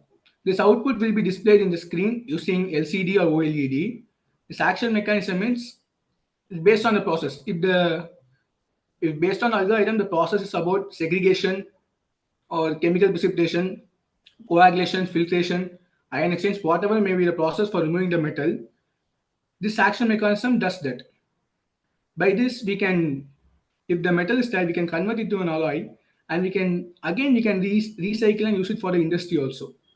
By this, recover metals recycled for industrial use, reducing waste and cost. And if sometimes the system performance is not good, or the water level is too high, or the chemical present in the water is too high, the alerts will be sent to the user via IoT. This is the basic flow diagram I'm using. I'm using the sensors as an input to the microcontroller is connected, and these are powered with a battery, and we are coding a decision-making system AI, and output will be displayed in the LCD or OLED screen, and next the process will be done. This is my basic prototype. We are using the sensors which I mentioned before, and my project about integrated sensors. So Mukesh, this is a prototype prepared by your kind self? Yes, sir. This is a business model developed by you? I'm in the process of developing this, sir. Okay. So almost... Funding is from where? Sir? And you are getting funding from which resource? Which source? So actually, I'm having that idea. I'm just proposing it to you. Okay. If in future I may develop with the help of some. It can be a very big startup. Yeah. Yes, sir. In my college, there are many alumni. They are ready to give fund for the projects if it is really working. Okay, so tell me one practical implication of this project that you are taking care.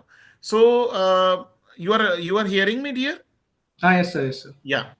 See, whenever we all know that during Diwali or during Durga Puja or any kind of puja which is quite related to water and all. So other celebration in India. So they present unique challenges for wastewater treatment management treatment plants. Okay.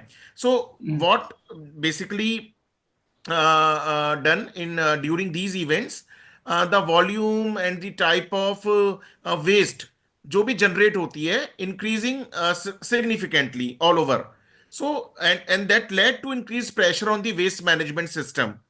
So can you suggest that how can waste treatment plants be made more effective in dealing with the waste generated during these festival like Durga Puja, like Diwali Puja, and what kind of a strategy should be implemented in cities where such spikes are very common? Like if we talk about Durga Puja, so these tendencies are very common in Calcutta, nearby Hooghly River. Are you getting what I'm trying to say to Yes, you? yes, yes, yes. Yeah. So this is my submission to you that what kind of strategy should be there in order to implement yes, this is a kind of waste management water treatment plant, and such kind of plant can be used in such kind of cities where this problem is very common. So do you think anything about it? So actually, my prototype is developed based on the industrial sector, sir. Basically I'm focusing on industries because my project is about removing only the contaminated metals or any kind of waste like related to industries. Because most of the sewage waters are basically But I filled with think the stuff. you should also take some kind of, because you are into process of protocol preparing and all, and Yes, sir. your institution will definitely give some funding to you for better unicorn of this prototype. So this is my humble submission to you that you should take some feedback from the society in order to improvise your this mechanism also. That what kind of waste management system could be there after the festival. So you should gather some feedback from the community and you should identify some shortcomings or improvements that can be made for the future project for you. And definitely your prototype, I wish that your prototype will definitely be a unicorn one day, and this will definitely help in continuously improving waste management system or for such kind of festivals and all. So this is my submission. You should incorporate such kind of things in your prototype also. Sure, sir. Thank you, sir. Yogesh, if you could please conclude because too much time Okay, been ma'am. Okay, allotted ma'am. to you. I'm just going to the uses and then Sir, go to the applications, conclusion, please. We have lot who are waiting for their presentations. 4 and to then I 5 conclude minutes my. is what we please. Okay, We ma'am. Then I respect your can. research. Okay, ma'am. Okay, ma'am. Then I conclude by saying that it is possible to integrate all the sensors in a single microcontroller only if we are using the correct coding, testing, and also the signal processing. So I'm just in the making of using this kind of only 4 integrated sensors I'm using DHT22. I'm in the process of doing all these 6 sensors integrated to a microcontroller for industrial purpose. That's all my prototype, ma'am. Thank you. Thank you, Megesh sir. Thank you so much. Ravi sir, if we may proceed, Thank please. you, Mogosh. Lots of blessings to you. Thank you. Mr. Naga, Mr. Naga Parinitha, Mr. Naga Parinitha, yeah, Miss Naga Parinitha. Okay, please unmute Miss Naga Parinitha Shrivalli. She is a student from Hyderabad. Can you hear me? Yes, please start. Good morning. Ma'am, what is your serial serial number? 44. 44. Yeah. Good morning, everyone. My name is Nagaparinita Sirivella, and today I'm going to present about a study on the perspectives and the awareness of the investors in forex trading.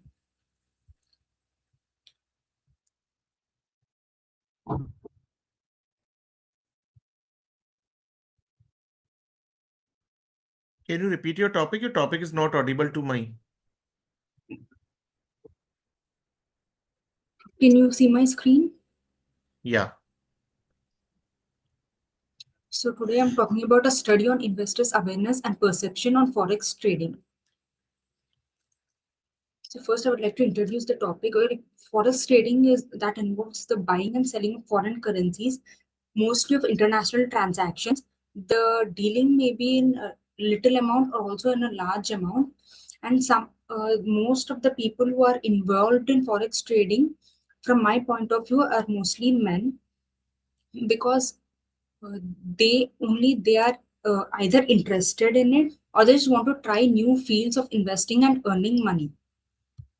I've conducted my objectives of study are to assess various variables involved in governing the forex trading and also to examine various forex services offered by various apps, different kinds of websites, and also a few brokerage firms which are available online and also physically in India. And also, I want to analyze customer perception on various financial products offered by these firms, websites, and apps. So my resource methodology is I've took a sample of around 140 individuals from different parts of the world. Like if they are interested in doing a forex trading, or if they're not interested, then why are they not interested? What is stopping them from doing it? Or what are the other challenges they are facing while doing the forex trading? So these are the few literature review I've collected, in which it shows different algorithms and also different technical you can say different techniques that are used, or also some technologies that are used to make forex trading easy to the traders, and also some to get awareness of it. These are different types of forex markets. One is spot market, which is that you can sell or buy the trading then and there, and also in the forward and future markets you buy or sell in that point of time, but at a price which is in the future or afterwards, in after date, post date, you can also see. These are the different factors that affect the forex trading. Some of the internal factors are traders' knowledge. Some people don't have much knowledge to it, or some have very much knowledge. So the how much knowledge a person is having depends the how they're trading. The one is global insights, financial literacy, and even some brokers charge a lot and some brokers less, and sometimes even the forex brokers don't have proper knowledge about what forex trading has to be done. So these are the main internal factors. And coming to the external factors, this few which I have assessed are global markets, because the global market depends on the economic, so they're interrelated, and even the geopolitical conflict, because if there is a conflict between two countries or some in their uh, markets, then the interest rates and everything will affect it. So external factors are mostly interrelated. Rupali ma'am, since this topic, I am a PhD in finance, very related to my own study. I have a very simple question to you, since you're presenting it very well. Yeah. These key factors, like what are the key factors that would really influence the investors' awareness and perception of the forex trading? And how do these factors impact their investment decision? Actually, in the internal factors, the knowledge is some people don't even know what forex trading is. But yet they're doing it. Yeah, they want to try it out. They don't know what happens in it or what exactly they have to do in it, but they want to try different methods. Making money easy. Yeah. Easy money. Yeah. Everyone wants to make money. Most of how the does it people. affect their investment decisions, ma'am? You've done a lovely survey, but have you thought on the fact that people blindly in India are investing in forex trading, right? Because they get more money. But that should not be the investment decision. What is Yes, the positive outcome of your research? My positive outcome is there should be some awareness programs, and we can get most of the information on how to trade online itself, but people are not taking time to go through it or read so that they know what exactly to do. They don't You can educate have themselves. My friend told me, my cousin told me, I'm doing it. Yeah. Okay, Most and of the Naga? people are like that, and some Naga? are like interested, they have a little bit knowledge, but they even have that something will go wrong or some drawbacks they are facing, instead of either less money or about the risk. Many people are afraid of the risk that is involved in it. Rupali, I must say this. You have an excellent literature review. You look studied. Thank you. I just wanted to know that. Naga, I would like You to can add on one proceed. more point. Yeah. Naga, are you hearing me? Yes. So I would like to add on one more point, because your study is quite related to forex market. So we all have seen the condition of COVID-19 pandemic. We all know, Yes. and Yes. it has definitely affected the global forex market. Yeah. ठीक है? So tell me, can you provide any example of currency movement when pandemic was there, like US dollar or Japanese yen, or what kind of currency crisis market? Any changes in currency market, Yes, or there what is. kind of government intervention was there during COVID-19 pandemic that affected the forex market? So can you give any example of, because Actually, of I don't literature review is exactly know really how the government affected the forex trading, but there is a downfall in the market rate because people mostly are getting jobless, or they are getting laid off. So the economy has decreased a lot because of it. So the value of the currency also decreased with it. So that affected, but what the government has impact directly, I have no idea. I'm sorry for that. ठीक है. Okay.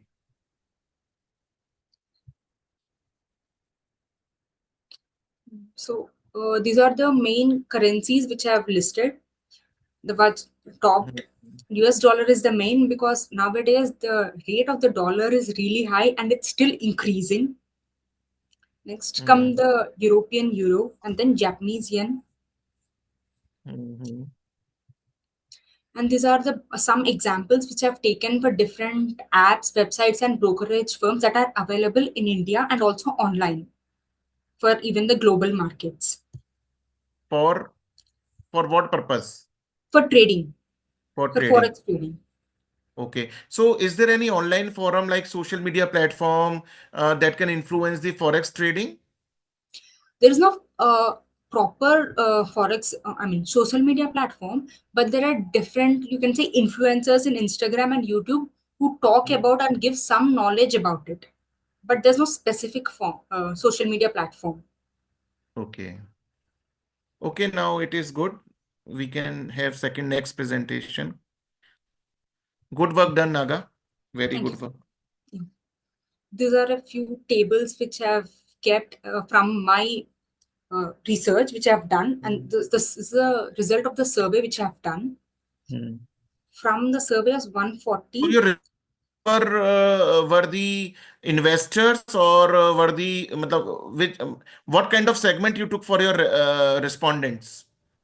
I've took both who are trading, but very less people are trading. So I've taken the response of those people who are not trading but are interested in doing it. Acha. Okay. I think Ravi sir, now it is clear to us.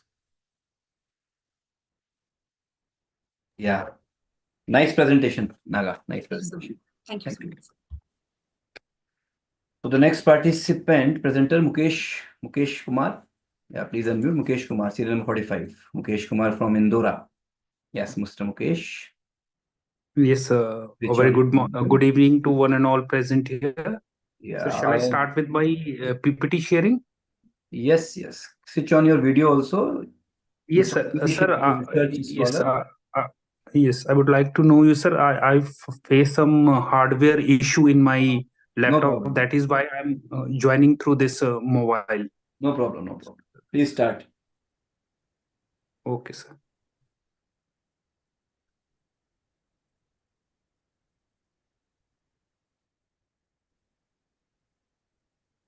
So just 10 seconds. My presentation is ready for the screen share, sir.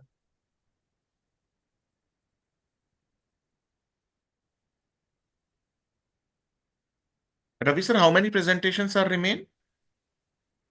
Sir, I think still 10 or 15 presenters are there. So I think we should give them 3 minutes now. Okay. Yeah. So Mr. Mukesh, are you going to share your PPT or what happened? Yes, sir. Definitely, sir. I request you to do it a little bit fast. Yes, sir. Sir, my PPT was ready, but due to the hardware issue, I cannot. So sir, you can. Yes, sir. Now ready, sir. Now ready, sir. No, but we cannot see. Yes, sir. Wait for a second. Or should I invite next? Okay, yeah. You are doing from mobile. Yes, sir. Yes, sir. Next Is it visible, participant, sir? Nilim, get ready. Yeah, it's visible. Sir, Yes, yes, sir. A very good evening to one and all present here, respected dignitaries. My presentation or research paper and the topic is Artificial Intelligence in Financial Services, Advancing Risk Mitigations and Fraud Detections. So I'm starting with the overview of artificial intelligence. Artificial intelligence, according to the father of artificial intelligence, the science and engineering of making intelligent machines, known as artificial intelligence, and it has been more popular and widespread in the recent era of advanced technology. Artificial intelligence has the potential to completely transform many type of businesses and sectors with its seamless benefits. So financial service sector, which is an essential segment of financial system, and it is the foundation of modern economy. And financial service, we consider the service that include banking, credit, insurance, payments, and wealth management, provided to support economic activities like saving and investment process. Whereas risk and fraud management is concerned, the effect of uncertainty on objective is risk and how to coordinate activity to direct and control an organization with regard to risk is the management of a risk. And fraud management is a continuous process involving the detection, preventions, and response to fraudulent activity through the use of technology, data analysis, and risk based policies in the management.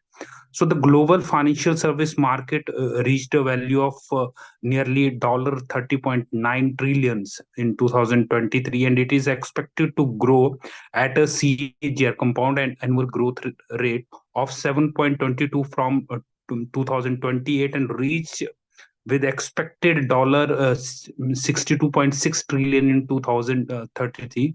This show a very positive growth in the use in the global financial market. So, as far as my objective of the study is concerned, to explore various artificial intelligence techniques applied in detecting fraudulent activities and mitigating risk, to evaluate the effectiveness of AI-based risk mitigation strategies compared to traditional approaches, and the last one, to identify the role of artificial intelligence in increasing, enhancing fraud detection mechanisms and risk management in the financial institutions. Artificial intelligence driven fraud detection techniques. I'm going to discuss with you the fraud detection techniques that is possible through the use of artificial intelligence. The first one is supervised and unsupervised learning in artificial intelligence fraud detections, which helps in detecting fraud in supervising learning, where models are trained on historical transaction data that has been labeled as either fraudulent or unsupervised learning. By contrast, proves particularly valuable in the scenario where labeled data is not available. These models search for anomalies or deviations from the normal behavior. They may signal fraudulent activity. The second one is neural networks and deep learning.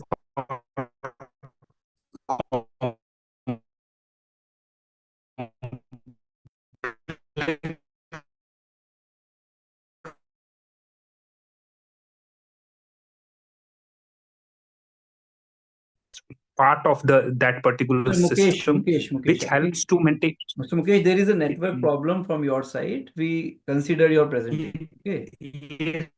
Don't worry. We considered your presentation. Thank you. Yeah, Mr. Nilim, serial number 51. Mr. Nilim, please unmute. Mr. Nilim. Yes, sir. Good evening. This is Nilim. Miss Nilim. I'm sorry. Okay. So, Miss Nilim, research scholar from Central University of Haryana. Yes, sir. May I audible to you all? Yeah. You are not visible, but. Okay, sir. Sir, my screen is visible to you all? Okay, your screen is visible, but we are unable to see you. But okay, you can start. No problem. Okay, sir. So, good evening, everyone. My presentation topic is charting the digital retail evolution, a bibliometric analysis of e-commerce and consumer behavior insights. So presented by me, Nilim, under the supervision of Dr. Ravinder Kaur with co-author Dr. Suesh Mishra.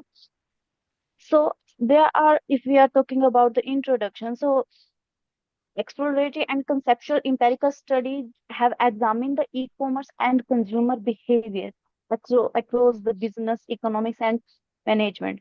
There are some, after that, there are lack of comprehensive mapping of research in this field if we are talking about e-commerce and consumer behavior. And if we are talking about aim of the study, its aim is to identify the trend and synthesize the knowledge.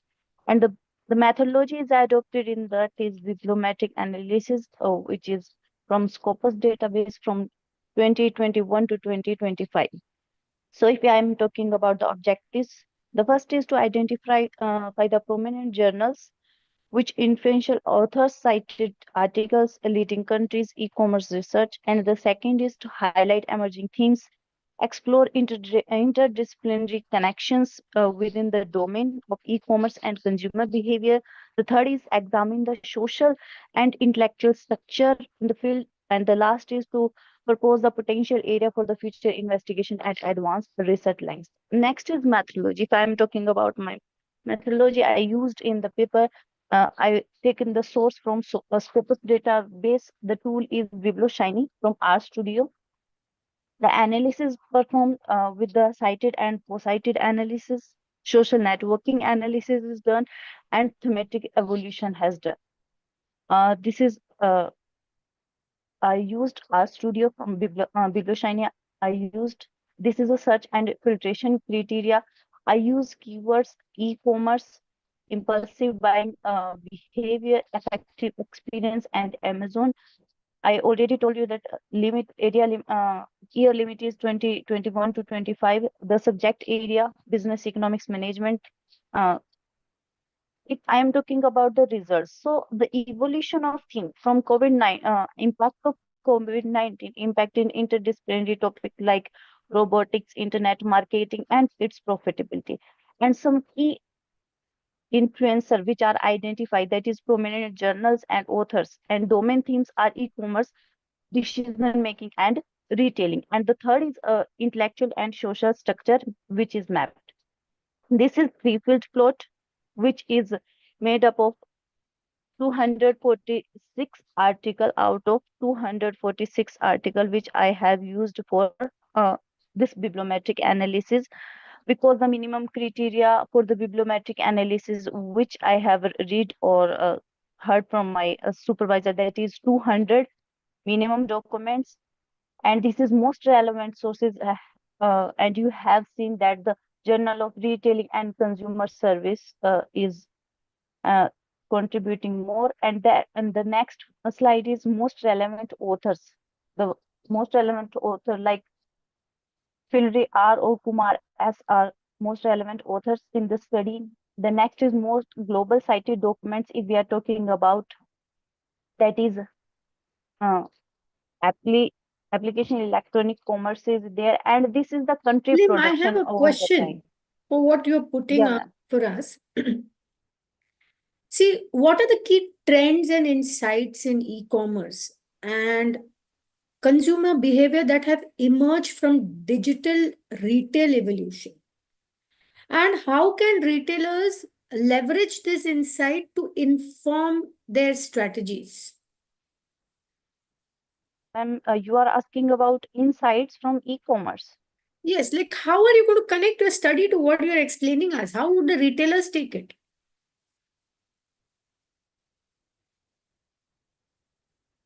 Okay, ma'am.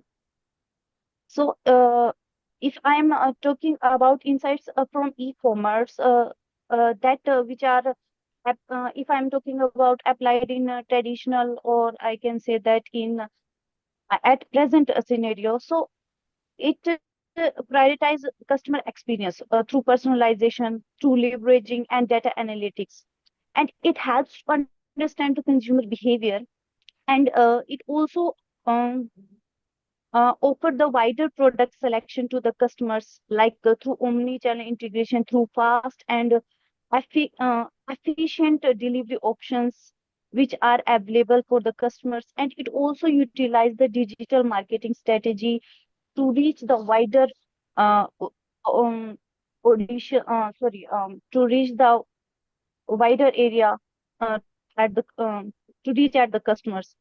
So this is a basically used in this. Also, the basically the specific insight, if I am talking about that, is like customer centric approach they have used, omni-channel strategy adopted, and product variety and customization are included in this. About impressive shopping experience through AR and VR.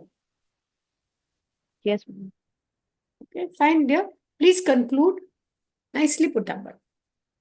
This is, ma'am, this is a country production over the time. So have you seen the first, which is the highest show, that is the maximum contribution by USA, 123 articles. Then second is China, 107. Third is India up to 2024, that is 101 in this field. And the United Kingdom, that is by 2025 is 36 articles, and by Spain it is 27 articles. And this is a word cloud that you have seen that maximum contribution at present, like I said, that is by electronic commerce or artificial intelligence, or now I think this is the time for metaverse. And this is a trending topics which I have concluded from these data. And this is a co-occurrence network, and already you have seen electronic commerce, and this is a thematic map. From this we can take some insights for the future research, that they are basic themes like retailing, consumption, buying behavior, decision making. Then 4 themes are there, like niche themes or emerging declining themes. So there are some themes, so like consumers, or I can say that the research scholars for business. This is helpful for businessmen as well, so they can take insights from this. And this is a if I'm talking about the discussion, so it's a fifth from focus point post-COVID, after post-COVID. A greater emphasize the digital transformation with the help of game theory, exploring consumer decision.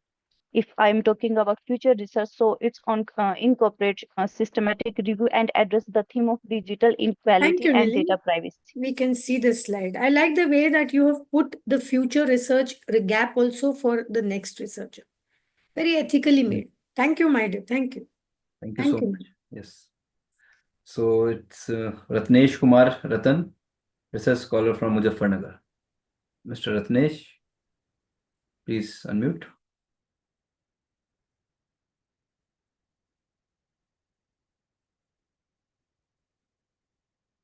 Ratnesh, Yes, sir.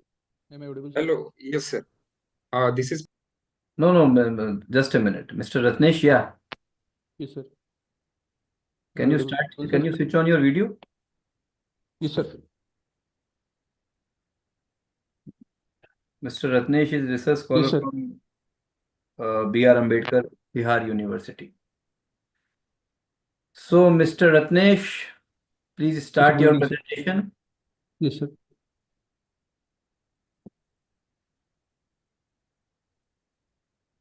I request everyone to get ready with your presentations, PPT. Yes, Mr. Ratnesh, start. We can see your PPT. Good evening, everyone. My name is Ratnesh. I am currently a research scholar at the University Department of Commerce and Management, Dr. B.R. Ambedkar, Bihar University, Muzaffarpur. My topic is Artificial Intelligence Derivative Advantages E-commerce. Artificial intelligence has played a very important and key role around the e-commerce. It has helped in enhancing the customer's experience. It has also provided the supports to the customers. It also helped in dynamic pricing and optimizations. See, today we are living in the era where the artificial intelligence is must, and it is very important to keep a side along with us.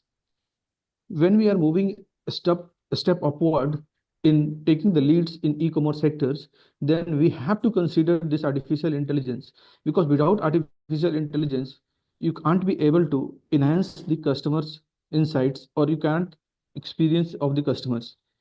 Even the AI has integrated itself with the e-commerce. See, e-commerce was not basically designed to help the e-commerce sectors, but when the people started realizing the importance of artificial intelligence, then they started putting them along with the side of the e-commerce.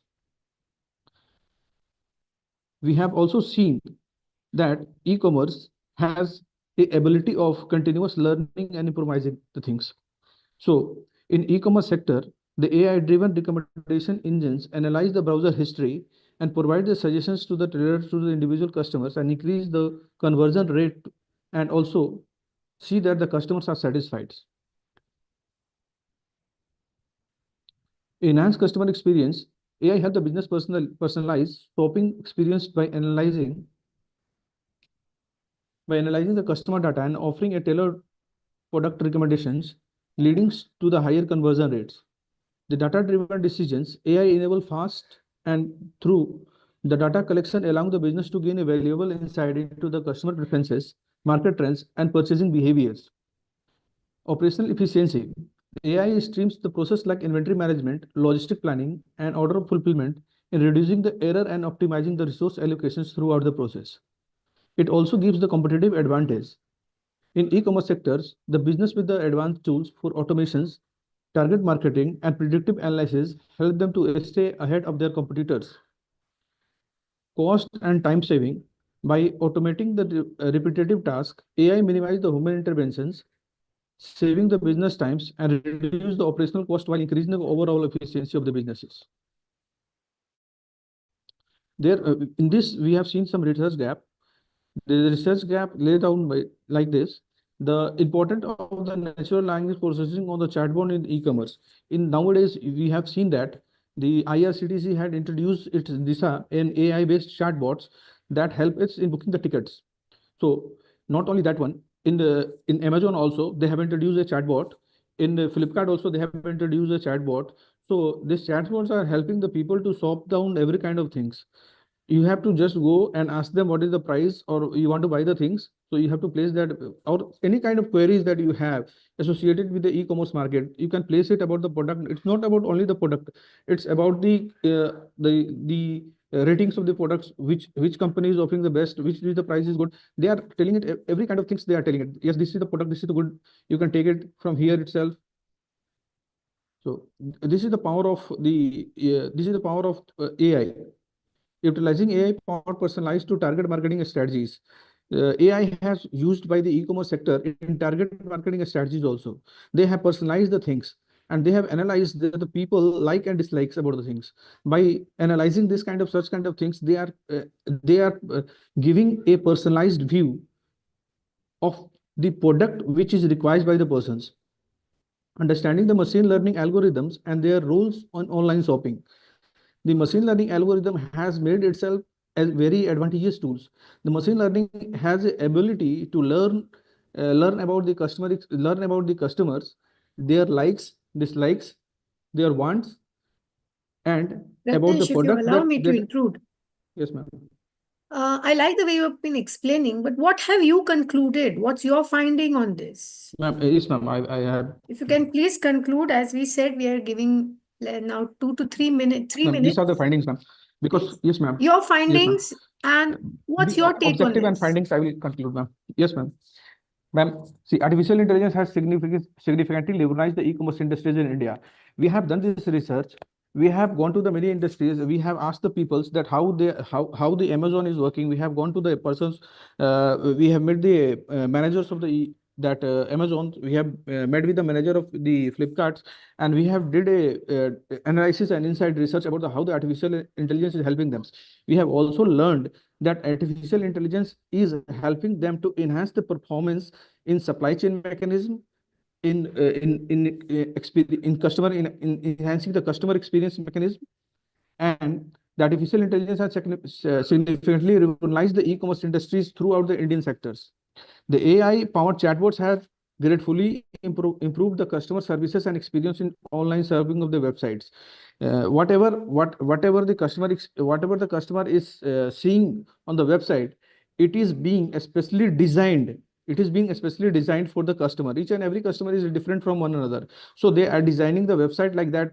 So suppose that it is a female, then they are placing the female type of object at the beginning of that kind of thing. If it is a male, then some certain kinds of male projected objects. Female is there means that Madam, whatever if the you liking. permit, can I ask one question? I think presentation is Go quite ahead, good. Sachin. Go Yeah, ahead. yeah. Ratnesh sir. Yes, sir. Yes, ma'am. Yes, sir. Ratnesh Yes, sir. sir. Yes, sir. Yeah, your presentation is very good, no doubt. You have done a fantastic job. So, is there any example wherein, by using such kind of artificial intelligence techniques, any example that any business venture or any business have improved their customer retention strategy? Are you getting that? Yes, suppose I can give any example in which I have applied AI driven loyalty program, कि मैंने अपने customer को ये reward दिया है based on their shopping behaviour. कुछ ऐसी चीजें आपने अपनी रिसर्च में पाई? Nowadays, Yeah. Nowadays, see, this AI concept is totally new for the each and every e-commerce sector. They are trying to analyze the entire data of the e-commerce. Whatever the data they are getting it, they are trying to analyze. Suppose that whatever the chatbots, if the end-to-end customer interaction is not there, Yeah. One more thing, I got your point. I got your point. One more thing I saw when you were presenting, you have included a word that is supply chain. ठीक है Yes, ना? sir. Yeah. So, whenever we talk about supply chain management, there is a delivery route in every e-commerce business. Yes, Are sir. you Yes, sir. getting this point? Yes, There is sir. a delivery route, there is a logistic in every e-commerce business. Yes, sir. So, if we are using AI in such kind of business ventures, so how AI is used in optimizing such kind of logistic and delivery routes in any type of e-commerce business? Can you provide any Yes, sir. hypothetical condition? Yes, sir. They have implemented just in time. JIT they have implemented with the help of the AI. Suppose that my vehicle is moving around any kind of places. I have one vehicle that is collecting the entire that package. So that package is moving, and that they have implemented the JIT system over there. So wherever the truck is moving, they are showing that this is the place where the truck is moving. And AI is analyzing that is there any package that has been not been delivered or that need to be delivered through this out of the route. So so that AI is helping them in deriving the package, and it is like it is helping them to get that package on the truck, and it is also trying to get that package on the tracking that package on the real time. Okay, good. Thank you, Madam, Ratnesh sir. I think we should move on to the next researcher. Very well done, Ratnesh sir. Very nicely put up. But because of the constraint of the time, don't misunderstand us. Let us go ahead. We have few more to take care of. You already exceeded the time. Thank you. Thank you. Yeah, thank you so much. Kindly stick to the main slides, participants, please. Next participant, 57, Priyanka. Priyanka M. Please unmute. Miss Priyanka. Priyanka.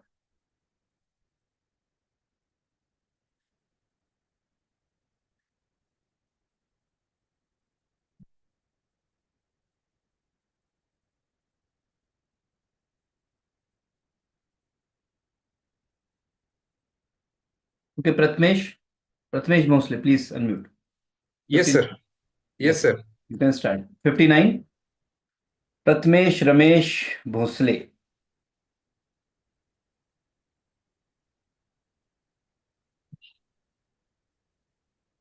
Good evening, everyone. Am I audible and visible? Yes. Yes, sir. Sir, today I am presenting on a topic of law and artificial intelligence. Actually, this is very vast topic, and I am restricting myself to the legal profession in use of artificial intelligence in legal profession. Basically, we as a lawyer, we are using this artificial intelligence since long. we are doing heavy researches as we are 24/7 researchers, and we are researching on various laws, various case laws, and various data which is required to represent our litigants. See, this artificial intelligence is anticipated to great increase in the productivity of lawyers. It saves time, and especially it provides the automation on repetitive but essential tasks, such as documentation and finding out the case laws in various streams. So, moving towards the important part, what are the benefits of artificial intelligence in legal field? There is, I must say that there is qualitative work within a limited time, because artificial intelligence software can produce error-free work to the individual, and it that work will be within a very less time, which actual lawyer or any researcher will consume to work on a specific case. Another important aspect of artificial intelligence in legal documentation. As a lawyer, I see that we do heavy drafting, document review, legal research, proofreading, for which we took too much time. And on that particular work, we represent our client it takes delay, or it takes time to represent our client in front of the court. So artificial intelligence help us by way of drafting, by way of proofreading, by way of document reviewing. It improves the quality of legal work. See, we as a lawyers, we do qualitative work, but it helps us to pinpoint important case laws, important legal provisions, into important rules, which has to be shown in a pleading to represent our client very neatly. There are certain challenges to implement AI in legal field. Most of the time we see that there are certain challenges in artificial intelligence, just because it is a growing and developing field. There are certain occasions it provided the generation of false, fake, and fabricated data. I can give some examples to explain this. One of the Michelle Cohen, Sir, who can you is please who proceed was further? Donald We Trump's. can avoid the examples. Yes, ma'am. Huh? Don't misunderstand us, sir. Ma'am, these are the case laws which are very important. Sorry, ma'am. So Pratmesh, These if are you the don't case mind, laws which are. Pratmesh, Yes, if you ma'am. don't Yes, sir. mind, Yes, because you are showing yes, some sir. example, we can conclude your presentation over here by asking some questions. Can I ask? Yes, yes, please, sir, please. Yeah. Because you are a lawyer, I think, and you have taken a Yes, very good yes, sir. topic, that is AI and its use in legal proceedings. है ना? That what kind of Yes, sir. use of Yes, AI yes. should be there in legal prediction and all. Whenever See. yeah. Yes, sir. Yes, sir. Please Yeah. go on. So we all know that AI is very, very helpful in predictive analytics. And because whenever I do any kind of research, I use such kind of technique, predictive Yes, sir. analytics and all. So such Yes. technique can also be used in legal cases analysis.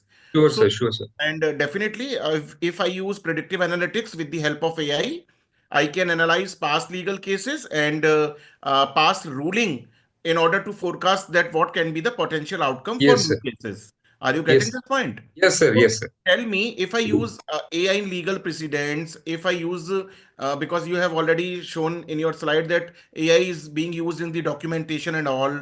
So if AI is being used in case fact, AI is being used in judges ruling, in lawyers strategy, or suppose if I use as a lawyer, I use AI so that I can make educated guesses that how a particular case might proceed or be decided. So is there any firm, real firm, legal firm, which are using such kind of AI techniques in order to advise their clients more effectively? Sir, I don't know about any firm which is using this kind of technique to predict certain outcomes of judicial cadre or outcomes of the professionals. See, the AI, artificial intelligence, these works under a algorithm. But our legal field has evolved from law is command of sovereign to law is social phenomenon.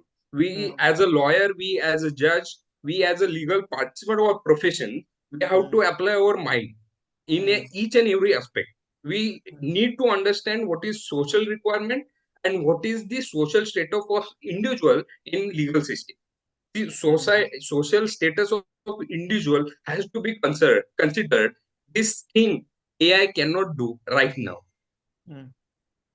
Okay, so So I don't think there will be a firm which predict bios outcomes. study, I could realize that definitely, if AI is concerned, definitely AI is being handled properly while maintaining any type of cases, whether it is fraud case or any commercial case. Is it? Yes, there are certain cases can be handled by the use of artificial intelligence, such as fabrication of notes, such as fabrication of documents or banking frauds, any other frauds which are related to the documents. AI can be helpful, or it can provide a greater help in investigation process. Suppose you are a judge, you are a jury. So Yes. definitely with the help of AI, you can quickly scan thousands of similar fraud cases, and Yes. you can have a chance for taking decision that whether this, if I suppose if I take this decision, so this chance will be of success for their case or will be a failure. So AI will definitely be a boon in such Yes. kind of decisions and all. Is it Sir, actually, I will interrupt and I will give my opinion regarding this. As a judge, when I am considering about the artificial intelligence, while applying my judicial mind, there is certain procedure laid down by the certain courts, and beyond that procedure, I cannot go. So judiciary will has to take some time and work on AI thing. Definitely, natural And justice then would only be then, there. as you Natural said, that justice this would be will. there. But if AI is Yes, being sir. implemented in similar type of Yes, sir. cases, Yes. so lawyer might tailor such kind of arguments accordingly in order to have better understanding of their cases. Sure, sir. Sure. Dr. Sachin, I Yeah. think we should give only 3 minutes to them now. Thank you. Otherwise, it will take Thank you, to, sir. Thank you very much. Thank you 10 very much. p.m. But topics are very good, sir. I know. Today all the presentations are really wonderful, sir. Very good I topics can they also have see selected. every presenter is really wonderful, but we have some limitations. So, okay. So thank you, Latika ma'am. Thank you, Modi sir. Thank you, Thank Sachin sir. Thank you very much. Thank you. Yeah, Vanshika Mahajan. Yes, serial number 58. Vanshika Mahajan. Sir, I think other rest scholars, can we please request you all to present only for 3 minutes, as our Dr. Modi sir said, please Yes, come yes, to the main slides. we should give only 3 No, minutes. we are overdone with our time. It's 8:30. Yeah. We had to wind up at 8:30 basically.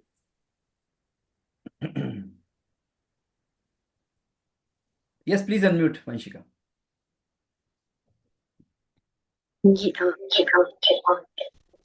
Your voice is echoing. So please don't log in with 2 devices. One device unmute. And where is your other? Yeah, please unmute. Unmute the other device. Yeah. Yes, sir. Am I audible to you now? Yes. Now you can start. Just sharing the screen. Sir, I hope my screen is visible to you. It is visible. Now it is, your PPT is also visible. Yeah, Yes. okay. Thank Yeah. you, sir.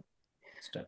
Okay, so a very good evening to all, one and all present over here. Today, I, Vanshika Mahajan, student of IITM College, Janakpuri, third year BBA, would like to present a research paper on the topic Artificial Intelligence and the Future of Economic Impact and the Competitive Strategies. On the behalf of my esteemed faculty members, Ms. Preeti ma'am and Ms. Sunena ma'am, so let's start with the introduction first. Artificial intelligence, the basic, refers to the stimulation of the human intelligence in machines that are programmed that can think, learn, and make the decisions. It has become a key component of the innovations in many different industries since the recent years. Also, the capacity to stimulate human intelligence and instantly process enormous volumes of the data that has revolutionized and commercial procedures. The key features include machine learning, natural language processing, computer vision, decision making, and the automation. Further, coming up to the AI in business, the role of AI in business, the big business are no longer the only ones adopting AI. The small and medium sized business are also using the AI powered solutions to maintain their competitiveness in the market, and that is changing quickly and revolutionizing quickly. Also, this study explores the various uses of AI in business, how it affects decision making, and the difficulties that organization counter when incorporating these technologies. Coming up to the objectives that AI in business can perform, the basic objective that AI is being used in the business is to investigate. The next is to assess the AI's advantages over the disadvantages for any corporate operations. Also, to overcome the obstacles in any business application, or we can say application of AI. To Chika, if examine. you allow me to ask, okay, we have seen what slides, we have gauged what you're trying to explain. What's your finding in this? What new have you brought to the table? Yeah, ma'am, I have just analyzed, I'm just contributing towards my conclusion and future scope for AI in business. I do see that business must strike a balance between the innovation and the accountability. Even though AI is the workplace that has numerous of potential for development, business can maximize the AI benefits by integrating technology into operations. Also, it can use the personalized customer experiences, the identifying potential issues or the opportunities through the predictive analytics. We can also say that business can maximize the benefits of AI by integrating technology into operations, by having the eye towards the ethical use, the data security, and the focus on continuous learning for the future. Nicely put up. Thank you, Vanshika ma'am. Yeah. Udi sir, if you can take the next one. Thank you. Nicely Thank you. put up, dear. Thank you. Yeah, okay.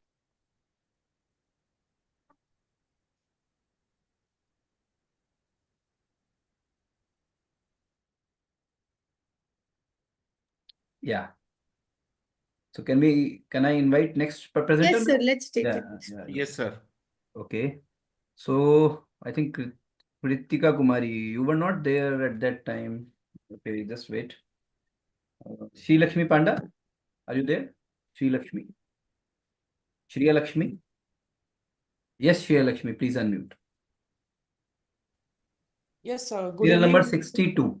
Yes, sir. Good evening, sir. Yeah, good I'm evening. going to present orally.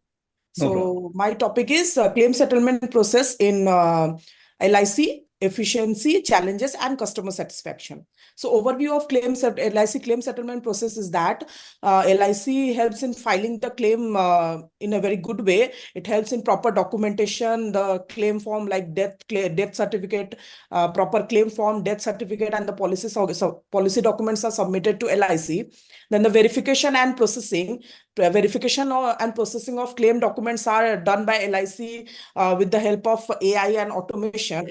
And lastly, there is a payment of claim. Upon the successful verification and processing, the claim amount is disbursed to the designated beneficiary or the policyholder. The payout can be made through bank transfer or check or NEFT, like that. Then the importance of efficient claim settlement, that efficient claim settlement helps in building up the customer confidence. It helps in building up the financial security for the beneficiary as well as the policyholder. And most important is that it helps in building the brand reputation for LIC, showcasing that its commitment towards the customer satisfaction and responsible insurance practices.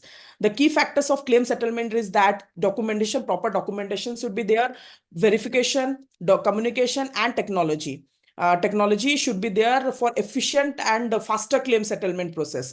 The challenges and the pain points that are faced by the customer in claim settlement process are complex paperwork. First is complex paperwork. There is Lakshmi ma'am, excessive. can I ask you a question? Yeah, sure, ma'am, sure. What's new that you have researched? We know, thank you. I'm glad that you gave us the information about the challenges, the procedure, the documentation.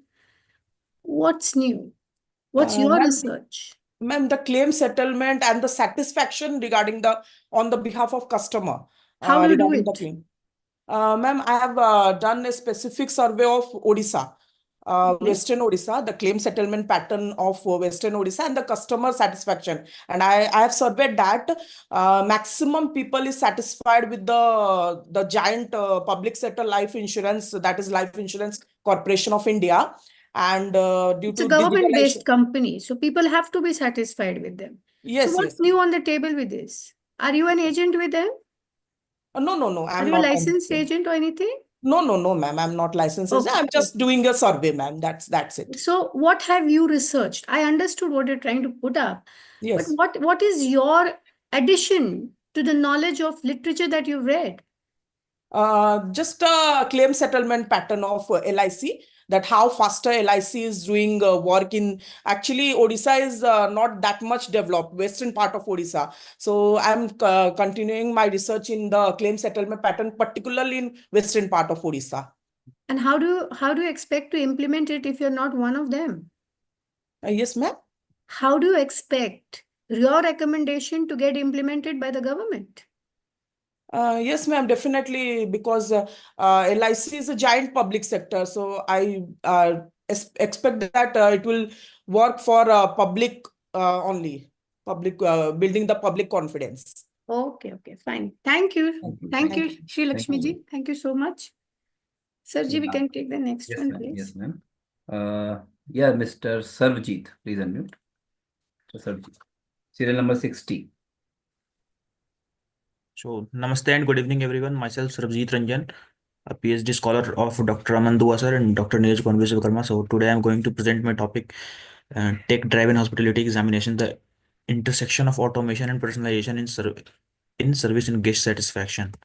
So, in this, I am going to discuss about the digitalization and the role of digitalization and the elements of digitalization in improving the hotels operations and hotels to improve their business as well as to give welfare to the society, means to support sustainable development goal 8 and 9. So these are my summarized form of introduction. So today I'm going to discuss in here. So these are the things, and the objective are, these are my objective: to assess the immediate impact of service quality, employee training, and technological integration, customer satisfaction, examining the meditating function of service quality in correlation between employee training, technology, and customer satisfaction, and analyzes the influence of customer satisfaction on customer loyalty, and examine the contextual significance of sustainability in forming these connections, and offering pragmatic suggestion to the hotel manager that how they can expand their earning as well as to improve the service of their hotels. So Can you run us through your methodology? yes, ma'am. Basically, we use. So this is the study design. We basically focus on service quality, employee training, technological integration, customer loyalty, customer satisfaction, then customer loyalty. And for as this is unexplored section of this hotel, so basically I started with the developing a proposed hypothesize my model. So this is my model, and after that we get in touch with some papers as well as with the 35 expert panel to discuss the models and as well as the questionnaire for that, and we started Your hypothesis? What, ma'am? What was your hypothesis for this study? Ma'am, these are my hypotheses. Service quality positively affect customer satisfaction.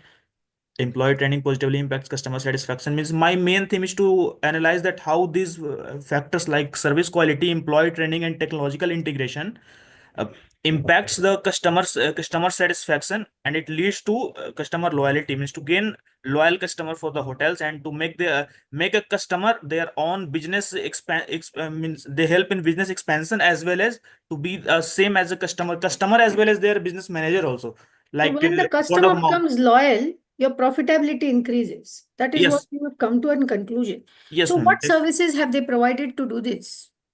Basically in the way of digitalization, they are while discussing with the hotel manager, we get in touch with them, and these are my research data, and these are the results of my analysis. So basically in service quality, they are serving in the way the digitalization quality of digitalization is very low in 3 star and below in Indian hotels, and basically my area for this is That's why I'm choosing 3-star and below hotels in India. That's to improve their service quality also, because the 4-star and 5-star are using very much digitalization in their work. Sarjeet sir, Huh? then what have you recommended them as a researcher?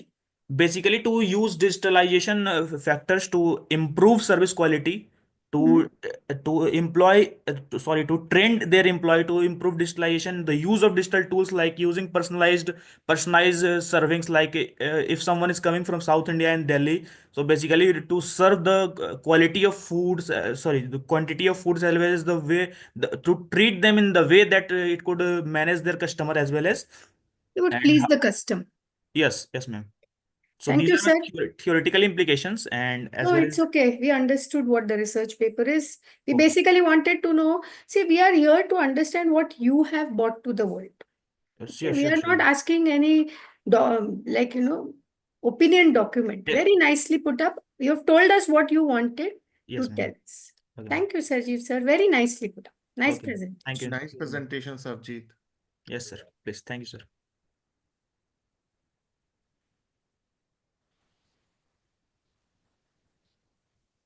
Thank you so much.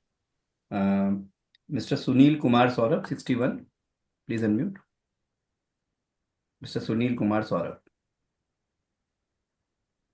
Serial number 61. So many research scholars. Today, faculties are less, research scholars are more. Yeah, very good evening to everyone. Yeah. Dear sir, dear ma'am, myself Sunil Kumar Saurabh, research scholar of Bihar Ambedkar University.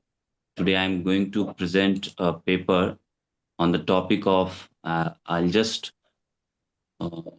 sharing my slide first.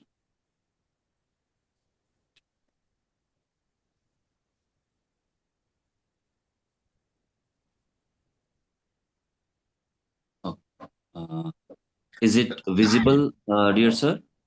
Not yet. You are sharing your screen. Yeah. Done. Okay, thank you so much.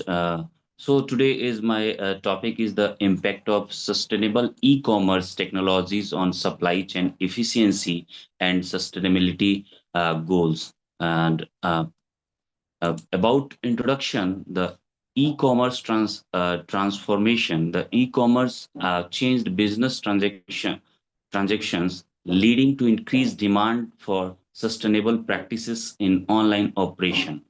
Growing sustainability focus, role of sustainable technologies and reduction of greenhouse gas emission, advanced data analytics for transparency.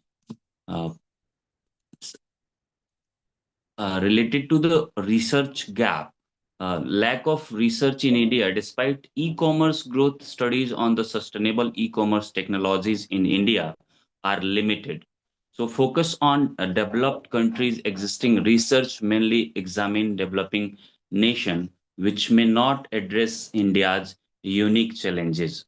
Need for a comprehensive analysis, a detailed study of various sustainable technologies and their impact on the India's supply chain is missing. And then next slide, I'm just here is the research objective. Related to objective of my this particular paper, assessing supply chain efficiency, evaluating how sustainable e-commerce technologies improve logistics, inventory management, and operational cost servicing. Basically, Allow me to intrude. need, Can you take us to your analysis? sure, ma'am.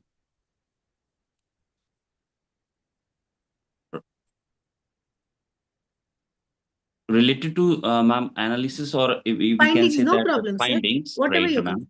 Yeah. So yes, ma'am. So adoption of sustainable e-commerce technologies such as renewable energy, ma'am, powered warehouse like EV vehicles has significantly honored emission is India supply chain industry.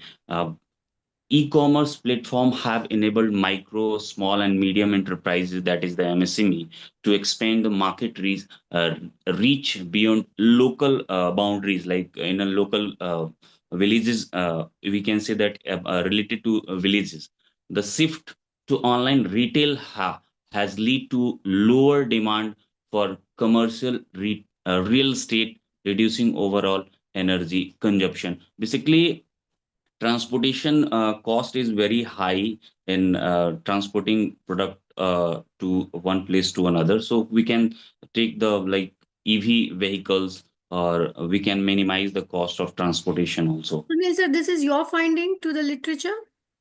Yes, ma'am. Okay, nicely put up. Thank you, Sunil sir. We got the idea of what you're trying to portray here. Thank you so Thank much. you so much, ma'am. It's my pleasure to submit my paper. Thank you so much for giving opportunity. Thank you so much, everyone. Dr. Ravi, yes. Thank you. Thank you, Mr. Sunil Kumar. Thank you. Miss Simran Gautam, 63. Yes, Miss Simran. Please open your video.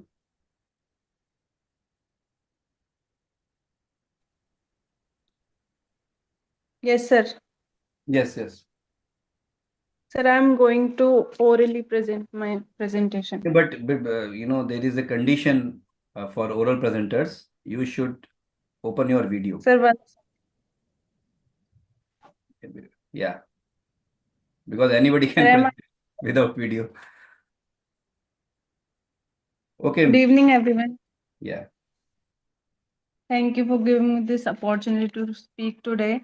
And today, I am Simran Gautam, and I am a research scholar in Lord's University, Albert. Today, I will be discussing on climate change and its impacts. In 2022, Pakistan experienced one of the worst flood in its history, displacing millions. This wasn't an isolated event, it's a part of growing pattern of extreme weather caused by climate change. Climate change refers to the long-term shifts in temperature and weather patterns primarily driven by the human activities such as burning fossil fuels. Example, carbon dioxide levels are at their highest in over 8 lakh years.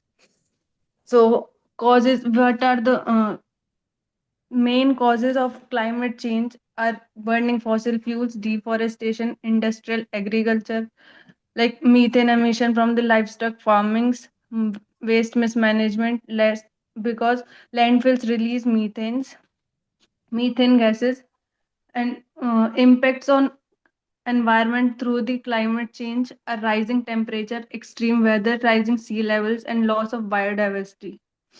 So, Simran And ma'am, impact of how are you going to help the climate change with your research paper? Ma'am, by AI we can overcome this problem also. Okay, anything more you'd like to add to it? Ma'am, by green innovation, green technology innovation, ma'am. Okay. Thank you, Simran ma'am. We know what you're trying to tell us.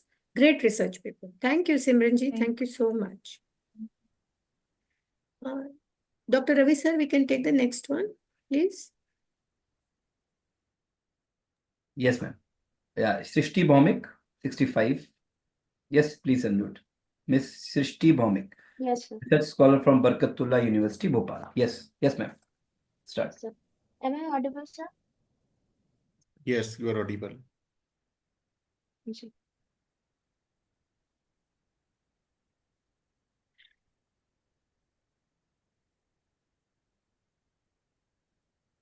So, good evening, everyone.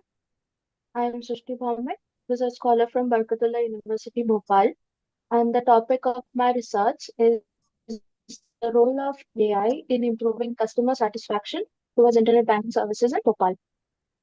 So, as we all know that with the rapid advancement in the AI, the most significantly transformed sectors have been the banking industry. Internet banking as a cornerstone has embraced technology to enhance customer experience to streamline its operations. From personalized finance recommendations and instant issue resolution through chatbots to robust fraud detection system, AI plays a pivotal in improving customer satisfaction.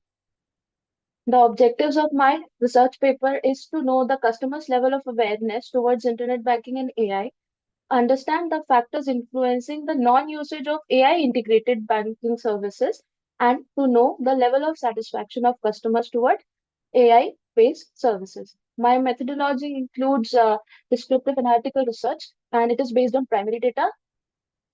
My findings include more than half respondents use AI integrated service belong to the age of 18 to 25, the younger age. Then most of the respondents have been the Rishi, customer of, yes, tell me ma'am. one thing. What Yes, ma'am. benefits can it offer to customers? Ma'am, the AI integrated internet banking services. Yes. Ma'am, so use of chatbots are very essential these days as the banks use AI with them. So if a customer gets any queries, so they can instantly go to a chatbot and ask their query. And instead of waiting in long lines or asking for the customer service over a call, wait for hours, it's better to use a chatbot. But there's one more concern of human interaction these days, as my fourth point is visible. So, lack of human interaction is playing a hesitant role. So, chatbots can be used to address the preliminary inquiries, but human oversight is also required these days. So, ma'am, yeah, AI also production and multiple areas such as speeding the inquiries and all. So AI is really helpful in that. Rishi, very well read. But what's your addition to this research? Yes, ma'am. Ma'am, my addition is I have conducted a primary research.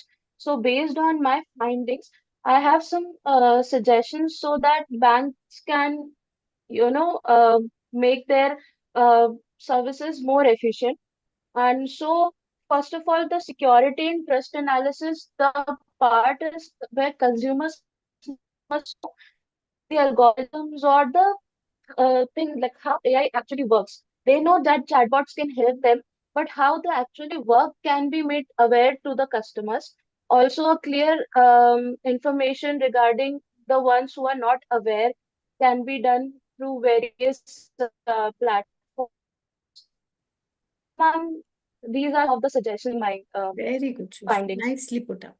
Thank you, Shrishti ma'am. Thank Nice you. to have you. Thank you, ma'am. Thank you so much. Thank you, dear. Dr. Ravi, sir. Yes, ma'am. Thank you, Srishti ma'am. Yes, So ma'am. the next presenter, Shivali, are you there? Shivali Rajput, yes, please unmute. Your screen is not visible. You are not visible, Shivali. Okay, I think some issues from her side. No problem. Those who are unable to present the paper because of the technical issues, they can share the PPT on our mail ID. We will consider it, consider your presentation. We will send your PPT to the chairperson and co-chairperson, and we will consider. Am I right, Dr. Latika and Sachin sir? Yes, sir, surely, no problem. Thank you. Yes, sir.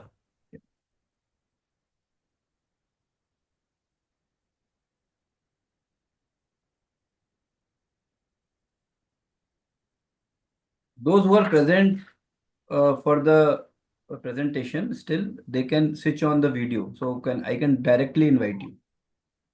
It will be easy for me to recognize. Yeah, Bhavna Mukaria there. Sandeepa K. Yes, Sandeepa. You want to present?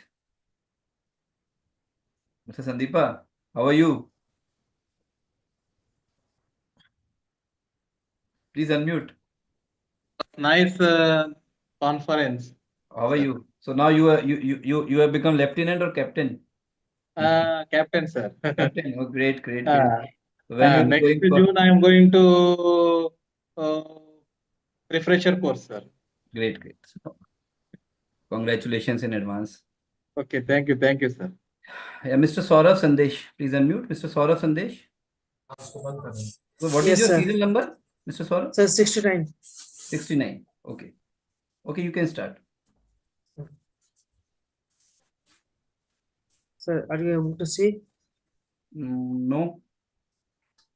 Okay. Please share your PPT. Now are you able to see, sir? Yes, now. You can start. Yes, Saurabh. Okay.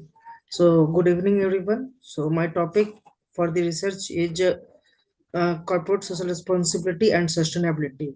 So for the introduction part, we all know that CSR or corporate social responsibility help the business organizations to achieve social, economic, and environmental performances. And as per the Section 135 of the Companies Act 2013, it has been made mandatory. Before the Companies Act 2013, it was discretionary and it was on the beliefs and the mood of the organizations that if they want to invest in CSR or not. Then the provisions for CSR. So it's not like that every organization has to invest in CSR. There are some terms and conditions for that. So first condition is that the organization's net worth should be more than 500 crores. Then their turnover should be more than 1000 crore, and the net profit should be more than 5 crores. Then CSR can contribute to a social sustainable future by prioritizing ethical principles. And in terms of Purvis Ben 2013, it has been described as the sustainability dimensions are environmental, economic, and social. So next, my point is literature review.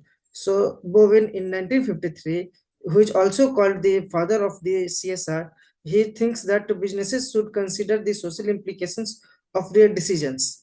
In terms of Carroll, the CSR model aims at implementing CSR practices and activities. And then the Bartlett report defines sustainability as meeting the needs of the present without compromising the ability of future generations to meet their own needs. Mitra and Chatterjee have elaborated on Indian companies' contribution to the Sustainable Development Goals. Upen sir, please run us through the findings. Okay, ma'am. But very beautifully made up PPT. Thank you, Really ma'am. nice, really nice. So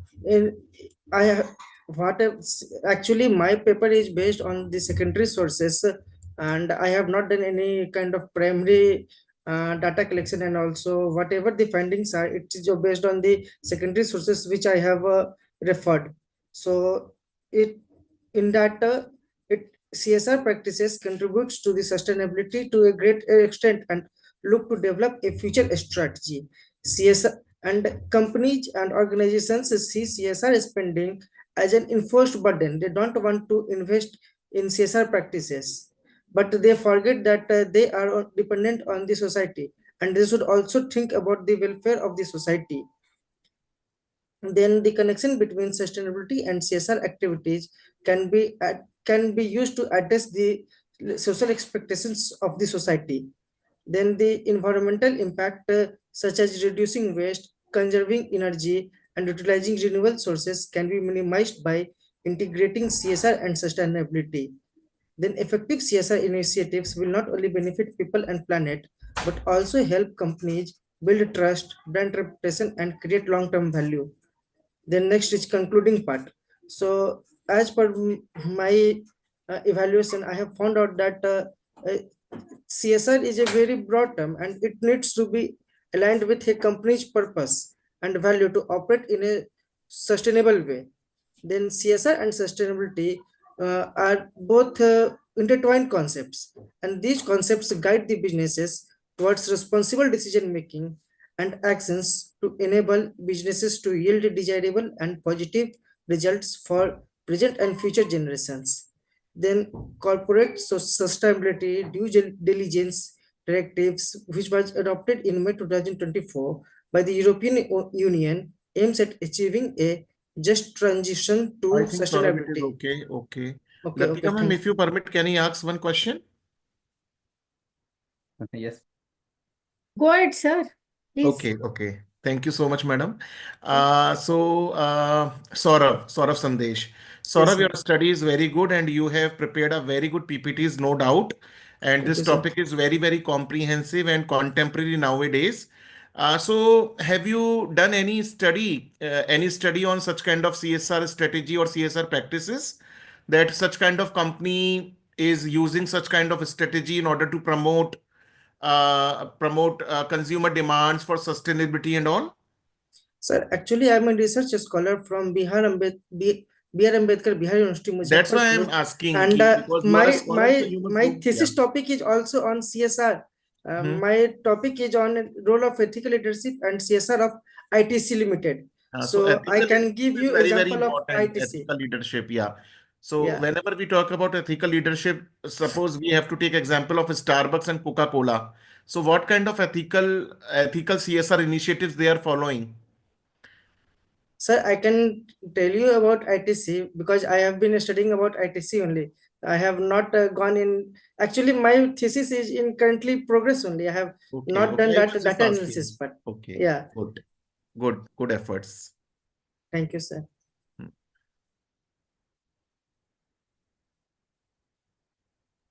Thank you. So, Yeah, maybe, thank you, sir, we thank you. can take the next Yes, one. yes. Thank you, Thank you, ma'am. Saurabh. Thank you. Okay, Devyani Chatterjee, please unmute. Dr. Devyani Chatterjee.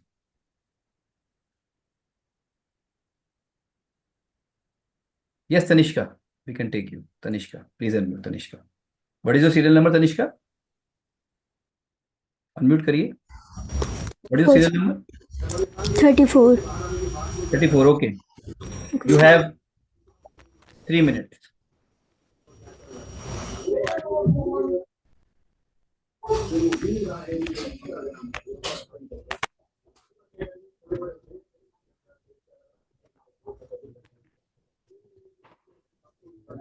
Please switch on your video, participants. Now I can only invite who switch on their video.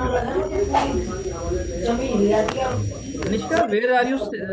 Where are you right now? So much noise is coming.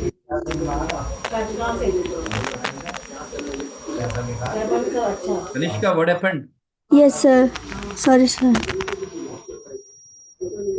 My PPT is visible?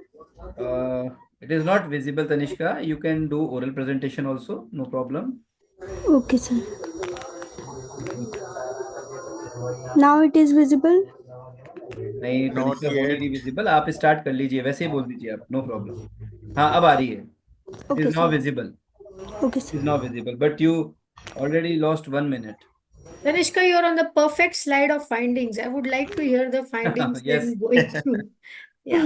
Okay. We are here to know what you have got to the world. Yeah, exactly. Right? Just show your, the main slides, findings and Okay. research methodology to the chairperson and co-chairperson. Okay, sir. This is my research methodology where I used on my research paper relevance for that I have used ANOVA technique. I share you some data which I have collected. The 150 participants that are my consumers, which I have collect data, but I have not put the data on by using the SPSS technique. But this is the word cloud which I have made from the key variables and the key factors from my topic related to my topic, which is the use of my topic is the use of artificial intelligence in transforming ethnic wear through social media, bridging tradition and modernity. Which means in today's era there is lot of use of artificial intelligence, and when I used to relate with my ethnic wear, that the AI has been used. There's a lot of use of ethnic wear, like they see how the ethnic wear has been they looking for the ethnic wear which suits on her as per their perception, the consumer what they prefer in related to their style, but they don't know what. Tanishka, Yes, what ma'am. is your finding to this, dear? Okay, ma'am. What have you found on I'll this? show you. Okay. Just run us through your findings, please. Don't Ma'am, read them. Don't Okay, read ma'am. them. Explain them, please. You're a new I think researcher. Tanishka has developed one model. I think it is her research. Yes, ma'am. That cloud thing you can show, you can explain something new. Third, fourth slide, Tanishka. Show us the cloud that you have developed and explain us your finding. That's it. No, this is not the right one slide. I Cloud make- slide. Yeah, this one, fourth number slide. Yeah. Yeah. These are my key factors, which are FOMO, which means fear of missing out.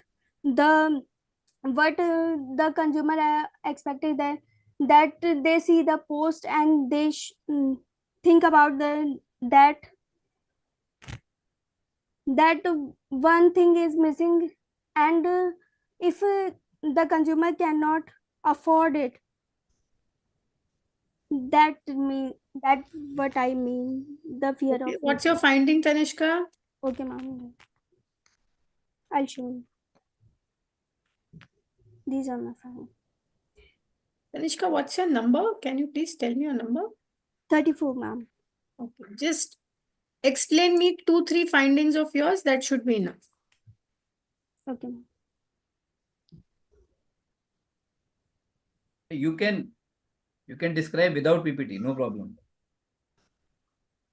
Okay, ma'am. Tell your findings.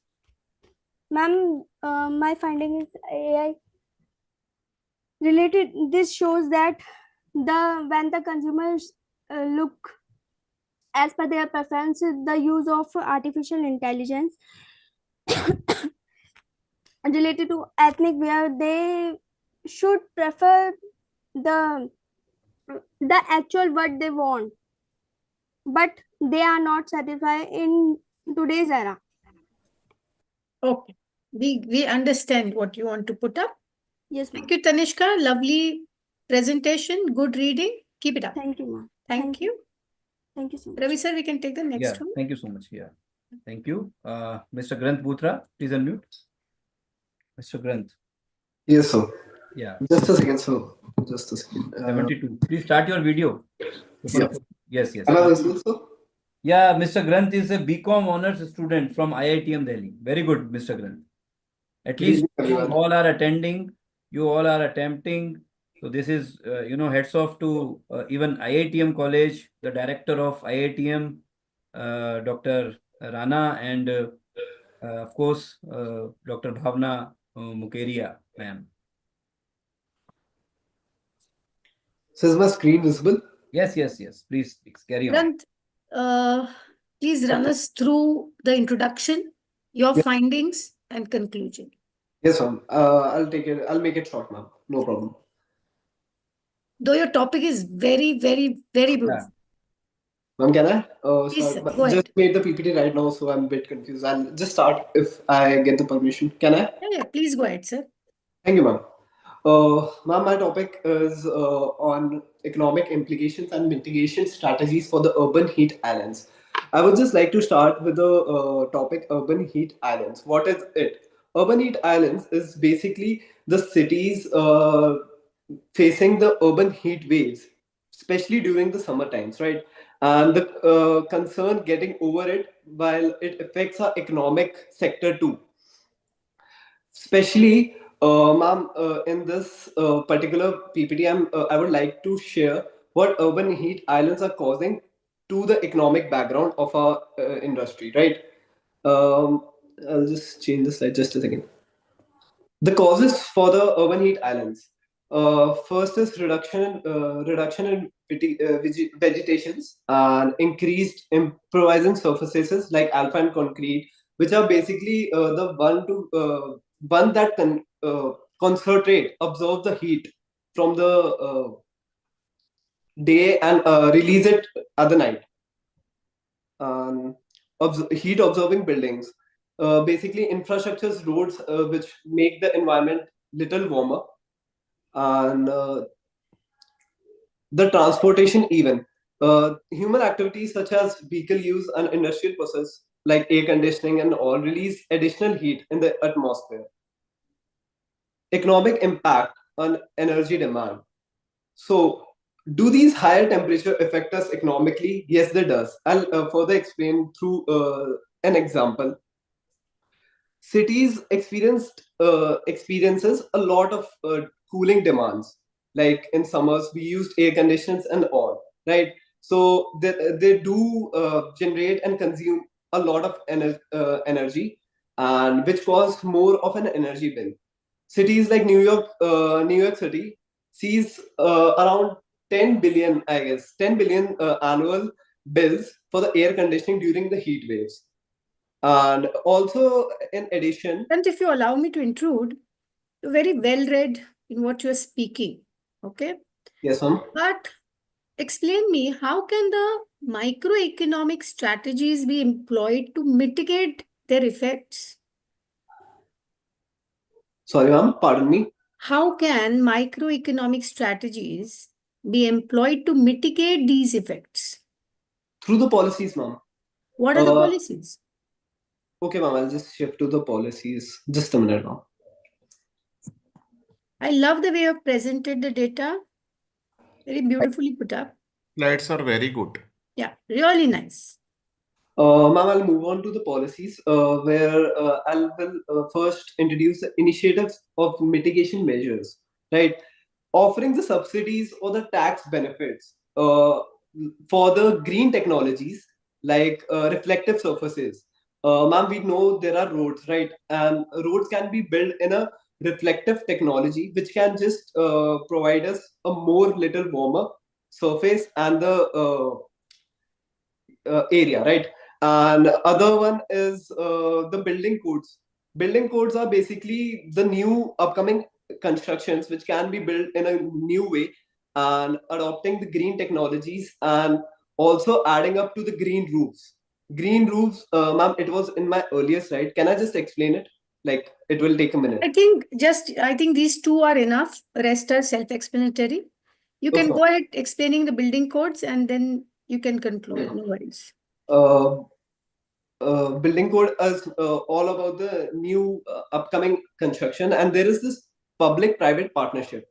The government can also collaborate with the public private entities for the funding to the large sustainable projects and urban projects.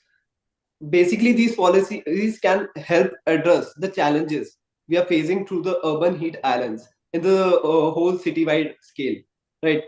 And in the conclusion, I would like to tell that urban heat islands are a sufficient challenge that we are facing, and it can be mitigated with the strategies like urban greenery, green roofs, and cool parliaments, right?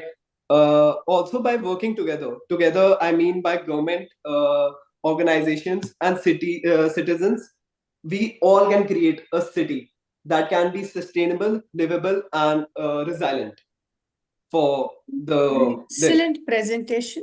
Get and your point of before view. I end, ma'am, I would just like to add up a little question. If we can, if you can, implicate just one solution to this whole problem, what would it would be? Like urban green I roof would give or a 5 hours of lecture being a dean on this.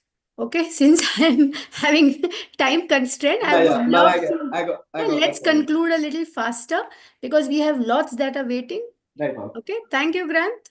I Thank you, like ma'am. the way you Thank put you it. for the attention, ma'am. Great. Thank you. Yeah. Yes, Dr. Modi. Thank you so much. The students are doing really wonderful. So I think we have done the presentations. I think anybody is left. I have written on the chat box also. No one has written the serial number. So I think Kritika is there. Sir. Kritika Kumari. Sir, can you hear me?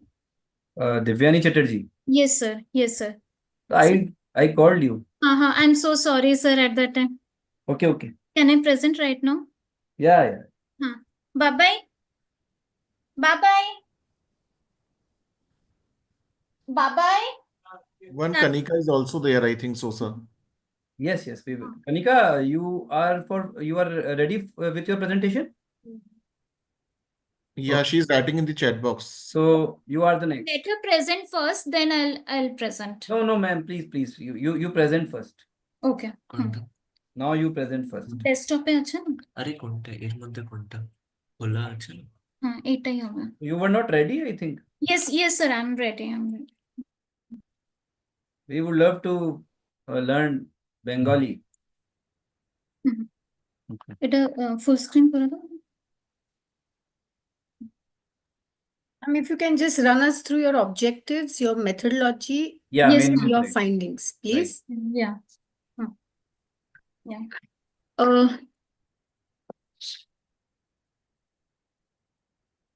Good afternoon, good evening, everyone.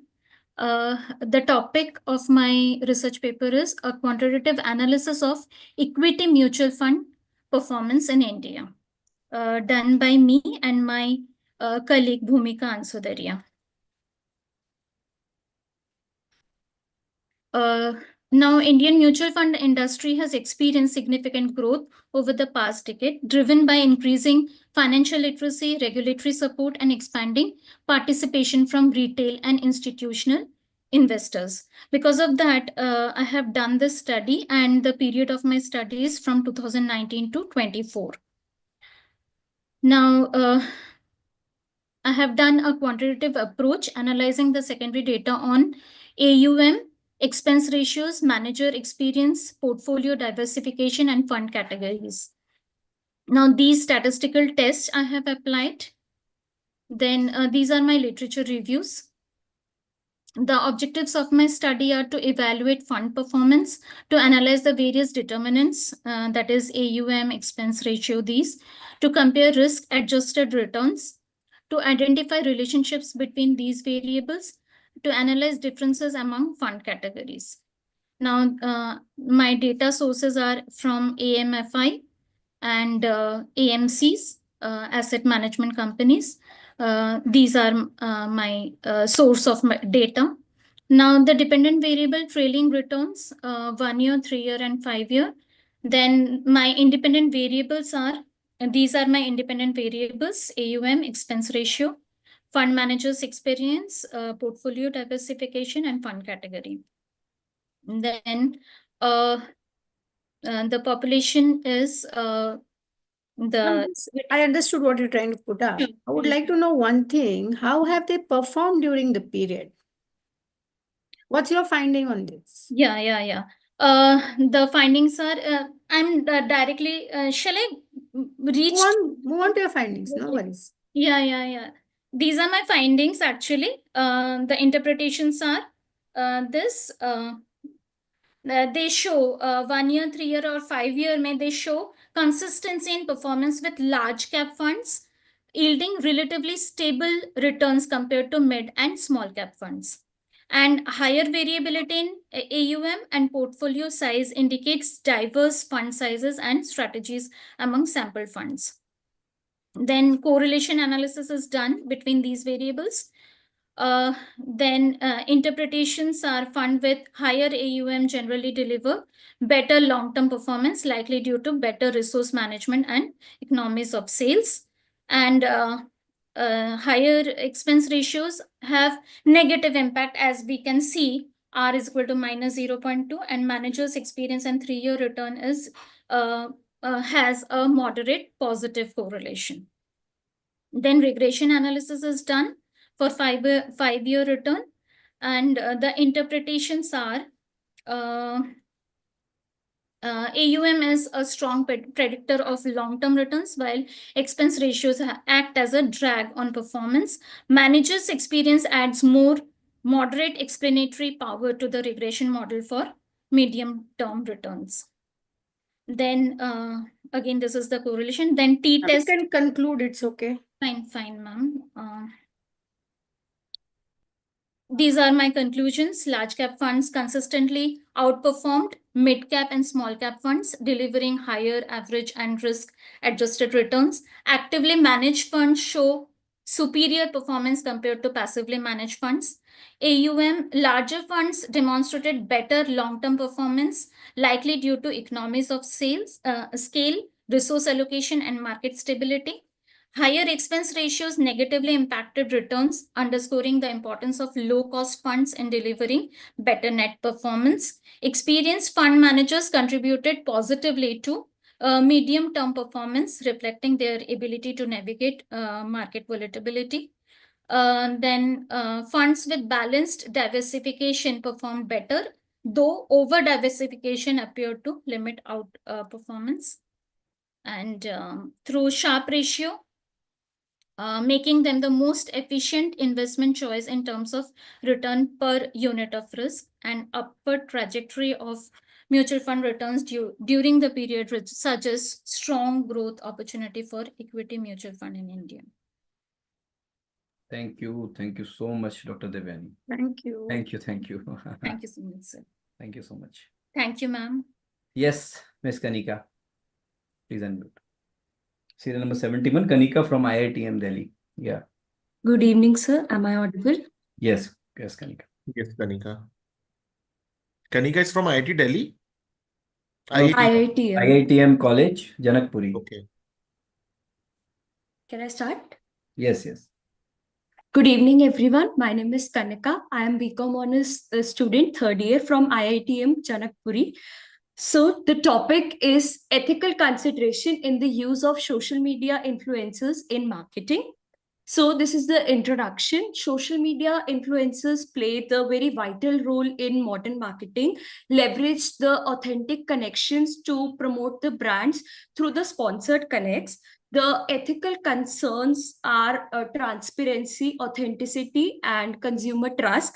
It evaluates the risk, benefits, and current practices, analyzes the impact of influencer campaigns on the consumer trust and decision making, and it aims to provide the insights into ensuring the ethical compliance in this evolving marketing strategies.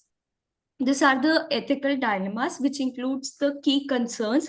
First is the transparency and disclosure, which means that we clearly reveal the sponsorship to maintain the trust with the audience, comply with the advertising guidelines. Authenticity and sincerity means that we should ensure that there should be the endorsement, genuine feeling should be there with the influencer's voice. And the target audience should be there, as in the selected influencers whose audience and values align with the brand. These are the study objective is to analyze the ethical challenges in the influencer market, evaluate the practices, ensuring the transparency and authenticity, recommend the strategies for better regulation and trust the buildings. Research methodology, I have used the mixed methods, quantitative and qualitative data collection. Please run us Yes, through ma'am. your findings and conclusion. Yes, ma'am. We got what For you're sure. trying to put up, Kanika. Yes, ma'am. Ma'am, these are my findings. The ethical considerations are essential for maintaining the consumer trust. There should be a transparency, and data privacy is a main part, as every consumer data should not be leaked. This is a very essential part, that all the details, all the personal guidelines, all the personal details should be remain personal of a customer.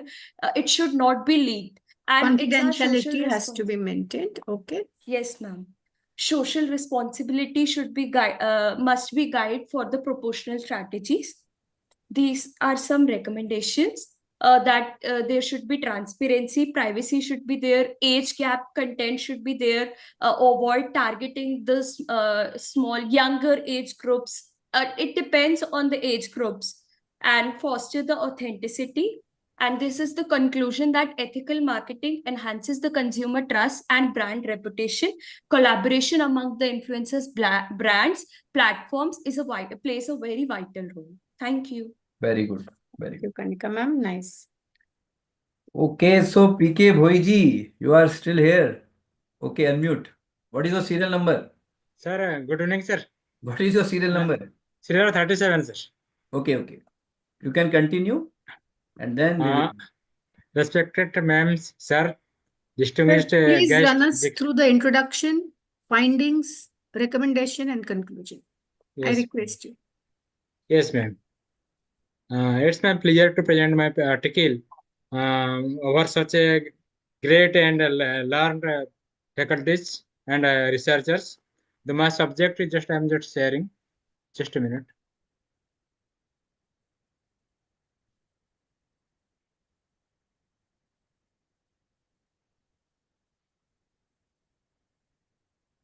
Ma'am, it is visible now? No, sir, it is not visible. You No, have sir. to click on share screen Ah, button. Yeah, now it is coming. yeah. Yes, it is visible now. Yes, sir. Mr. Pradeep, it is visible. Yeah. The topic is, sir, the role of industrial relations in advancing sustainability and corporate responsibility.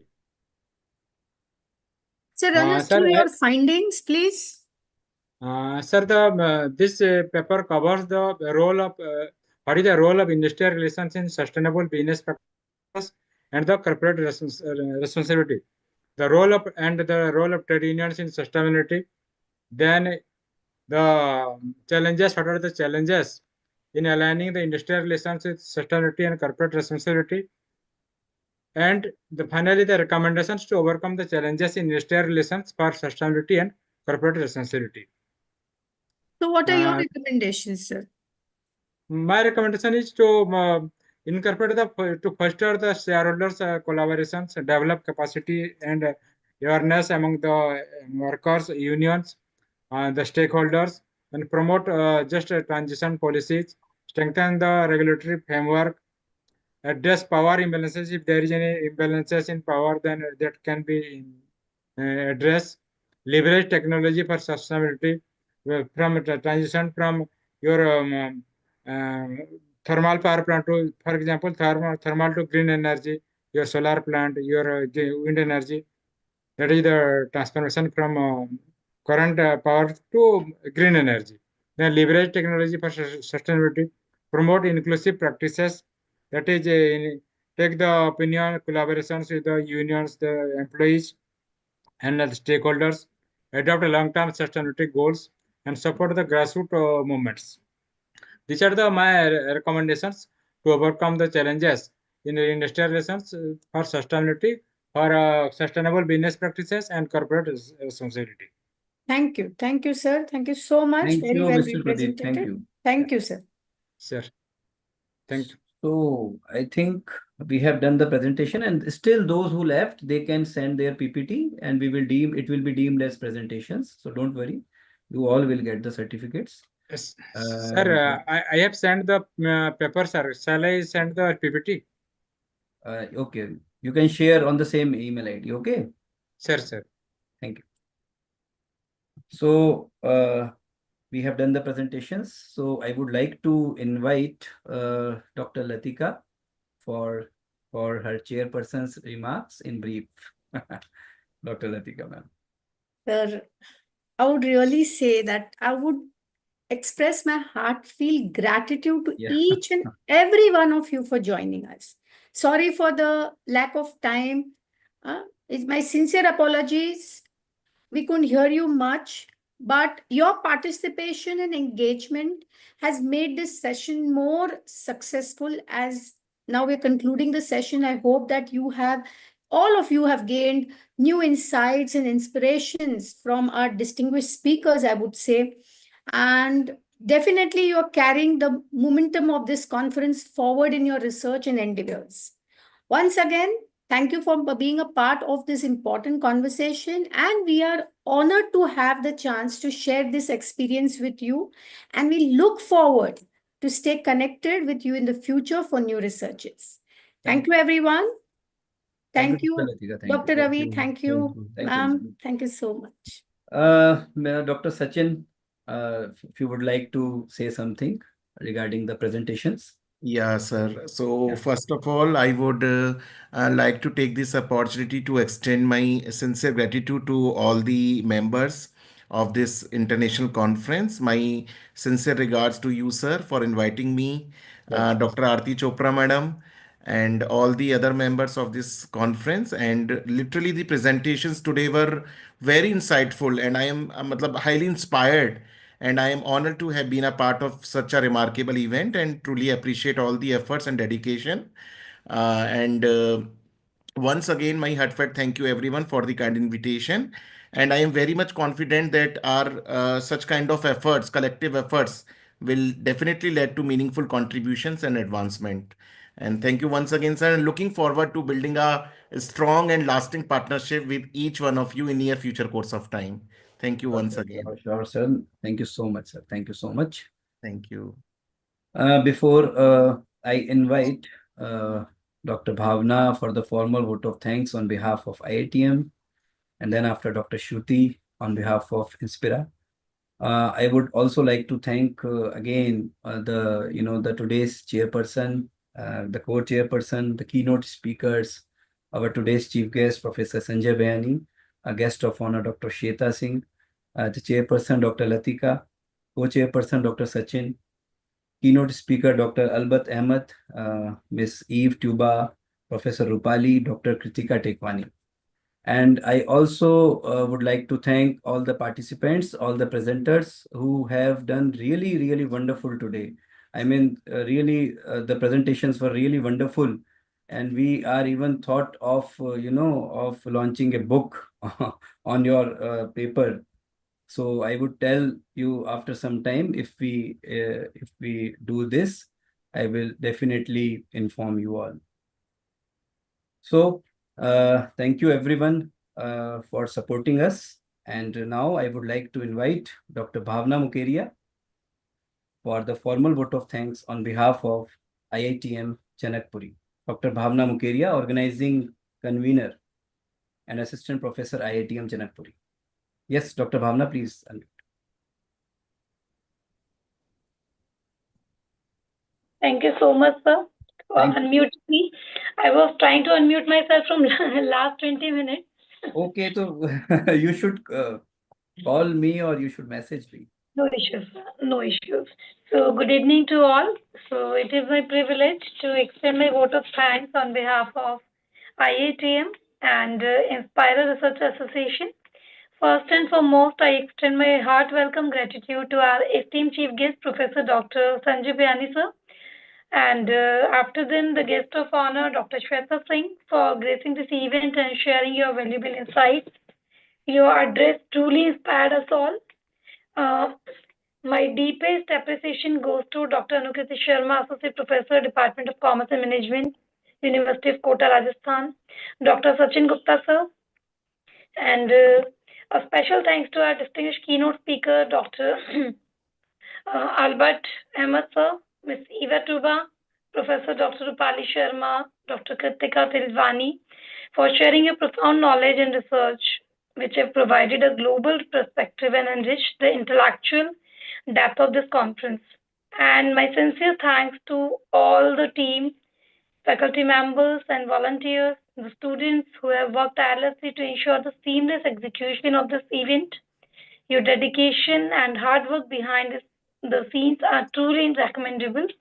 Last, I express my gratitude to all the participants, delegates, and attendees for your enthusiastic engagement and active participation, which have made this conference a grand success. As I conclude, let us take forward the knowledge and ideas shared here to make meaningful contributions in our respective fields. Thank you all once again, and we look forward to seeing you in day 2 conference.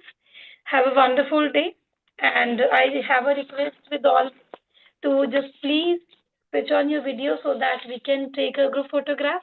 Yes. But my camera is not working, so I will be not there in the photograph. So kindly, please, I request everyone to please open up your video so that we can take some screenshot and we can, post it to social media. It will, your attendance will also count through this. And thank you, Dr. Bhavna, for the nice vote of thanks.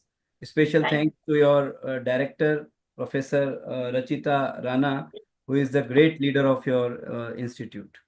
Of course, without their motivation, it was not possible for me to do.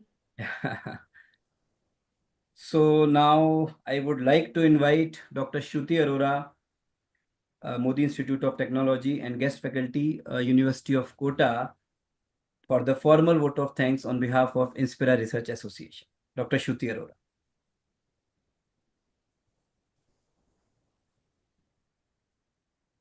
Okay, I'm audible, sir? Yes, ma'am. Okay. So on behalf of Inspira and all the collaborators, I, Dr. Shruti Arora, want to thank everybody present here for sharing their knowledge, their expertise, their experience with all of us We are deeply grateful to each and everyone for your valuable contributions, insightful presentations, paper presenters, and active participation as well, which have collectively elevated this event, this international conference, to a truly enriching experience. Thank you all. Thank you so much for your presence. Thank you so much. Thank you, ma'am. Once again, thank you so much. Thanks to our President, Professor S.S. Modi, Vice President, Professor Anil Mehta, of course, our Joint Secretary, Dr. Aarti Chopra, and all the executive members of Inspira Research Association, and all the life members of Inspira Research Association, and all the participants. So we would meet tomorrow at the same time, 4:30 p.m. for the second day session on research and innovations in environmental sustainability, education, and applied sciences. Thank you so much, Dr. Sachin. Thank you for showing yourself. आपके दर्शन करने थे sir, बहुत देर बाद हो गए. Sir, I connected from mobile. Yes, Earlier, I yes. was joining through my laptop. No, So no, sir. just connected through mobile. Thank you for sparing a wonderful time. Thank you, Dr. Thank Lasika. you, sir. once My again. pleasure is mine. Yeah. Thank you so much. Thank you, everyone. Thank you so much. Thank you. Thank you. Have a good night. Thank you, Dr. Shruti.